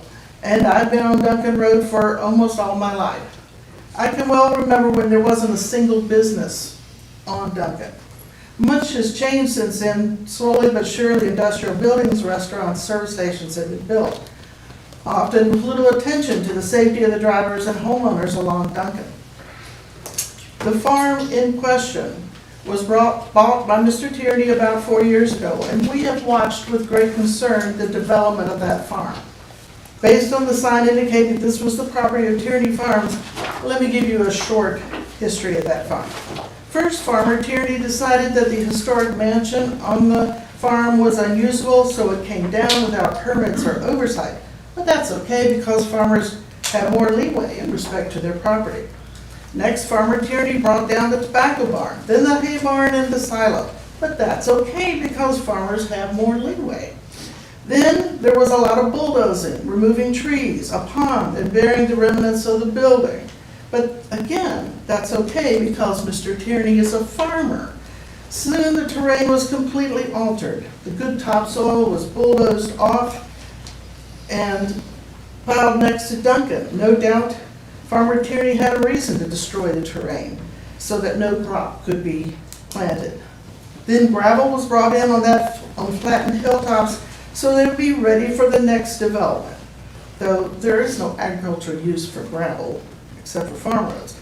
In the end, Farmer Tierney neither improved the soil, maintained its agricultural uses, or safeguarded the water table. But he is a farmer, so he can do what he wants. As I mentioned, my family came over from Ireland to improve their family's existence and to be able to own land. But they also came to escape a government that allowed the rich and the powerful to exploit the poor and the powerless. My family wanted a government that impartially administered the law and allowed no one to flout the law because of their status. As someone who hasn't paid much attention to local government, watching the Duncan Farm development has been a challenge to my naivete. There have been a number of puzzling decisions made by local officials that have favored Mr. Tierney and discounted the input of the people who live in the area. It would appear that the powers to be want Mr. Tierney to develop an industrial park. They have little interest in what the neighbors or other concerned citizens had to say. I hope today's hearing will allow everyone to give their opinions and that they will be received with the same interest as Farmer Tierney. In the end, this was never about farming. This was about a powerful and wealthy man getting his way. That's it. Thank you. All right, does the court have any questions from Ms. Hall? Staff, do you have any questions? No questions. Anybody in the audience have any questions? Thank you very much. Next is Kim Gearhart. Say it right? Okay. Joyce got her maybe? Who? So Joyce? Joy? Goodall? Jane, J-A-Y-N. Jane Goddard? Okay. Jane Goddard. Okay. Is she up there? Jane? I don't know where. She may have gone to the restroom. They can't hear her? They can hear. But it's Yeah. a little delayed. Well, if she comes in, I'll call her after. That's not fine. That's fine. Janet Garabedian? Yep. That's good. Thank you very much. I appreciate that. Welcome. Thank you. Thanks for the opportunity to speak today. I am Janet Garabedian. I'm here with my husband Jack, and we are both opposed to the rezoning of 690 Duncan Road. Our 5-acre property borders Ron Tierney's property, and I've lived at this address for almost 29 years. We did submit a detailed letter that I will summarize. There's just not enough time in 5 minutes to read the entire thing, that we would respectfully ask that you do read it in its entirety so that you can fully understand our objections. And please understand that the following comments are made in the interest of helping you to make good decisions that leads to good government and good public policy. American poet and author Maya Angelou said, "When someone shows you who they are, believe them." So who has Mr. Tierney shown himself to be? A person who commits irreversible acts with no apparent concern about ramifications on others. A person with a seemingly cavalier attitude about rules and regulations. And a person whose pattern of behavior shows an apparent lack of respect for our community, its norms, and its rules. And I have some selected examples, again, many more in my letter, but some selected examples that we have personally experienced in the past few years. For 20 plus years, there were hundreds of natural trees, shrubs, and brush that provided neighbors protections from pre-existing industrial noise, lights, and sites. Mr. Tierney destroyed these natural buffer zones, creating numerous problems for residents, including noise and light pollution. This has also caused wildlife that previously lived in these woodsy environments to wander into residential areas at a much greater rate. We have seen a dramatic growth in the number of deer, groundhogs, birds, and other wildlife in our property and in our yard, and these animals cause property and plant damage. Destroying these barriers also shows a disregard for Franklin County's comprehensive plan. Transitional areas and protected natural buffer zones to protect residential areas are gone, contrary to the plan's requirements. These mature trees are irreplaceable. Mr. Tierney testified previously that his industrial park would look like a beautiful horse farm. His actions, however, demonstrate the opposite.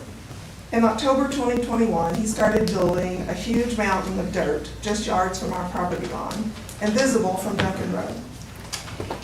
He installed a silt fence around only part of the pile, the part facing his own property. The part facing our property and Duncan Road, there was no silt fence. We were concerned about a culvert on our property becoming clogged and creating flooding on the road. So we contacted Woodford County government, his pile was on his Woodford County property, about our concerns, and an engineer came out. After her visit, Woodford County took immediate action and required him to install a silt fence on all sides of the growing pile of dirt. But this should have been done at the beginning. The dirt pile certainly does not look like the horse farm he pledged, nor does it look good to the thousands of tourists along the Bourbon Trail. In May 2020, Mr. Tierney butchered trees along our shared fence row. I understand that cutting trees overhanging your own property is permissible. However, to ensure the health and the beauty of the trees, it should be done in a responsible manner. He used a type of mulching cutting machine that cut the limbs in a jagged yanking method, leaving branches shredded, ugly stubs, and bark stripped off, which is detrimental to the tree's health. Additionally, the machine threw hundreds of wood chips into our yard, ranging from very small to 4 feet long, which we had to clean up before the next mowing. It seems to me a good neighbor would have been more responsible with trimming the trees and at least given us notice and volunteered to clean the yard about all of this debris when the job was finished. When Mr. Tierney's proposal was rejected by Fiscal Court in June 2020, Facebook posts by Tierney family members included pig photos and veiled threats to put a pig farm on the property. He did build a pig pen and had several pigs on it. It only lasted 1 season, but demonstrates an attempt at intimidation to the neighbors. There are other examples in our detailed letter, including an illegal burn, which has already been mentioned, destroying the historic home, and letting newly planted trees die on other industrial property of his and not replacing them. You probably will hear even more examples today from others. We would ask you to think about what a yes vote on the proposal says to the community and to other developers when you are rewarding someone who has thumbed his nose at the community and at Fiscal Court far too many times. Please vote no. Thank you. Anybody from the court have any questions for her? Staff, do you have any questions? No questions. Applicant, have any questions? Thank you very much. Thank you. C.L. Watts. Gone. Jack Irabedian. I list my name in it to, Okay. ask questions and things like that, but her letter, what she read was Perfect. Thank you very much. it. Thank you. William Gardner. Right here. How are you? Good, sir. How are you? I was hired by the goddess to look at a structure that overlooks our property. I'm a structural engineer. I practice structural engineering and water resource engineering since 1981. I also teach structural engineering inspection techniques throughout the nation. I've taught over 5,000 people how to inspect structures of water and upstream and downstream. And do you all have the PowerPoint presentation, a copy of it? If not, here's a copy of it. So usually I work off of PowerPoint instead of paper, if that's okay.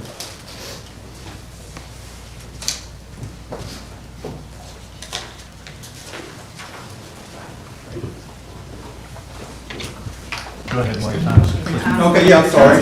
Hi, I'm used to being in charge of teaching some people. Best management practice on page 2. we're looking, this is from a drone shot by somebody else that Ms. Goddard provided me. There's a picture of a pond, and that pond does not look like it has any freeboard. And if you look at the emergency spillway, it is built in the embankment instead of in situ granite. All right, the next page. If you look at the close view of the retention facility, generally, according to the stormwater guide produced by your all's agency, it's emergency spillway designed for a 24-hour peak, and that's designed for emergency use if the principal spillway gets clogged. This principal spillway is laid at the bottom of the emergency spillway and it's flat. Usually, there's no way of dewatering this pond for safety, for maintenance.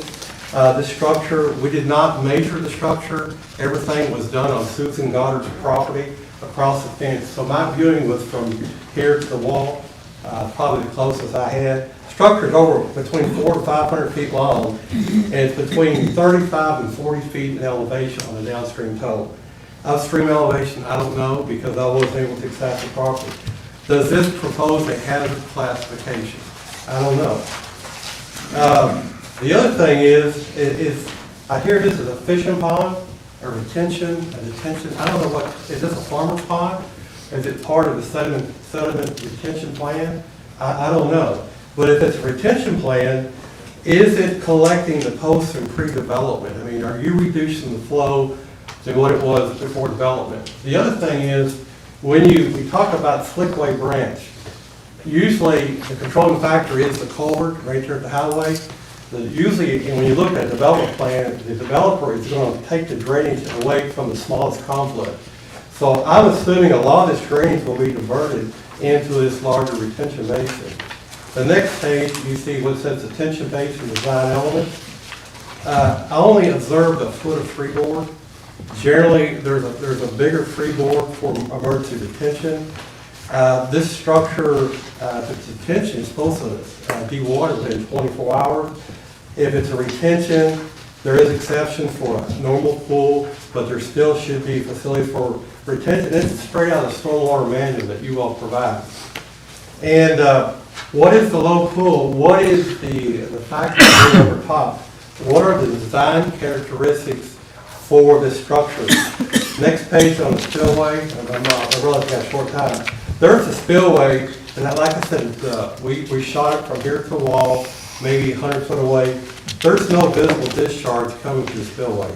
And this was taken on Sunday. I understand there was a significant flow a few days before, so that spillway should be operational. And then when you take a closer look at the spillway, you see that the flow is going underneath the spillway. And that leads to tell me that there's probably no anti-seep collar for this spillway. And then when you look at the emergency spillway, in this picture right here, you'll see that the spillway comes across the face of the dam. Generally, you would like for your spillways to be put in undisturbed granite. This spillway is being eroded up to 4 feet, and as the velocity increases as it gets towards the dam, we get a piping through the dam. On the left-hand side, there's also piping the boiling of the structure, and there is a iron oxide substance with an oily finish. I don't know if that's remnants of things we've seen in the news, or is that bacterial eating iron, so I don't know. But the bottom line is, at the base, there are sinkholes that are receiving discharge from this basin, and during peak flows, they exude the groundwater. So with that being said, you can look at the presentation. It's karst topography or sinkholes. We're looking at, the owner also cannot use the property below the embankment because it stays wet all the time. Even during the level 2 drought we had last year, she said it stayed dry. I mean, the wet. Is that right? All right. Well, that was fast. Thank you very much. Any members of the court have any questions, any comments? Staff, do you have any questions? No questions. I did probably. Okay, yeah, go ahead. One or two questions. You did not measure the dam in terms of seeing what height it was. The property's posted, and I respected the posting time. Well, the answer to that question is correct. Right, yeah. All mine was observation. And you don't know if it, I think you said, I do not know if this dam is in any violation. I think that's what you said. I was trying, It appears that it doesn't follow the stormwater procedures for retention basin. okay, if it is actually a retention basin. I'm here, it's a farm pond. If it's a farm pond, how is the runoff being controlled and reduction of the runoff as specified by stormwater procedures? Wouldn't you agree that the best thing to do would to have all the water retention facilities on this property be designed by a professional engineer? Yes, constructed yes, according to and that was my next slide, talking about that. Okay, did you hear what the engineer said? Would you agree with what Brad Gregory said? Was Brad there, did he design the structure? I get to ask the questions. I Did you mean, hear what that- the engineer said? I did not hear him say he designed the structure. Okay, okay. Did you hear that he said that he would be designing the structures? Okay, but I'm confused. I We have have a questions. structure already there, but Brad's gonna come back and redesign it. And That's the structure, correct. Piping, It- it's have infiltration, and it's showing, it's a pretty tall structure. It's like we're building a pond for fishing, and then later we're gonna call it a retention basin based on reverse design standards. Well, okay. My question was, did you hear Brad say that he was going to design the retention facilities, not the agricultural ponds, but the retention So there's facilities? gonna be another pond built. Did you hear him say that? That's all I said. Did you hear him say that? Yeah. Okay. And did you also hear him say that he's gonna have to redesign the other pond, the other large pond on the other end of this property that you didn't look at? I was private. I was only asked to look at the pond that Susan looked at. I understand. I'm not asking you about what you looked at, I'm asking you what Brad said. Did you hear Brad say that he was gonna have to redesign the pond Yes. on the other side to raise the dam higher so it would retain more water? And my only concern was what was affecting the Goddard Farm. Rest of the drainage area, I wasn't hired to do that. Okay. Well, the effect of the Goddard, if this pond had not been built, would there be any effect on the Goddard Farm from runoff? Well, my confusion is, if we're doing agricultural property, how come there's huge stockpiles over here, and there's clay piles over here, and the whole area is flat? Like a strip. We're talking, I hope you're here to talk about ponds, because I didn't hear you talking about piles before. Well, Regarding the pond, would you agree that if the pond had not been built, that the water runoff would have still gone over on the Goddard's property, just like Mr. Davis said? If it was an undisturbed area, the pre and post would be the same. The area's not undisturbed though. Okay, that's all I have. All right, thank you. Thank you. Thank you, Mr. Gardner, thank you. Could I ask a question, sir? Yeah, sure. Matt? State your name again. Please state Jim your name Daniel. again. Jim Daniel. In your best professional judgment, after reviewing this bond, what would happen if it were to catastrophically fail? Well, it only takes 18 inches of water to move a vehicle. And you've got an embankment that's 35 feet high. And I'm just looking at, from me, I'm 6 foot, how many of these stacks up from downstream? So if we have a breach, and you have piping, you have boiling, you have erosion across the face, those are not good things for a well-designed, even a farm pond. So possibilities could happen. What would happen if it did? It would be a wall of water coming down the castle. So I don't mean, how far, I don't have a way to do an analysis. I was there for 2.5 hours doing an observation, that's all we do. Thank you. Can I ask? Question, do you have? Can I ask a question? I'm gonna get the same damn trouble we had last question. It's really just public comments. And Yeah. that's what we're just doing at the beginning. I think it's subject to cross-examination. Okay. So the attorney is saying, I think I made a mistake first when I asked the audience for cross-examination, because that's probably not the correct I didn't hear procedure. you say ask us, that's why. Yeah, it's just public comments right now, so yeah, my fault. Thank you. Thank you. Can I ask for a point of clarification regarding something that Mr. Ross said, asked him regarding the pond? If there's 2 ponds, can I ask for a point of clarification on the ponds? On the question that he was asking our witness? I don't think he was there. Yeah, he didn't. He's not a witness. He wasn't a witness. He was Yeah. just a public comment, so I'm gonna say no on that. Oh, okay. Next, Rodney Williams.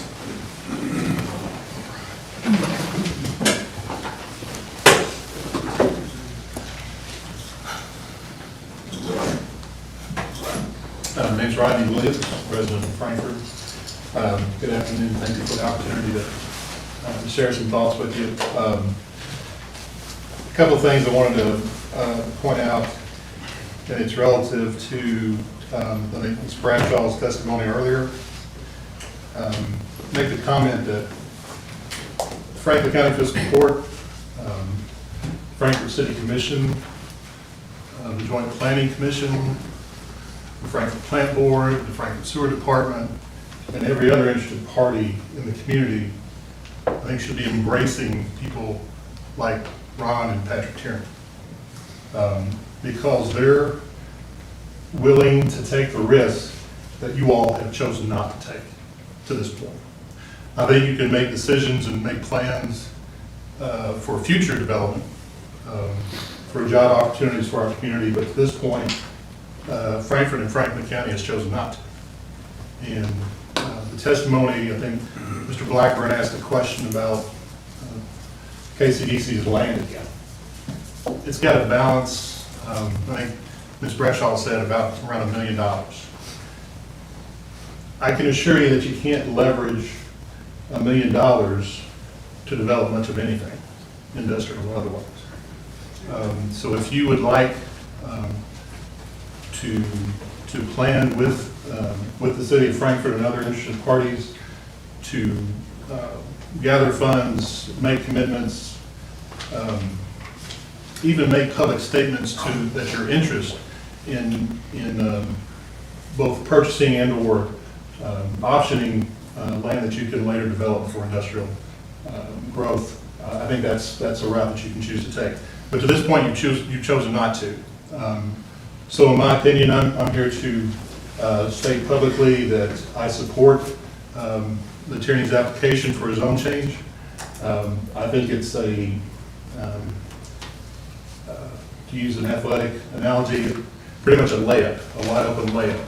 And that our community has chosen to basically dribble the ball for at least twice. You now have a third bite at the apple. And I would encourage you to both approve the zone change request and then to work with your planning staff to make the best possible development plan for what they have interest in doing. We've heard comments and testimony about the idea of the highest and best use of land. And I would encourage you to consider those points. Certainly if the land was available for purchase when Mr. Tierney chose to purchase it for investment, anybody else had the opportunity and the ability to purchase that land themselves and choose to continue it as an agriculture venture, or do whatever else to improve the home that was that had some historical significance, but no one else did. Mr. Tierney chose to do so. So I think you should consider that along this process as well. I think that's all I want to say. Thank you very much. Okay. No questions? Thank you. Thank you. John Watts.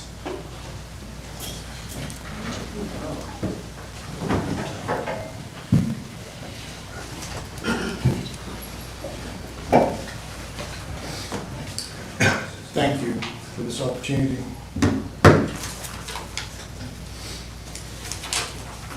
My name is John Watts. I'm a lifelong resident of the Millville community. I'm very familiar with the Castle and Key property, Woodford Reserve, Duncan Road. I have lived in that area for 63 years. What I'm seeing disturbs me, and I'm very concerned with the properties from the Goddard property all the way down to Castle and Key. Much of what I'm going to say here is redundant, it's already been said and stated by people with much more expertise. But this is from a person that lives there. I've been on the Goddard property, I've seen the damage. Also across the road from there is the subdivision that's been there all of my life.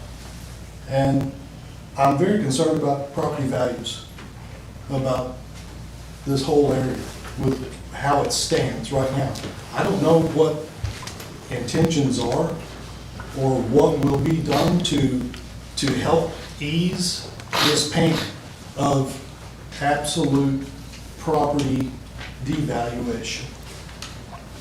But I really think that when you approve things, you have to consider the neighbors that are across the road and next. And if you don't do everything that is in your power to keep the Goddards from washing down the hill, and let me tell you, if things don't improve and if things continue as it is, whether Brad or whoever it is oversees it or rebuilds it, there's no guarantee that's going to happen.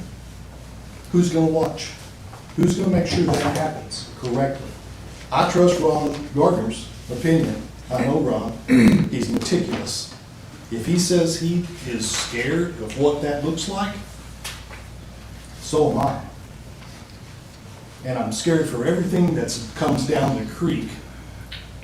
You know, my church is right there at the bottom of that hill. Everything that's done there winds up there. The floods that we've had come through Millville in the last 10 years are catastrophic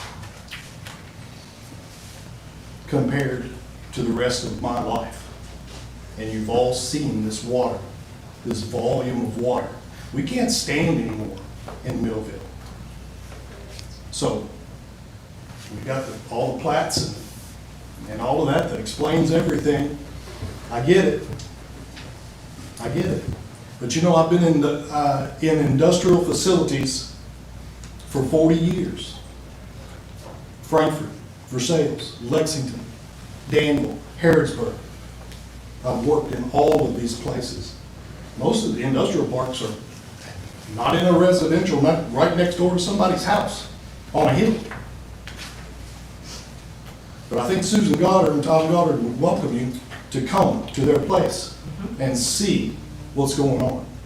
And maybe that's what you should do before you make decisions.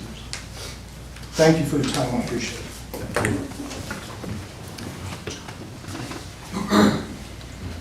Susan Goddard.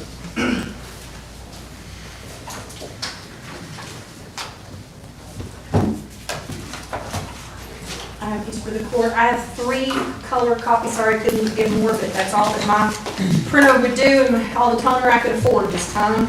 In your attachments, as well as my comments today, is the 2019 letter of opposition that I initially wrote to the Fiscal Court and copied, hand-carried to Mr. Hewitt in 2019, the Army Corps of Engineer violation in 2019, and the emails I referred to in Terry Bradshaw.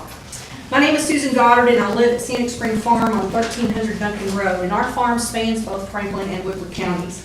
For the last several years, I and my family have experienced noise and hazards that are unnerving and rendering even areas of my home, office, and music room nearly unbearable during the day. It is like we've been sentenced to prison and are undergoing torture. We have been law-abiding citizens, we've never defaulted on a loan, we've been active volunteers and donors in this county, and we feel like we've been punished. And for those of you that have never heard a Rambo, well, let me let you. This is what I hear from 7:15 to 5 to 6 p.m. Monday through Friday for over 2.5 years, okay? My 4-year-old said it best when he said, "Granny, will this sound ever," he cried. We're sitting on the front porch, he's crying. "My Granny, will this sound ever end? It makes me nervous. I can't hear the birds. And that makes me sad." When Mr. Tierney came in 2019, our life changed. And I hear that the county needs industrial taxes, and a man has a right to do what he wants to do on his own property. But do those rights and wants allow others, this developer, to greatly impact my quality of life and that of my family? I've been on this farm and in this community for my entire lifetime. I've been on this farm for 35 years. Does it give him or you the right to change my aquifer, my view sheds, and the use of my land forever? Buffering trees have already cost my son and his family over $7,000. I'm gonna have to spend at least that to replace my view shed. And again, why was he allowed to cut trees prior to zoning? It's against the comp plan guidelines, and neighbors have to purchase trees to fill that need. It's not fair. The monetary, mental, and physical costs are unbearable. I'm including pictures of where the April 14th, 2020 Tierney fire that was deemed illegal by the EPA actually sent me to the ER. I paid insurance deductibles of nearly $1,500, and then an additional later on that year because I had to have surgery because I had continuing situations from it and health issues. I had to go on an inhaler. My then 2-year-old grandson was exposed to the fire. He now has asthma. I hope to God this didn't create part of his asthma. He was exposed to the fire and was screaming that his eyes and throat were burning, and he begged me to call the firemen. My son had to protect his pregnant wife from smoke by duct taping the newly painted doors, windows, and covering his HVAC of his brand new home. For nearly 2 years, discharge from Tierney's catch basin has piped across the side and bottom of the dam, carrying with it water, thick silt, and it empties directly onto my farm road, limiting access to the back half of our farm, 12 acres of which I pay to Franklin County every single year. According to Ryan Gardner, when I asked him how to remedy this mess and what it's going to cost me, he said, Susan, it's probably going to cost you about $20,000 to $30,000 to remedy what he has done to your property so you can get to the back of your farm. That's not cool, you all. The water has caused deep sinkholes of various sizes, some up to 2 feet wide, that pop up in my roadway right below the dam, making it unsafe. In fact, just this past week when I was taking pictures to submit to you all, I was standing on a spot that I thought was silt and grass, and suddenly it caved in, and I went down. Luckily, because I was there by myself and I was afraid to be on my own property by myself, I tied a rope to a tree. So there are wet springs and there are things that are popping up which Ron, as well as other scientists that have come to my property, have used the term boiling. I cannot get up my hillsides on either side in the road, even a secondary area. We can't get up it because it is boiling and the dirt actually slides down the hillside. To finish off, there's the rest of my presentation that's in here. But at the end of the Tierney property thing, they put pig emojis on all of our neighborhood association webpage. Who does that? I mean, it's crazy, but I hope that I'm really terrified that my 2-year-old and my dog or any of our family, friends are gonna fall into these holes and I'm gonna have to call a fireman to come and rescue, or we're just gonna disappear forever. Because all of a sudden, I've lived here for 35 years and I can't use parts of my farm, nearly half. So I appreciate it and I hope you will consider this a no. Thank you. Amy Carpenter? Thank you. Oh, a lot easier to go to the court. My name is Amy Carpenter, and I am reading comments on behalf of the Kentucky Resources Council. KRC Director Ashley Wellms desired to be here today, but could not due to the limited public notice. The Kentucky Resources Council thanks you for the opportunity to comment on the proposed map amendment for 690 Duncan Road in Franklin County. Although we appreciate that the Fiscal Court will be conducting a new evidentiary hearing, we do not believe that the short notice period here complies with the Franklin County ordinances, which require notice 14 days before the public hearing. Franklin County Ordinance 2.086 states, notice of the date, time, place, and reason for holding a public hearing shall be given by one publication in the newspaper of general circulation in Franklin County, Kentucky, not earlier than 21 days or later than 14 days before the public hearing. This was not done in this case, making the notice of this public hearing legally insufficient. This is also not a continuation of a public hearing, but a new public hearing following Judge Wingate's remand of this matter to the Franklin Fiscal Court. The Fiscal Court also failed to comply with Ordinance 2.082, which requires notification by mail of the date of a public hearing on a zoning map amendment to all adjacent property owners. There are witnesses and neighbors of 690 Duncan Road who testified at the planning and zoning hearing that are unable to be here today because of insufficient notice given of the time and date of this hearing. Even less time was given for public comments in this case, which were due on Monday. Despite the vote to proceed, the council does request that the Fiscal Court comply with Franklin County ordinances. In the alternative, we ask that the Fiscal Court provide an extended public comment period so that those citizens and subject matter experts that cannot be here today due to the limited notice have an opportunity to submit written comments into the record. The Kentucky Resources Council also continues to believe that the proposed zoning map amendment fails to meet the requirements necessary for a zone change as set forth in KRS 100.213. We understand that Chris Schimler with Envision Franklin County has testified as to the failure to meet those statutory requirements, and we adopt and endorse those comments. We are also concerned about the applicant's failure to comply with the current agricultural zoning classification, as has been conducted extensive land disturbance consistent with grading for large industrial activity. In fact, the council filed suit in the Franklin Circuit Court seeking a writ of mandamus against Mr. Robert Hewitt with Planning and Zoning to compel compliance with the mandatory duties to inspect violations of the zoning code as pertaining to these land disturbance activities.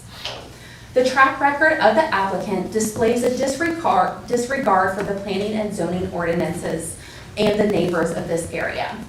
The proposed economic growth of rezoning is negligible, while the economic cost to other businesses, the environment, and the local taxpayers are significant.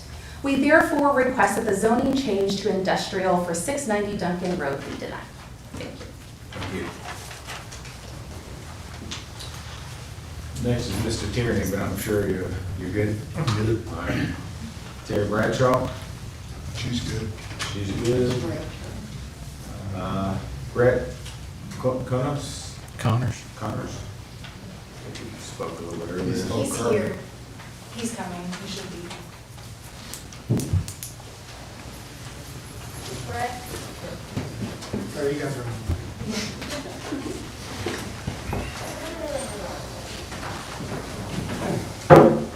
Good afternoon. My name is Brett Connors, for the record. Just want to thank y'all again for the time. This has been a heck of a long day, I know, for y'all. And yeah, I didn't prepare any statement or write anything. We've done this all before. We've done this all before. I think this is the third run at it. But I think what it really comes down to is altruism and being a good neighbor. You know, I was raised by Mr. Rogers, and then some of y'all in the room might have been too. But I think when we look at industrial development, I think there has to be some explanation behind intent. And when you look at a property that was zoned agricultural, where an actor or an applicant used a backdoor on an agricultural bill to do aggressive site work and adjustment to it, in addition to removing buildings without a permit, there's something not altruistic about that. In fact, it seems like it's kind of a bad actor theory, where if they're already willing to invalidate the licensure that we're looking at from the Frankfurt Circuit Fiscal Court and supersede your all's rules and amendments, they're going to continue to do that. I think we see it as well with the pond that's on property that was put there under an agricultural perspective, but albeit it's likely industrial in purpose. So they're playing both sides of the coin. It's agricultural when it suits their needs and they want to avoid that, they go through planning and zoning. And it's not agricultural where they intend to do something like build a structure. What's also disingenuous about it is job numbers. You know, I think we saw that last time where Terry's always talking about job numbers, and obviously, you know, as a steward in the community and part of a large business here in an adjacent county, you know, we want jobs. We also have a lot of job openings in Frankfurt County that are pretty hard to fill. So the idea that one of these buildings is going to be 300 jobs, 400 jobs is really in flux, right? You don't know what they're going to build until they build it. You know, once you zone this IG, this small plot that's in development with a lot of green space sounds all well and good until they put it through planning and zoning, and it becomes something very different than that. So when you see these industrial projects of this scale and volume, it's okay to fib a little bit, ain't it? Until it's not, unless you're a resident or a local in that community. you see these things kind of scale and shift in a way that's not conducive for other economic development. And I think my call to action is more that not only is this an inappropriate zoning based on everything that's been discussed previously today, I think it also leads us to have a larger conversation about what Frankfurt needs. And that's, I think, progressive thought involving alternative business practices and ideologies, things like agritourism, things like supporting our bourbon heritage and tourism industries, supporting the equine tourism industry. You know, I look at the things that we've done quite well. You know, downtown, we have restaurants now. We have 2 hotels being put in. You're looking at opportunities for adaptive reuse and repurpose that I think are going to be impactful for a long-term perspective. When we look at developing large swaths of agricultural land into industrial districts, I think what you lose is your historic tableau and character to an area like Jet. You know, at one point, Jet was a utopia. It was considered to be kind of an Eden of central Kentucky from an agricultural perspective. Now it's large industrial buildings and car lots, which is not a negative criticism. You know, I think that also has to do with jobs and job creation. But I think we forget about what this area historically was. And I think when you're looking at other alternatives, we also have to talk about the reality of industrial development in North America at this juncture, where it's murky. It could be positive, it could be negative. We're not going to be the banner bearers on that with under 300 miles of square acreage in central Kentucky. I think we need to be more creative and draw other alternative and unique businesses here. You know, if we're desperate to build industry, you're always going to be beat out by areas like Georgetown. Springfield just scored 3 massive distilleries because they have flatter and larger land swaths. We don't have that, so why wouldn't we try to optimize what we do have and bring in a unique and diverse sector of jobs, applicants, and businesses that would prevent us from turning into a rust belt? Right? I come from an area in Virginia where, as it overly industrialized, a lot of those things sat dormant and empty. I mean, look at Winchester, Virginia, all the apple factories there. A lot of them are empty space now. No one will ever go in them again. So it's like at some juncture, we have to be thoughtful about what Frankfurt looks like in 10, 20, 30, 40 years. And I guarantee you a large industrial district that's adjoined to Industrial 3 is going to be mostly dormant, if not in pretty rough shape, and needing massive overhauls and renovations and restoration. So I think my bigger question is, yeah, if we rezone this IG, are we hurting the larger community as a whole? Are we hurting tourism in the sector? And are we hurting younger people's desire, younger entrepreneurs from coming here? Because that's not who's building industrial facilities. We're building alternative businesses. So I guess that's about it, unless y'all have any questions. Thank you very much. Mr. Tom Goddard.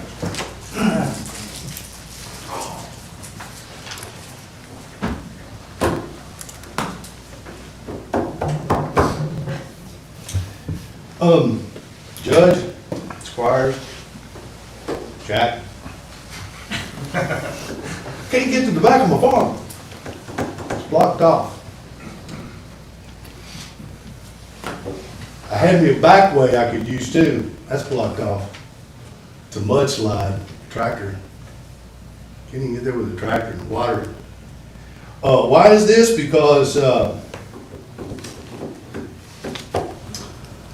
Tierney Farms built a pond. I had 2 or 3 experts say that's not safe. I wouldn't even stand there. Ooh. Plus, I can't get to the back of my farm, Judge. Help. Terry Bradshaw, she's left.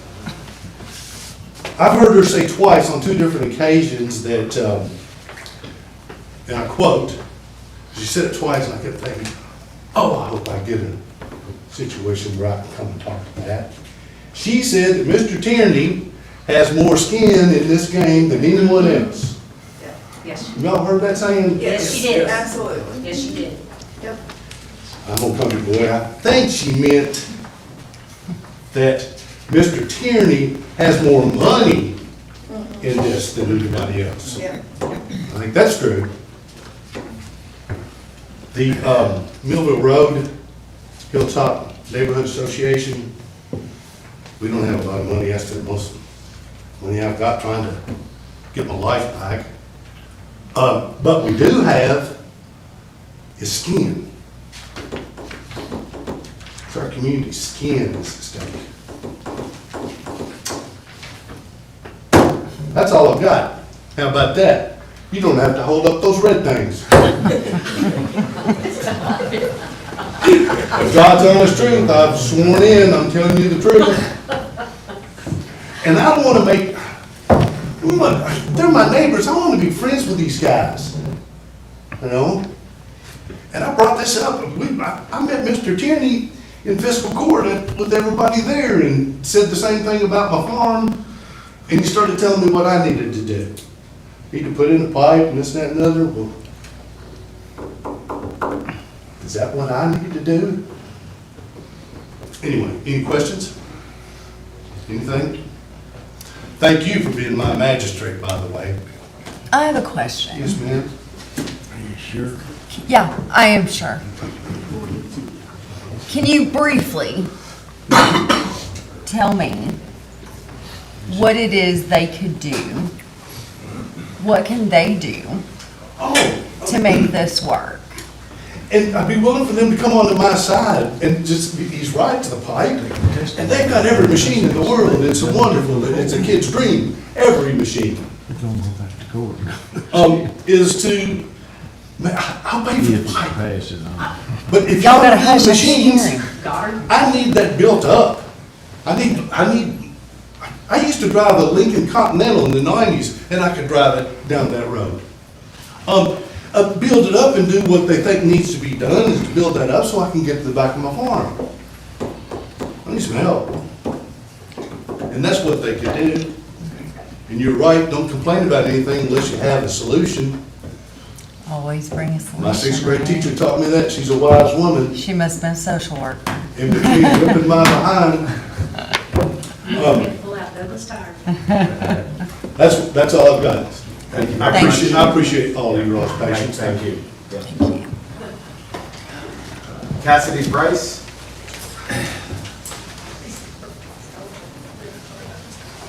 Welcome. Hello, I'm Cassidy Price. I'm here on behalf of Castle and Key Distillery. We had a couple of experts that we wanted to bring in today, but due to the limited public notice, they were unable to attend. So I'd like to read a statement that they prepared today for this meeting. Chris Groves, he's a professor of hydrogeology, a Kentucky professional geologist, and Leanne Bledsoe, a research hydrologist at Crawford Hydrology Laboratory at WKU, has prepared this statement today upon our request. Mr. Chair, I don't know about reading expert testimony statements. Both of these cats know how to do Zoom because they were at the last fiscal court meeting. That was not allowed today. Well, okay, but they're not subject to any cross-examination by anybody. Unless they've gained a lot of knowledge since the last hearing, they didn't have much knowledge upon which to form opinions about. So, I don't know, I've never seen your statement, and that's another due process problem here. I'm not saying. It is in the record. It is in what record? It was submitted by Monday. It is, yeah, it is in here. So I'd still like to make it though, please. If that's what your ruling is, that people can just submit hearsay into the record, I guess I'll just have to show my objection and go on. It's a statement, it's been in here. If I can continue. So the Crawford Hydrology Laboratory. Hold on a second. Reclaim time. They'll start it out. Thank you.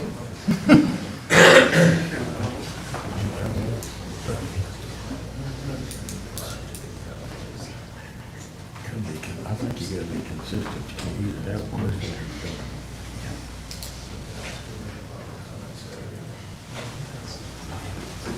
So is there a way you can make a public comment instead of reading something verbatim?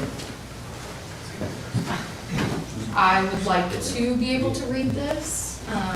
It is in the record, and I will be reading it verbatim, so you all have it, you should have it in front of you. It's not anything that I'm changing as I'm reading.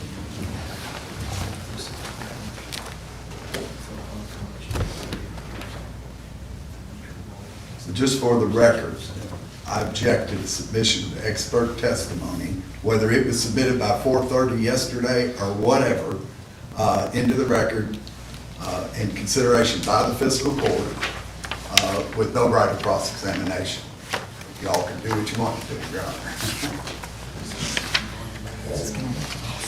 Yeah, unfortunately, I think because this is in-person comments, that I'm just gonna ask you to turn that in and we'll get it distributed again. Okay, I would just like to note, I guess, our objection to that, but I I will make other comment here. Yeah, can you do me a favor? Just tell us how you feel about things rather than telling us what they have to say. Can you do that? Well, I haven't seen what she's getting ready to read, but it's on Castle and Key. She's not reading letterhead. I don't know that she wrote it. I don't know. Mr. Arvin has appeared This here. is not on the Castle and Key. Well, I'm just talking about that thing. This is another statement that I have prepared. Okay, good. She wrote it then. Yeah. I know Mr. Arvin has appeared here before. I know Mr. Arvin's been in contact with my clients about buying his property. I know that other people from Castle Key have been here before. I'm also a resident. I just happen to know you're from Castle Key because you told us. I wouldn't have known that. So do you have something you've prepared, ma'am? Yes, I do. So we did engage experts that were unable to attend this morning or this afternoon to speak on this. We have some serious flooding concerns here. As Mr. Hewitt noted, we have experienced flooding in the past and we may experience it again in the future. We strongly believe that the zone change here is going to increase the likelihood of flooding in the future and resulting property damage. We have paid millions of dollars to fix property damage in the past that was caused by flooding. So it is Castle and Key's position that we would oppose this zone change and we would urge the court to vote against the application. We have recently learned of the dam constructed on the 690 Duncan Road property since the prior approval of the application and then subsequent remand. And there have been reports that we've learned and we've heard about today from neighboring properties that the dam has already caused new springs to pop up in the area as well as other potential geological and hydrological issues that are a direct result of the new construction. Experts have observed the effects of the dam on the surrounding properties and they have expressed doubts as to the integrity of the dam. So Castle and Key would ask for an inquiry into the design of the dam and for proper inspections to be conducted before the fiscal court makes any decision. We have hired geological experts that I wish to read their statement to you all today to look into the effects of the new construction on the property and what the new construction would do to the watershed. We are presently awaiting results from a dye tracing effort that will pinpoint the runoff from the new dam on the Tierney property and indicate the effect that this might have on surrounding properties, including our own historical distillery property. So we are concerned that the dam could fail and cause significant flooding damage to our property and many others down the hill.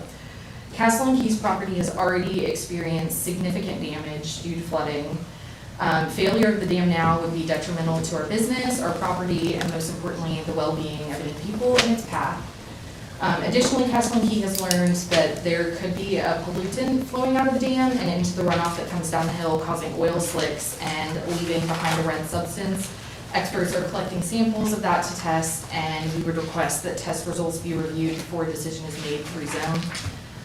Castle and Key's business and businesses in the surrounding area rely on tourism for their success.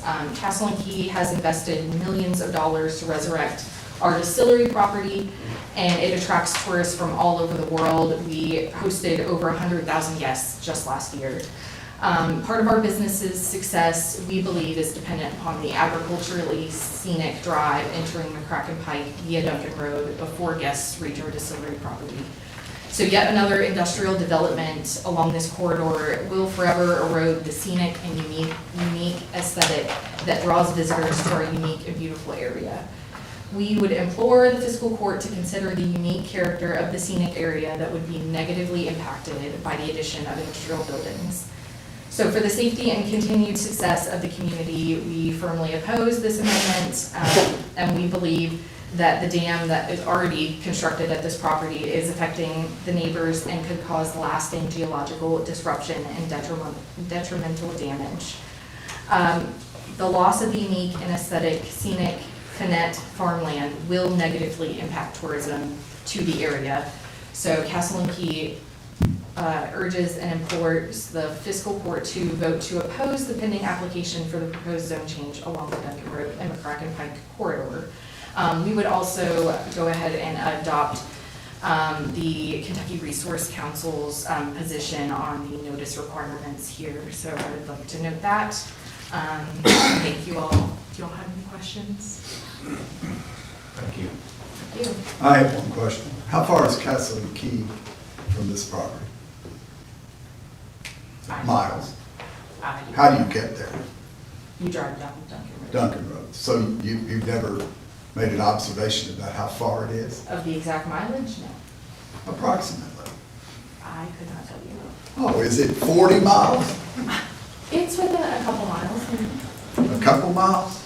3 or 4 miles? That's my approximate guess. I Okay. have never tracked the mileage exactly. Okay. It is in Woodford County. It's in Woodford and Franklin. Castle and Key property is, but Yes. the facility itself is in Woodford County. The building itself. No, I cannot answer that. That's all. Okay. I have a watershed map if you would like to see that, to see Thank exactly you. where it's located. There we go. Thank you. All righty, Brad Gregory. Keep going. Greg Gregory's gone. Yep.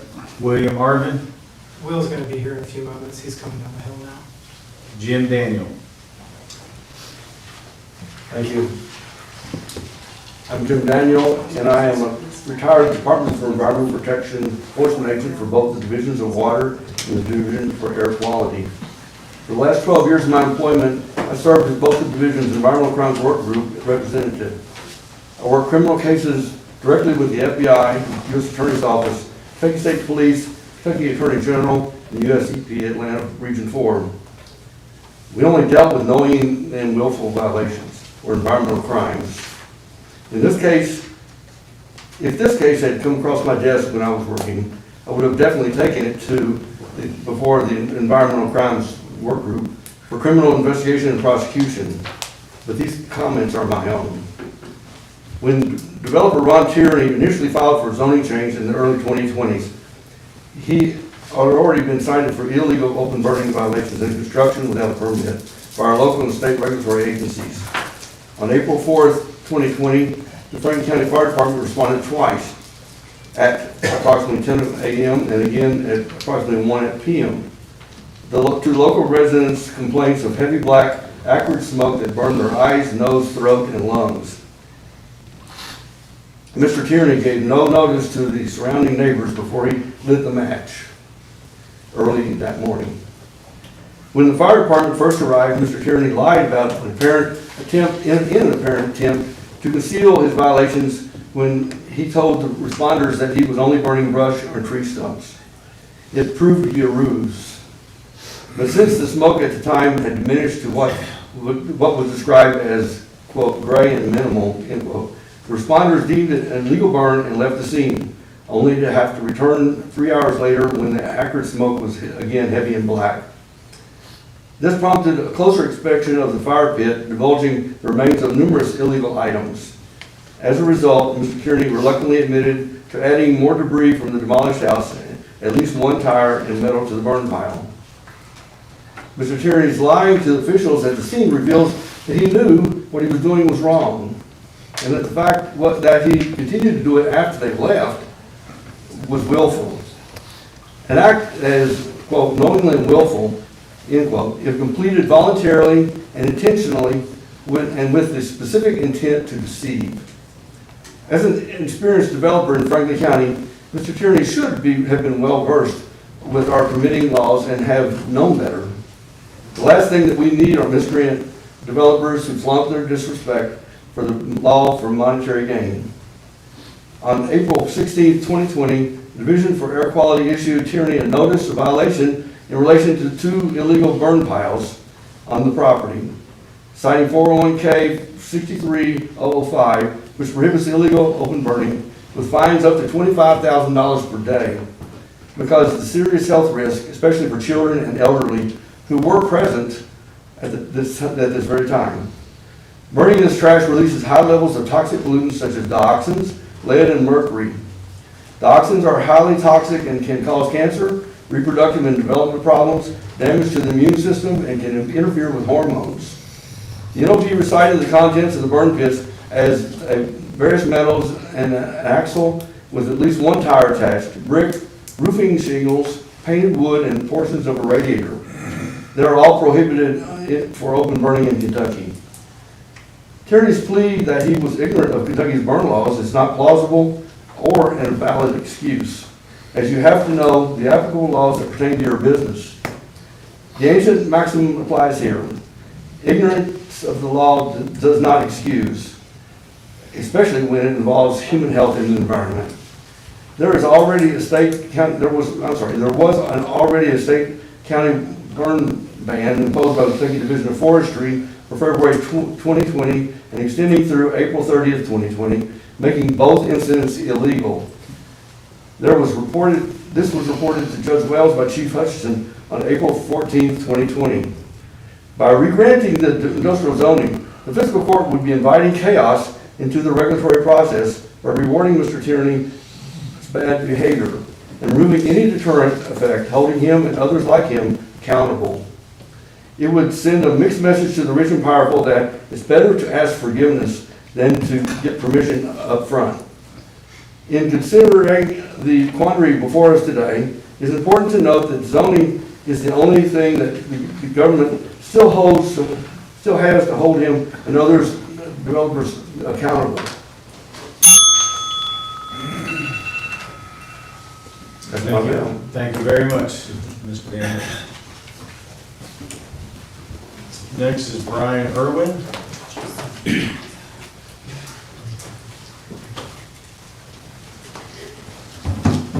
Hello, my name is Brian Irwin. I'm a commercial real estate broker with the Gibson Company. I specialize in industrial properties throughout central Kentucky.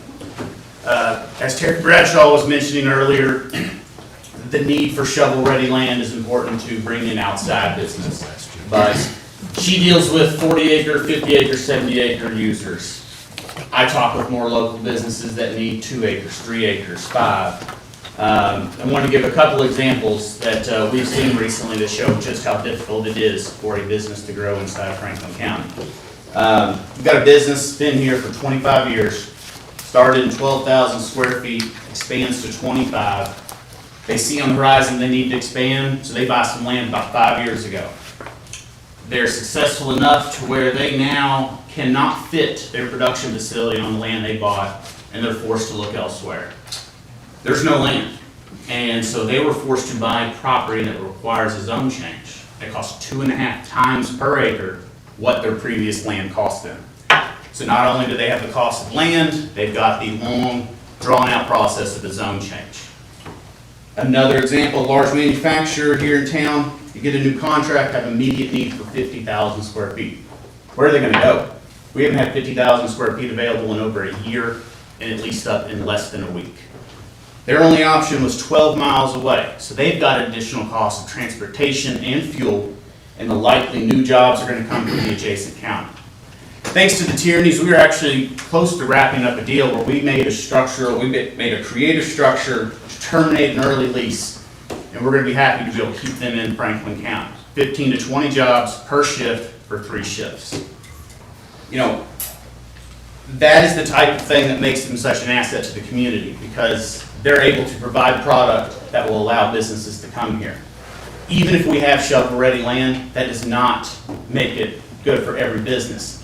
Some need to come here within 6 months, and that's why the Tierneys, who are willing to risk millions of dollars speculatively building product that can be moved in and be up and operational in 6 months, is imperative and gives Franklin an edge over other communities. The other bear of risk they have is other communities' economic development authorities they're building spec buildings. They are having developers ask them for TIF financing to offset infrastructure costs. They're asking for property tax abatement. Tierneys ask for none of that. They just ask for the authority or the ability to rezone property that's in the comprehensive plan so they continue to bring more jobs to Franklin County. Thank you. Thank you.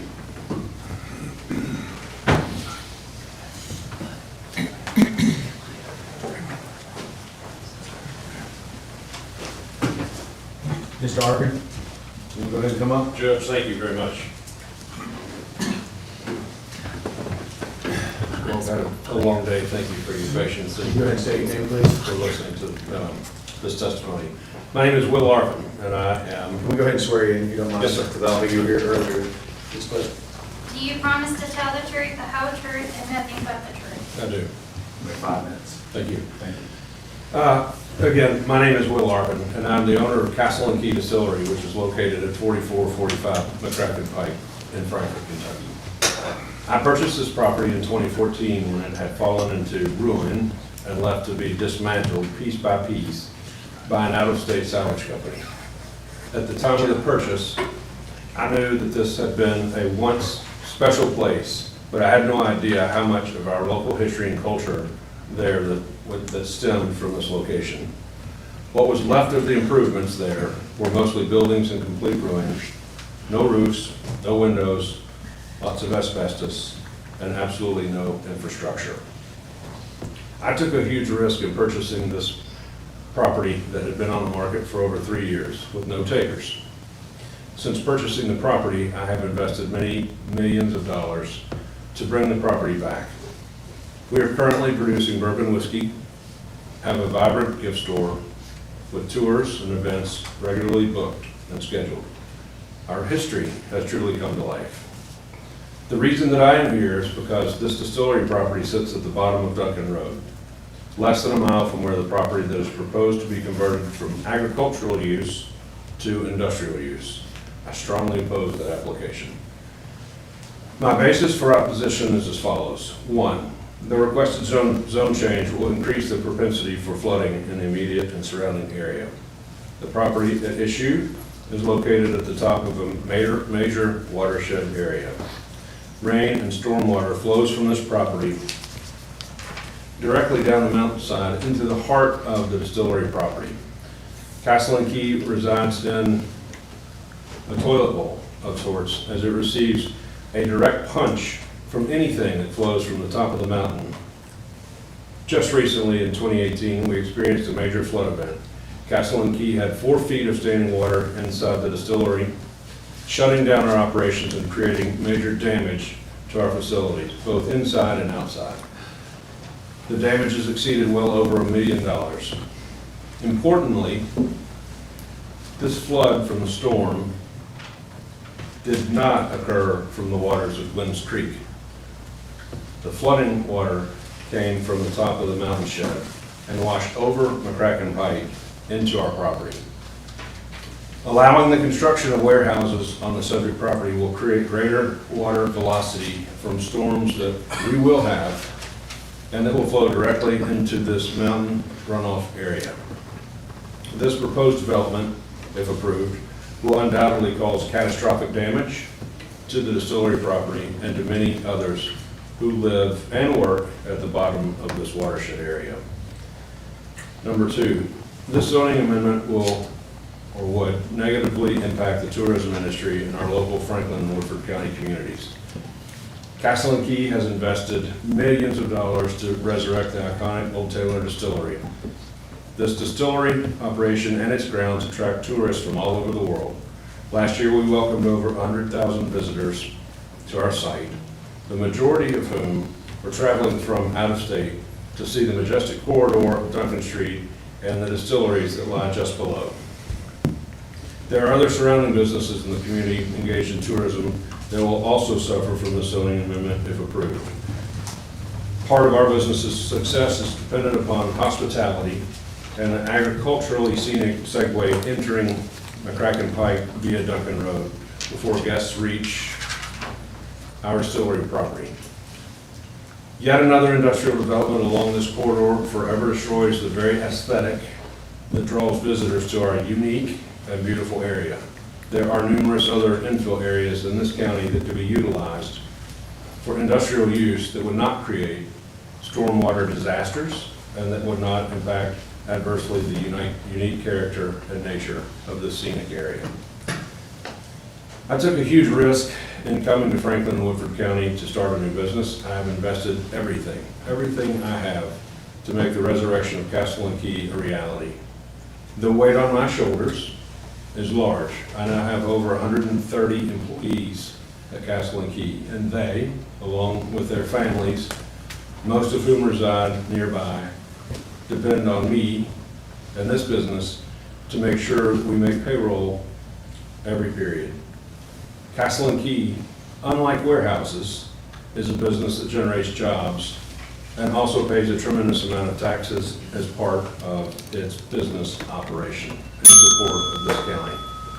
Thank you very much. I have two more paragraphs. May I have leave to have a little more time? I'm sorry, we gotta stick to the rules here. You said 5 minutes, and Okay. hold everybody to that. I have, You wanna turn that in, it's kind of evidence, you know. it's got a few notes on it, but yes, sir. Thank you. And I also have a letter from James Kay, from the Woodford County Fiscal Court, and that I think he had sent her. That's fine. And this is, C.L. Watts was here to testify and had to leave. But the Woodford County. We're not letting, we can't read letters, that's part of what we lay out. If I may tender it, Judge, but they opposed this proposed development. Okay. Thank you very much. Thanks. Object to both of those, Your Honor. And I do have some questions for Mr. Arvin. Mr. Arvin, you were not, I'm John Brown, you were not here earlier when we discussed the watersheds and what part of this property is in your watershed and what part of the property is not.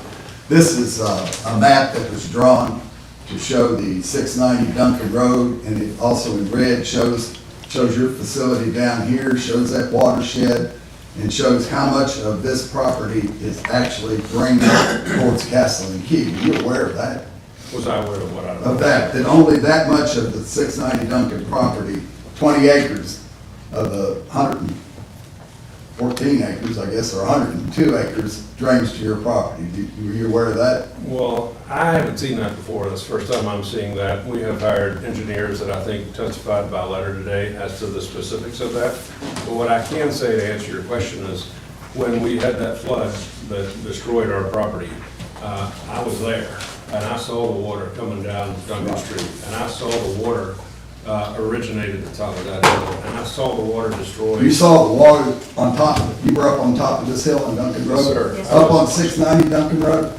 You were up there? I was at the top. I traveled all of Duncan Street during that flood. Duncan and Road.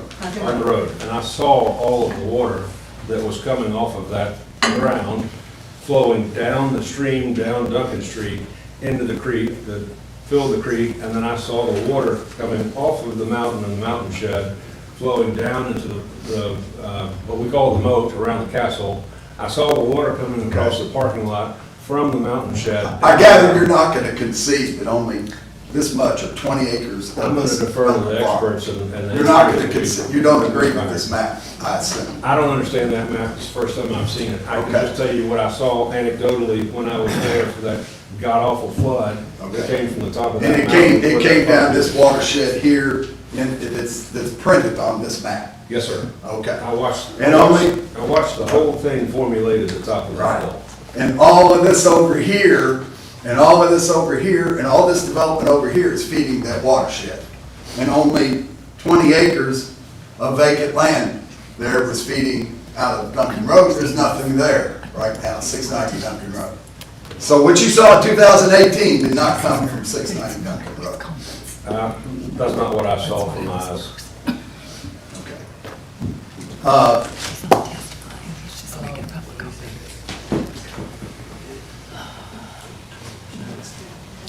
Have you ever contacted Mr. Tierney about buying this property?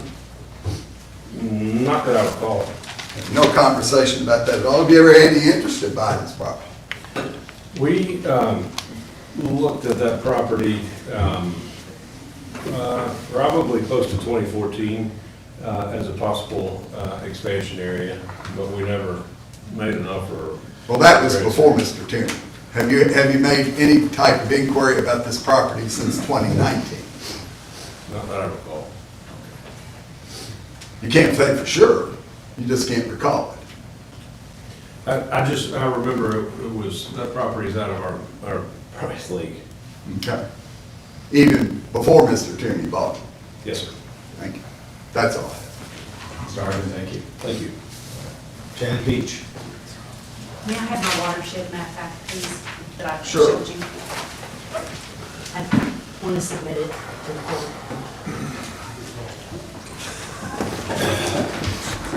Thank you guys for allowing me to speak.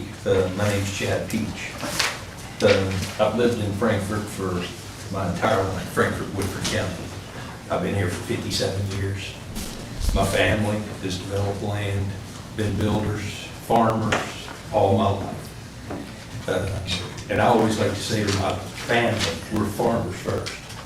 We got high appreciation for agricultural land, what it has the ability to do for us as a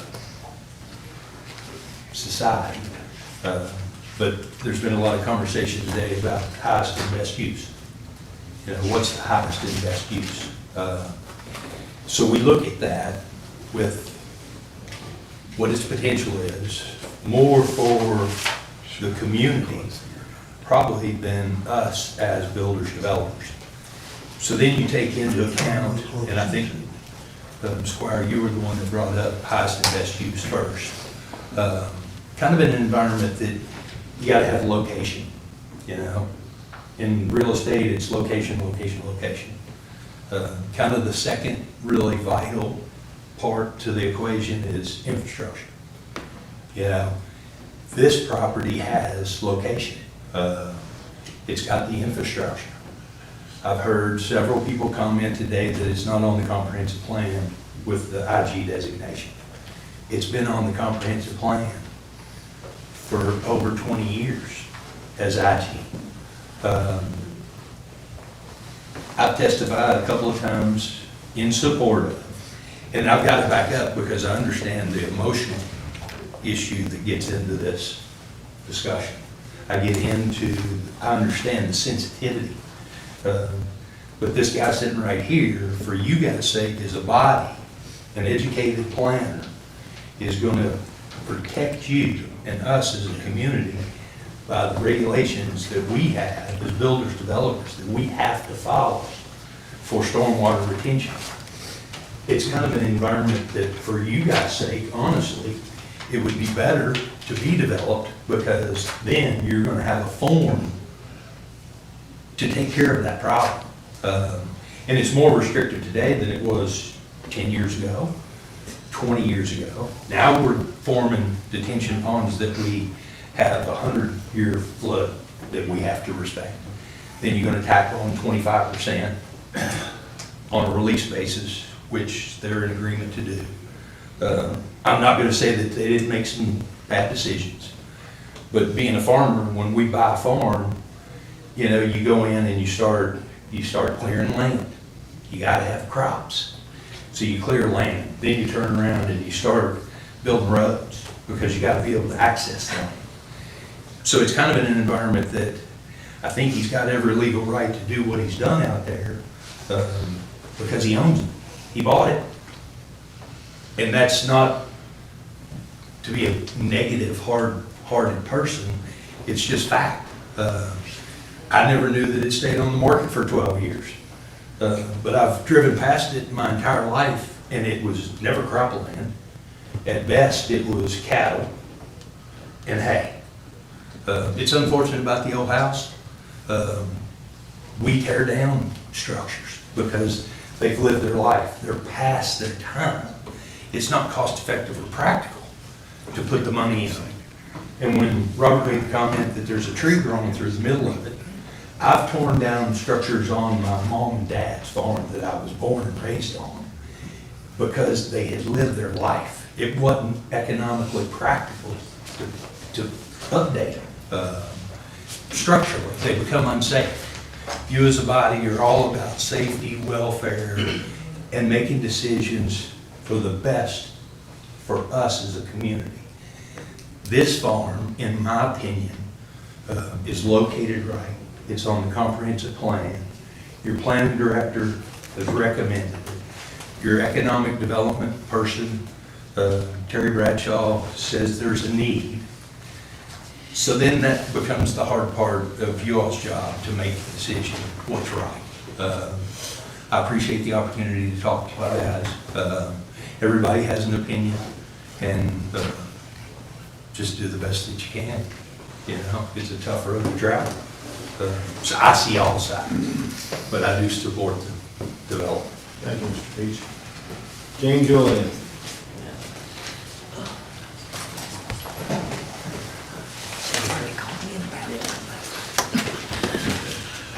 I'm Jane Julian. I live at 1915 Louisville Road. Judge Mueller, magistrates, and assembled citizens, thank you for your time and attention to the issue before us. May it please the court, before I testify, I would like to ask one quick question about protocol. Yes, I want to ask those of us who give oral testimony but don't hand out written testimony, is our testimony going to be transcribed and become part of the written record? Yes. Okay, thank you very much. Okay, now for something completely different. The proposed zone application, the change application for 690 Duncan Road started in 2019, and since that time, all of our lives have changed immensely. The way we live now is challenged every day by the realities of ever-increasing climate change, the possibility of more pandemics, and a never-ending World War III.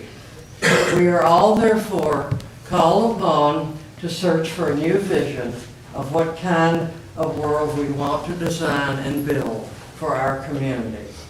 For example, the history of conventional development in Franklin County has been one of allowing developers to persist until they mostly get their way.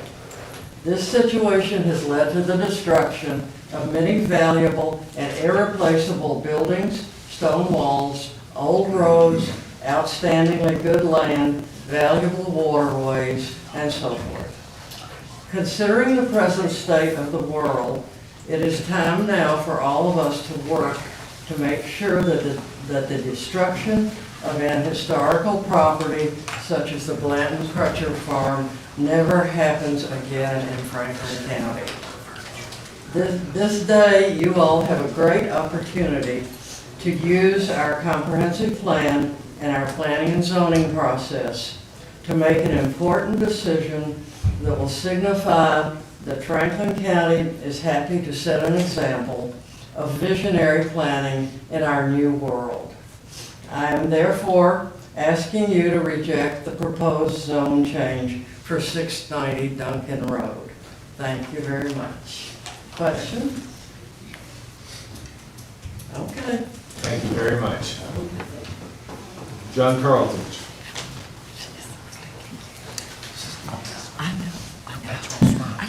Judge, thank you.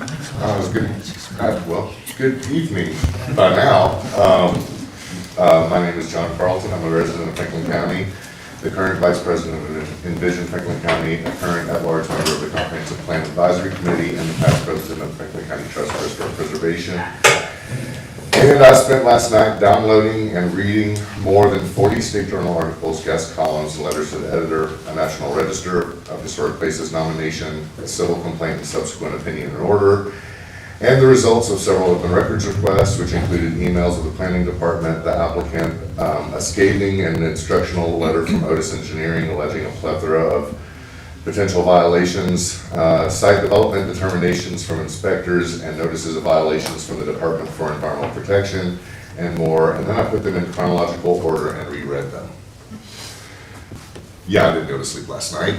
But when you take this and put it in chronological order, you really get to see the complete record. And since we're starting a brand new evidentiary hearing today, I have a thumb drive here that has all of those documents, plus a link to the previous public hearings on this matter, so you have a complete record. Thank you. Nope, not objection. Doesn't meet the 4:30 deadline, and it's certainly not subject to cross-examination. It's evidence submitted in my testimony.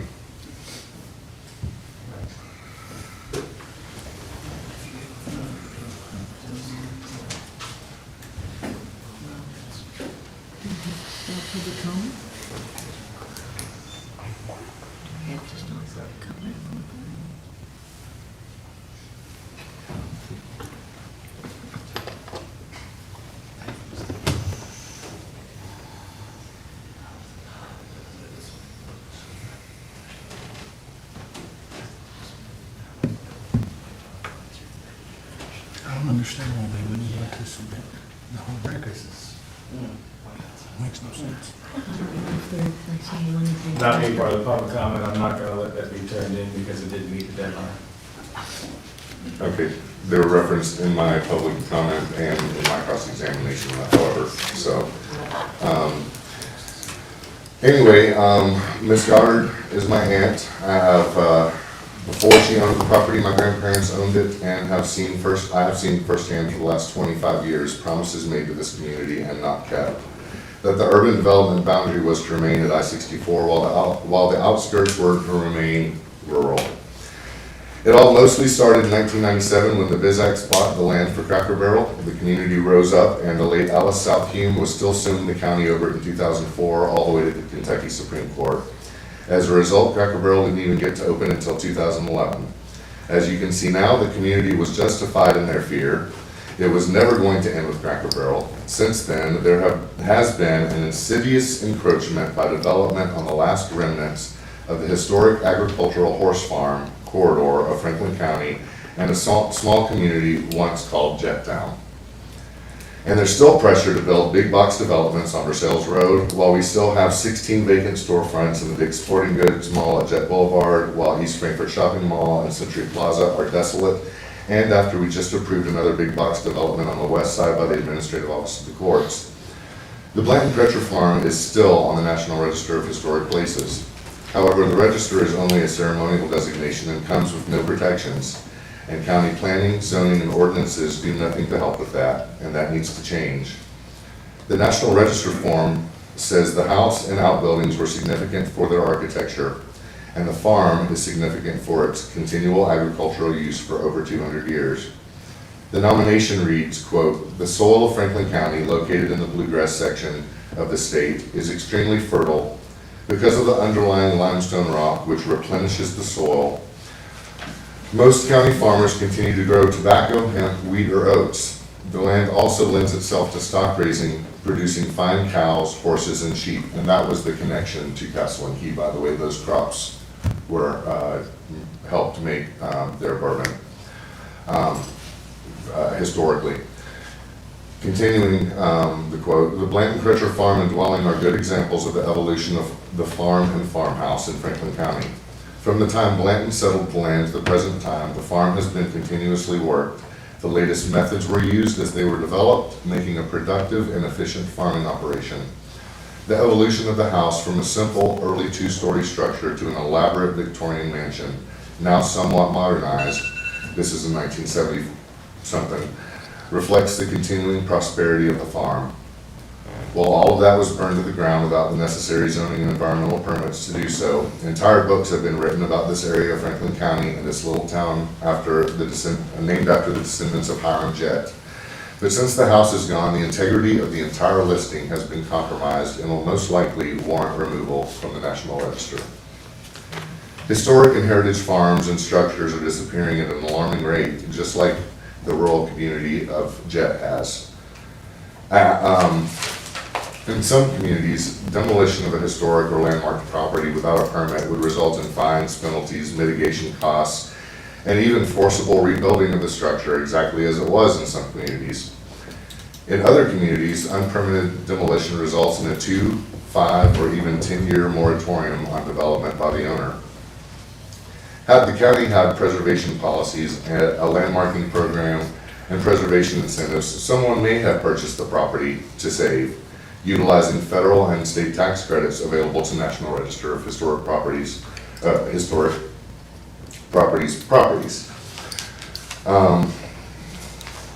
I ask that you reaffirm the Fiscal Court's denial of the zone change in order to maintain that buffer of industrial and rural zones, acknowledge the environmental impacts, and work to create better protections for historic properties in the counties. Thank you very much. Thank you.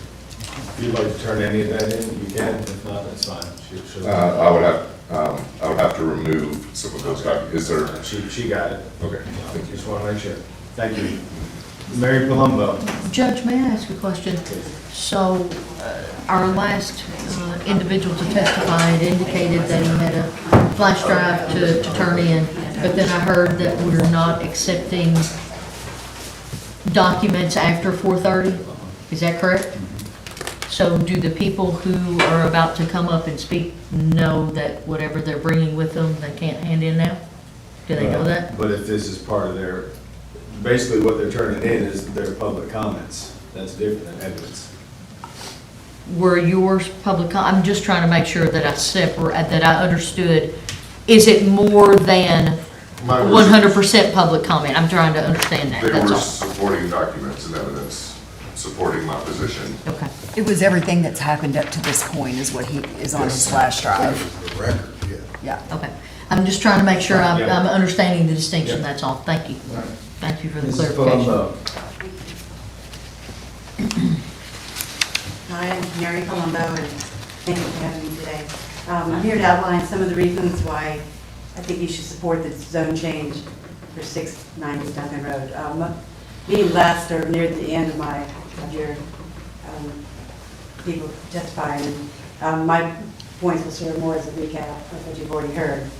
The number one, the 3 existing industrial parks in Franklin County generate over $3.7 million in property tax to the county.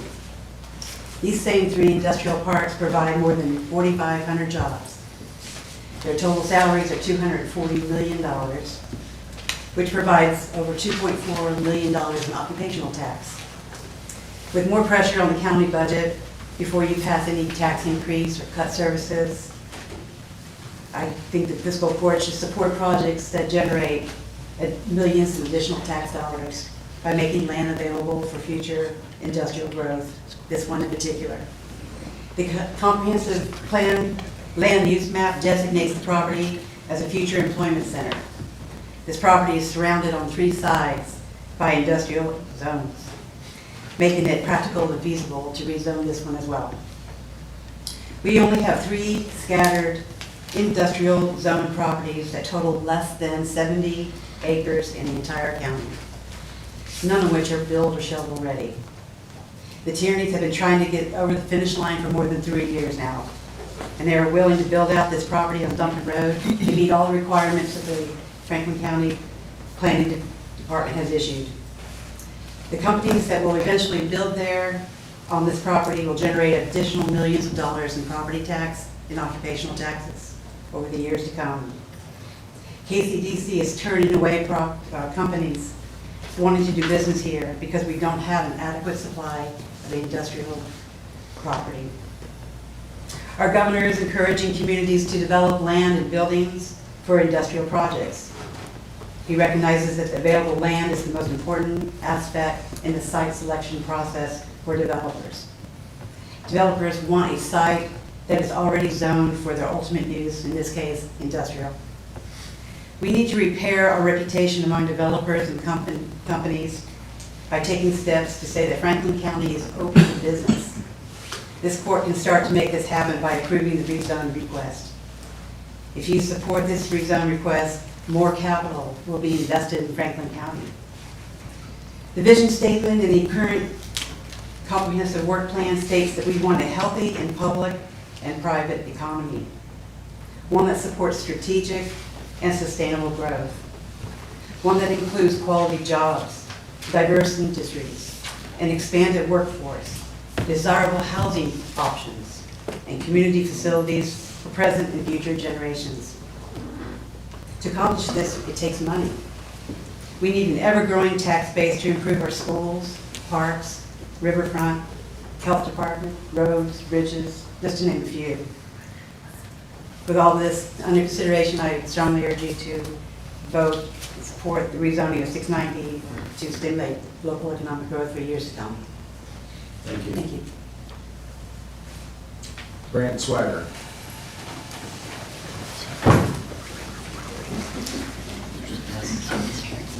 Brant, have you been sworn in? No. Madam Clerk? Do you promise to tell the truth, the whole truth, and nothing but the truth? I do. Please state your name. All right. Good afternoon. My name is Brent Swager. As many of you know, if not all of you, I serve on the Frankfurt and Franklin County Joint Planning and Zoning Commission. Although I'm a member of there, I'm not here representing the commission itself, but I was one of the 9 members that were present and heard this case and took action recommending to the Fiscal Court last year that for the denial of this application for a zone change. So I know that this is a day where you're taking testimony and evidence fresh, so I wanted to be sure that you knew the actions that were taken by the Planning Commission. So that's the purpose of my presentation today. So you've heard several times about what you need to consider. We had to go through this process. We had to consider the KRS. So you either has to meet the comprehensive plan, or there's two other options to consider if you feel like it does not meet the comprehensive plan. So in that case, it would either be that the current zoning is inappropriate and what's being proposed is appropriate, or there have been major changes that have happened that could not have been anticipated in the last comprehensive plan update and substantially altered the area. So I'll paraphrase that a little bit, but as you move forward in your decision, you will need to come up with findings of fact, or it's highly recommended so your decision stands should it, whatever it is, be challenged. So you need to have that support the determination that either of these conditions are met or they're not met. So what I passed out were the findings of fact that the Planning Commission approved. There were 9 of them. 6 were ultimately used in the motion that was made. I'm not going to read through every single one of them, but when you are looking at whether it meets the comprehensive plan, there's been a lot of discussion about that today. Mr. Chair, I don't know how appropriate it is to read findings of fact made by a body that are based upon testimony that was taken by that body, not testimony that's presented to this body.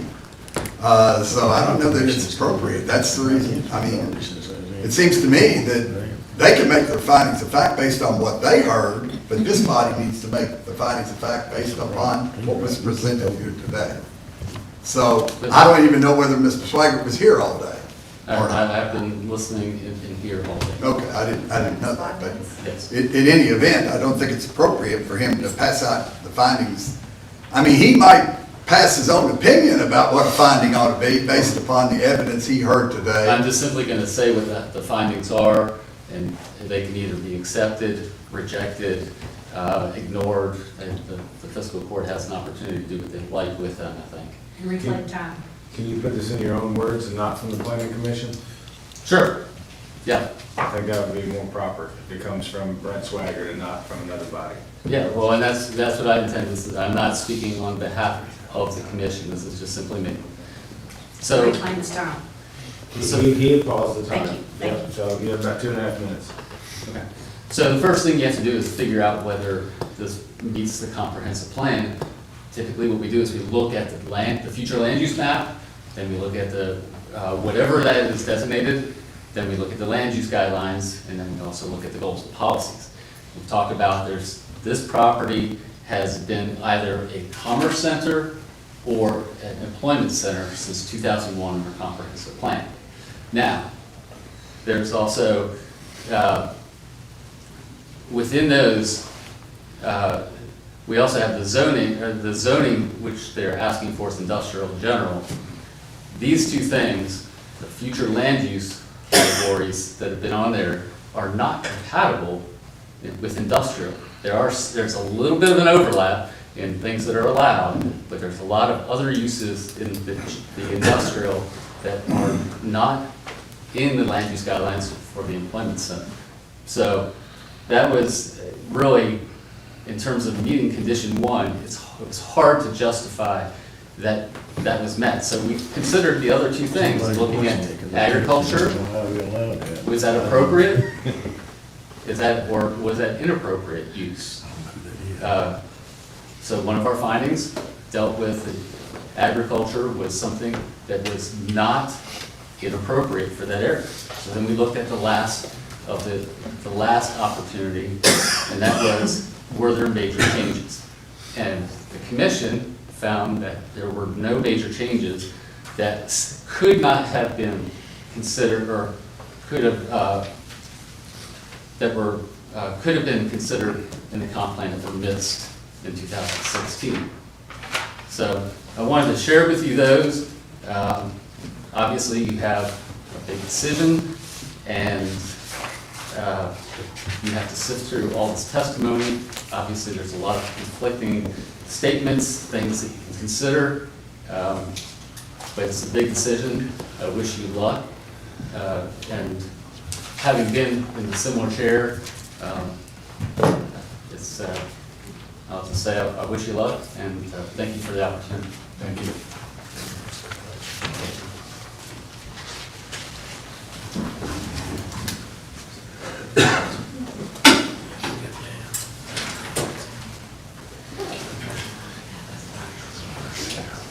Diane Zimmerman still here? She signed. Our traffic engineer? The traffic engineer spoke. I know, but Oh, she but signed. she That's signed why- again. I just- Okay. Yeah, that's why I read it. Is there anybody, let me ask the easier way, is there anybody who signed up who hasn't been called yet, in case I missed anybody? Is there anybody still in the hall? Rest outside. They do, so. I want to know why we didn't do Zoom this time. What do we want to do? I think they can watch it, they're watching on TV, I don't know if they can hear out there. Yeah, they could hear. They can hear. It's just a delay. It's a delay though. It's just a delay though.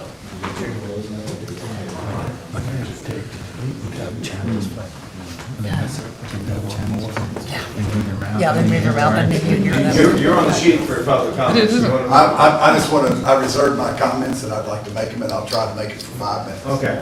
Under 5 minutes Well, because it's it's very repetitive. Okay. Just making sure I'm doing this somewhat right, so. I thank you all for your attention. I appreciate the new members because the new members, it's the first time they've been having the opportunity to hear this. And I really appreciate the old members because it's at least the third time you've heard it or reviewed it.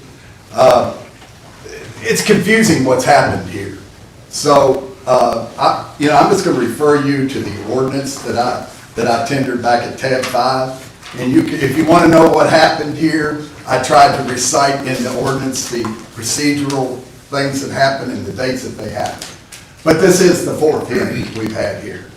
The hearing the fellow just spoke about here before the planning commission was the third hearing.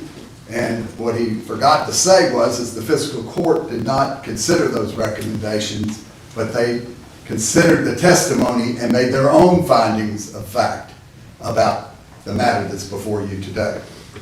Now, I think it's important to focus in on why or just where Mr. Hewitt started. What is the statutory requirements for a zone change? And what evidence relates to that? What criteria have to be considered?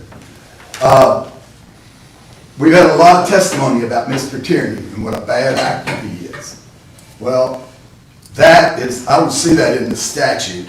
We've had a lot of testimony about a house he tore down, and that's not in the statute. We've had a lot of testimony about violations that have occurred and a lot of officials that enforce the violations out there, but we've heard no testimony about any charge, any fine, any type of violation that was alleged or that was prosecuted against Mr. Tierney. We have heard Mr. Tierney say that there was none. Now, Mr. Tierney, I mean, you can take it for what, it's like there's two different people here, so you can choose what you want to believe about it, but you really don't have to believe anything about Mr. Tierney because this is a zone change based upon the statute. What's the law? Mr. Swaggart, I think, told you just about what the law was, but not exactly, but let's just say he was close enough. Is this proposal in accord with the adopted comprehensive plan? Is it? There's fact number one. The property has been designated in the comp plan future land use map for 20 years as an employment center, and that is why I started on tab 1 with that map, because that is where you start with if a client comes to me and asks me, well, what are we going to do about zoning this property? That's the first place I go because that is where The community has spoken. The committee has met. In your case, you've got one going on, I think it's gonna go on 2 years. They've considered all of this mishmash of information, and they have put together a map, basically, to show the community how to go. Ms. Goddard said she participated in at least 1 or 2 of those committees. So, then this fact number 2, if you look at the present zoning map, which is tab 2 in here, I've said at the previous hearings, and I'll repeat this, this piece of property looks like the missing piece of a puzzle. When I sit down with my 3-year-old granddaughter to work a puzzle, and we got this piece right here, where does it go? It's at the Franklin County Park. It's surrounded by IG, and it fits right in the piece. Now, that may be too simplistic to think about that, but it certainly is compelling evidence. Does it comply with the text of the comprehensive plan? Well, before I go there, does it comply? Has the community recognized this as industrial property for 21 years? You just only have to look at tabs number 4 and see the water and sewer maps. I mean, this is almost the strongest and best evidence that the community's Frankfurt Plant Board had planned to put some industrial development on this property. If not, they would not have built a 24-inch water line. If you looked at the text, I'm not going to go through each section of the text, but the development guidelines, if you look at those development guidelines, this property fits every one of them, as Mr. Hewitt testified. I drug in here off the street, or Mr. Tierney's paying money to under the table or something. He is the guy that's been the planning director here for 16 years. He's the guy with the knowledge in the room.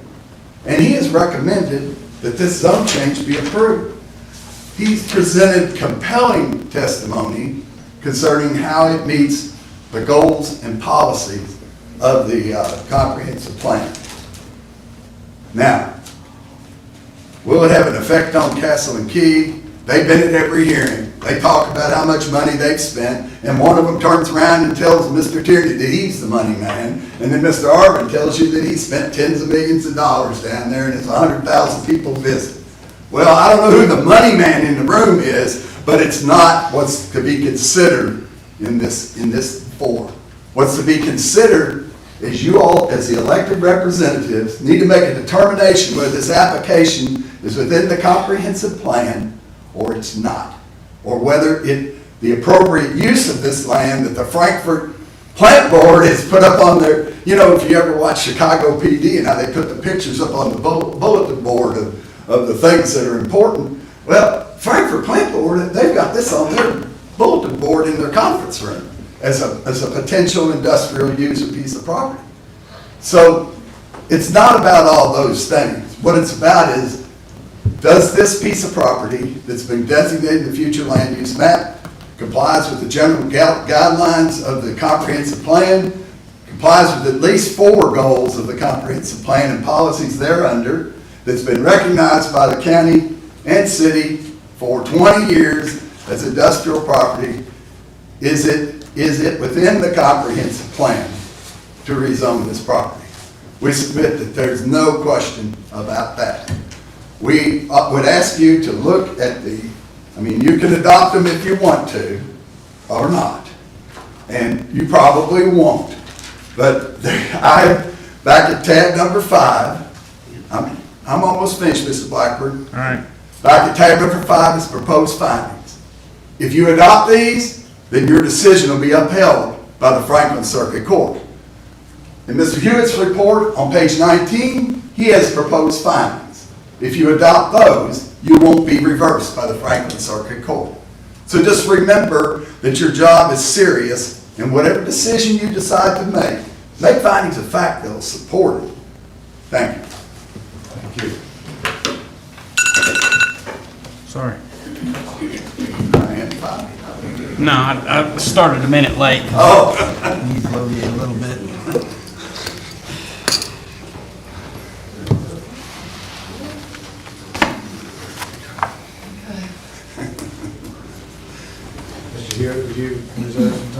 Yes, thank you. I'll do my best to be brief. There are a few things I'd like to enter into the record in closing.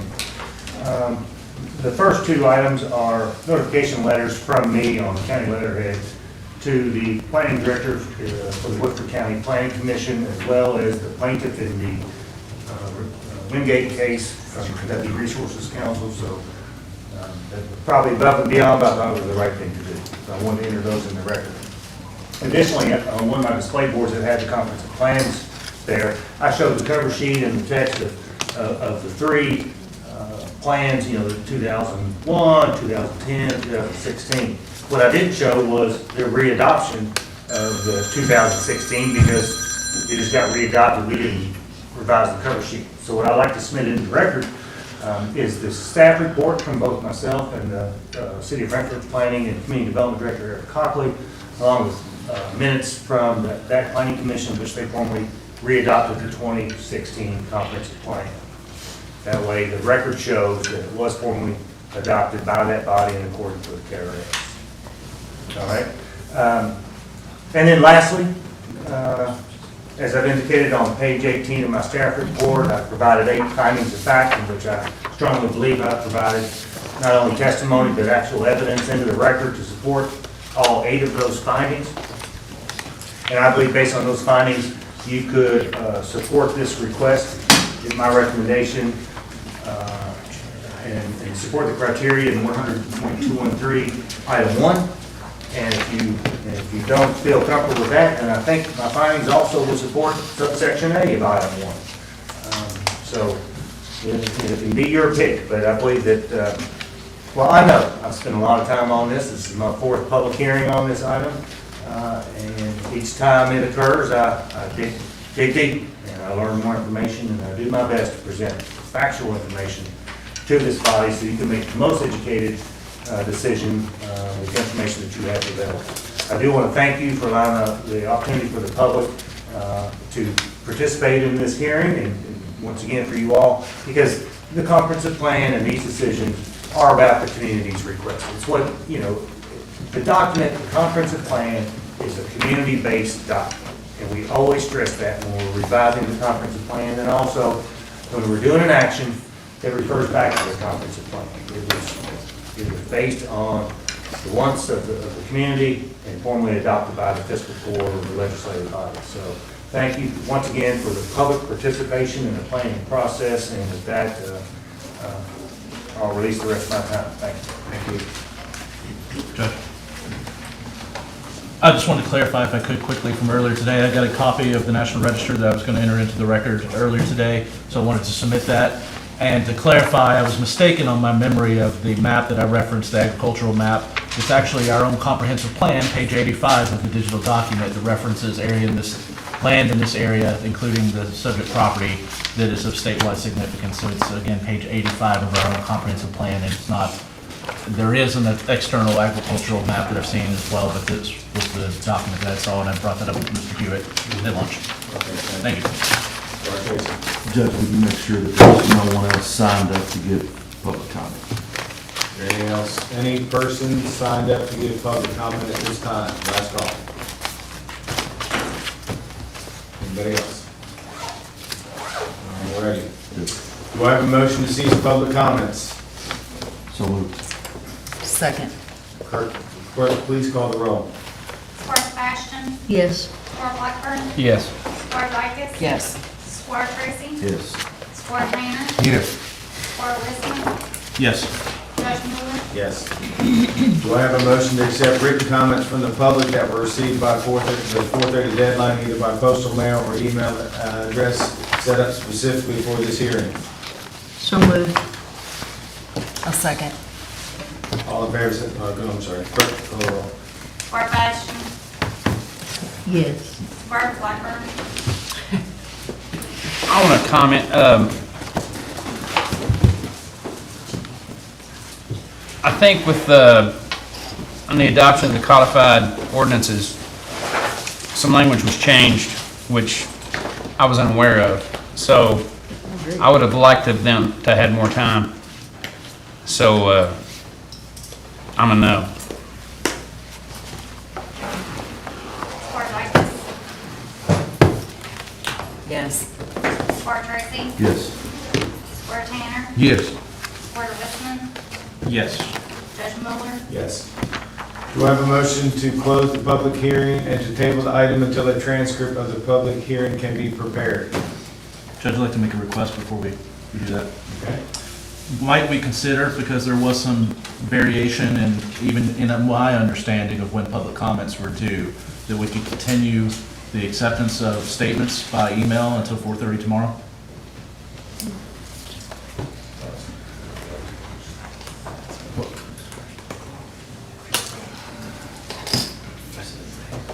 I second that motion. I think it's a good idea. I did mistakenly tell a few people that it was 4:30 yesterday instead of Monday, and that was my fault, but I thought that that was the case. The notice was not sent to the magistrates, to my knowledge.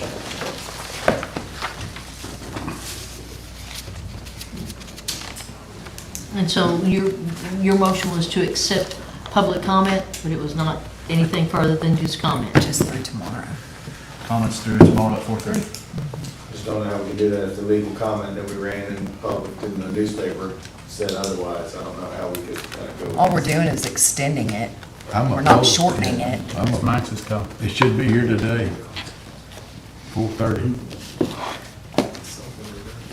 Not that I think it'll change. I'm asking Giving legal people more basis of a to do so. chance to Yeah, we comment. just need a legal ruling. I don't think it changes anything either way, Mr. Armstead. Let's vote on it. That's the easiest way to do it. Judge, Go ahead. what did the legal advertisement say? Yeah, What was the date on that? February 27th. and what did it say? I think that was the question. Right. What did it say? I think's what he asked. What did it say? What was the verbiage of the legal advertisement? Did it say there was a deadline for public comment? Can somebody find it? Written comments were due no later than February 27th at 4:30 PM. Not, that's pretty close, but don't vote on it again. Yeah, but we took them through last night. We have a first and a second already, so I think we have to vote on it. That's fine. Yeah. What exactly are we voting? To extend the deadline to tomorrow at 4:30. But I don't know. Just for written comments, correct? Just written. Yeah. Okay, I've got a point of clarification. So does this enter documents into the record? We have told people that they had a specific time, and would this be something that literally, because we have allowed comments outside of a window, which is what Judge Wingate said to us last time, comments were allowed outside of a window, and this got it pushed right back to the court after it made a decision. It was in the So, paper. I'm not an attorney, but I'm the best fake attorney going, so. It was in the Well, we paper, the took, did we not 26th. just take written comments through today, though? Didn't we just do that? It's public comments, but they had to be there in person. Those were They had to be here in public. person. That's a difference. We It says took specifically. written ones too, and we got emails. I mean, I took written comments last night through freaking midnight, I can assure you. But you did. Via individually. email. Well, that's not going to be turned in as part of the not record. I'm just saying, yeah, well, what do you think, Max? What's, I think we need to comply with what the legal notice says. Okay. If we're only taking written comments through the 27th, I think we need to. Just stop it comply there. with okay, with what has been put in the paper. In addition, I think it was noted that if they appeared here today, In they were person. you could make comments in person. So I think we should Okay. comply with the written notice that was provided. I'll do what you That say. would be my recommendation. I do what you tell me to do. How long was that notice? If you don't, just clarification. How long did we have that notice? How long were they informed of the deadline? Was it 14 days or 7? It ran twice, and it was about 10 days. 10 days. It ran on a Wednesday, and it ran on the weekend paper. Okay. All righty. I'll rescind my motion. Thank you. Yeah, I'm not going to change on this one. Okay, I'm going to read this again. Do I have a motion to close the public hearing and table the item until a transcript of the public hearing can be prepared? So moved. Second, Clerk, please call roll. Squire Sebastian. yes. Squire Blackburn. Yes. Squire Darkis. Yes. Squire Tracy. Yes. Squire Tanner. Yes. Squire Whitman. Yes. Judge Miller. Yes. That's one thing here.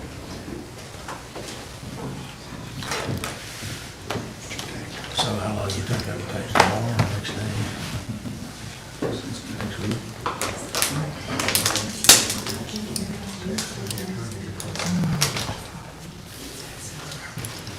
I think I need a beer. Because I have a comment. 6:30. Oh, no. We got a wrestle, man. I'm not able to make it. I can't be missing that. I don't think so, it's like 300. Oh, yeah, well, that'll be the end of the next week. Whatever, tomorrow. May I ask a point of clarification from the public?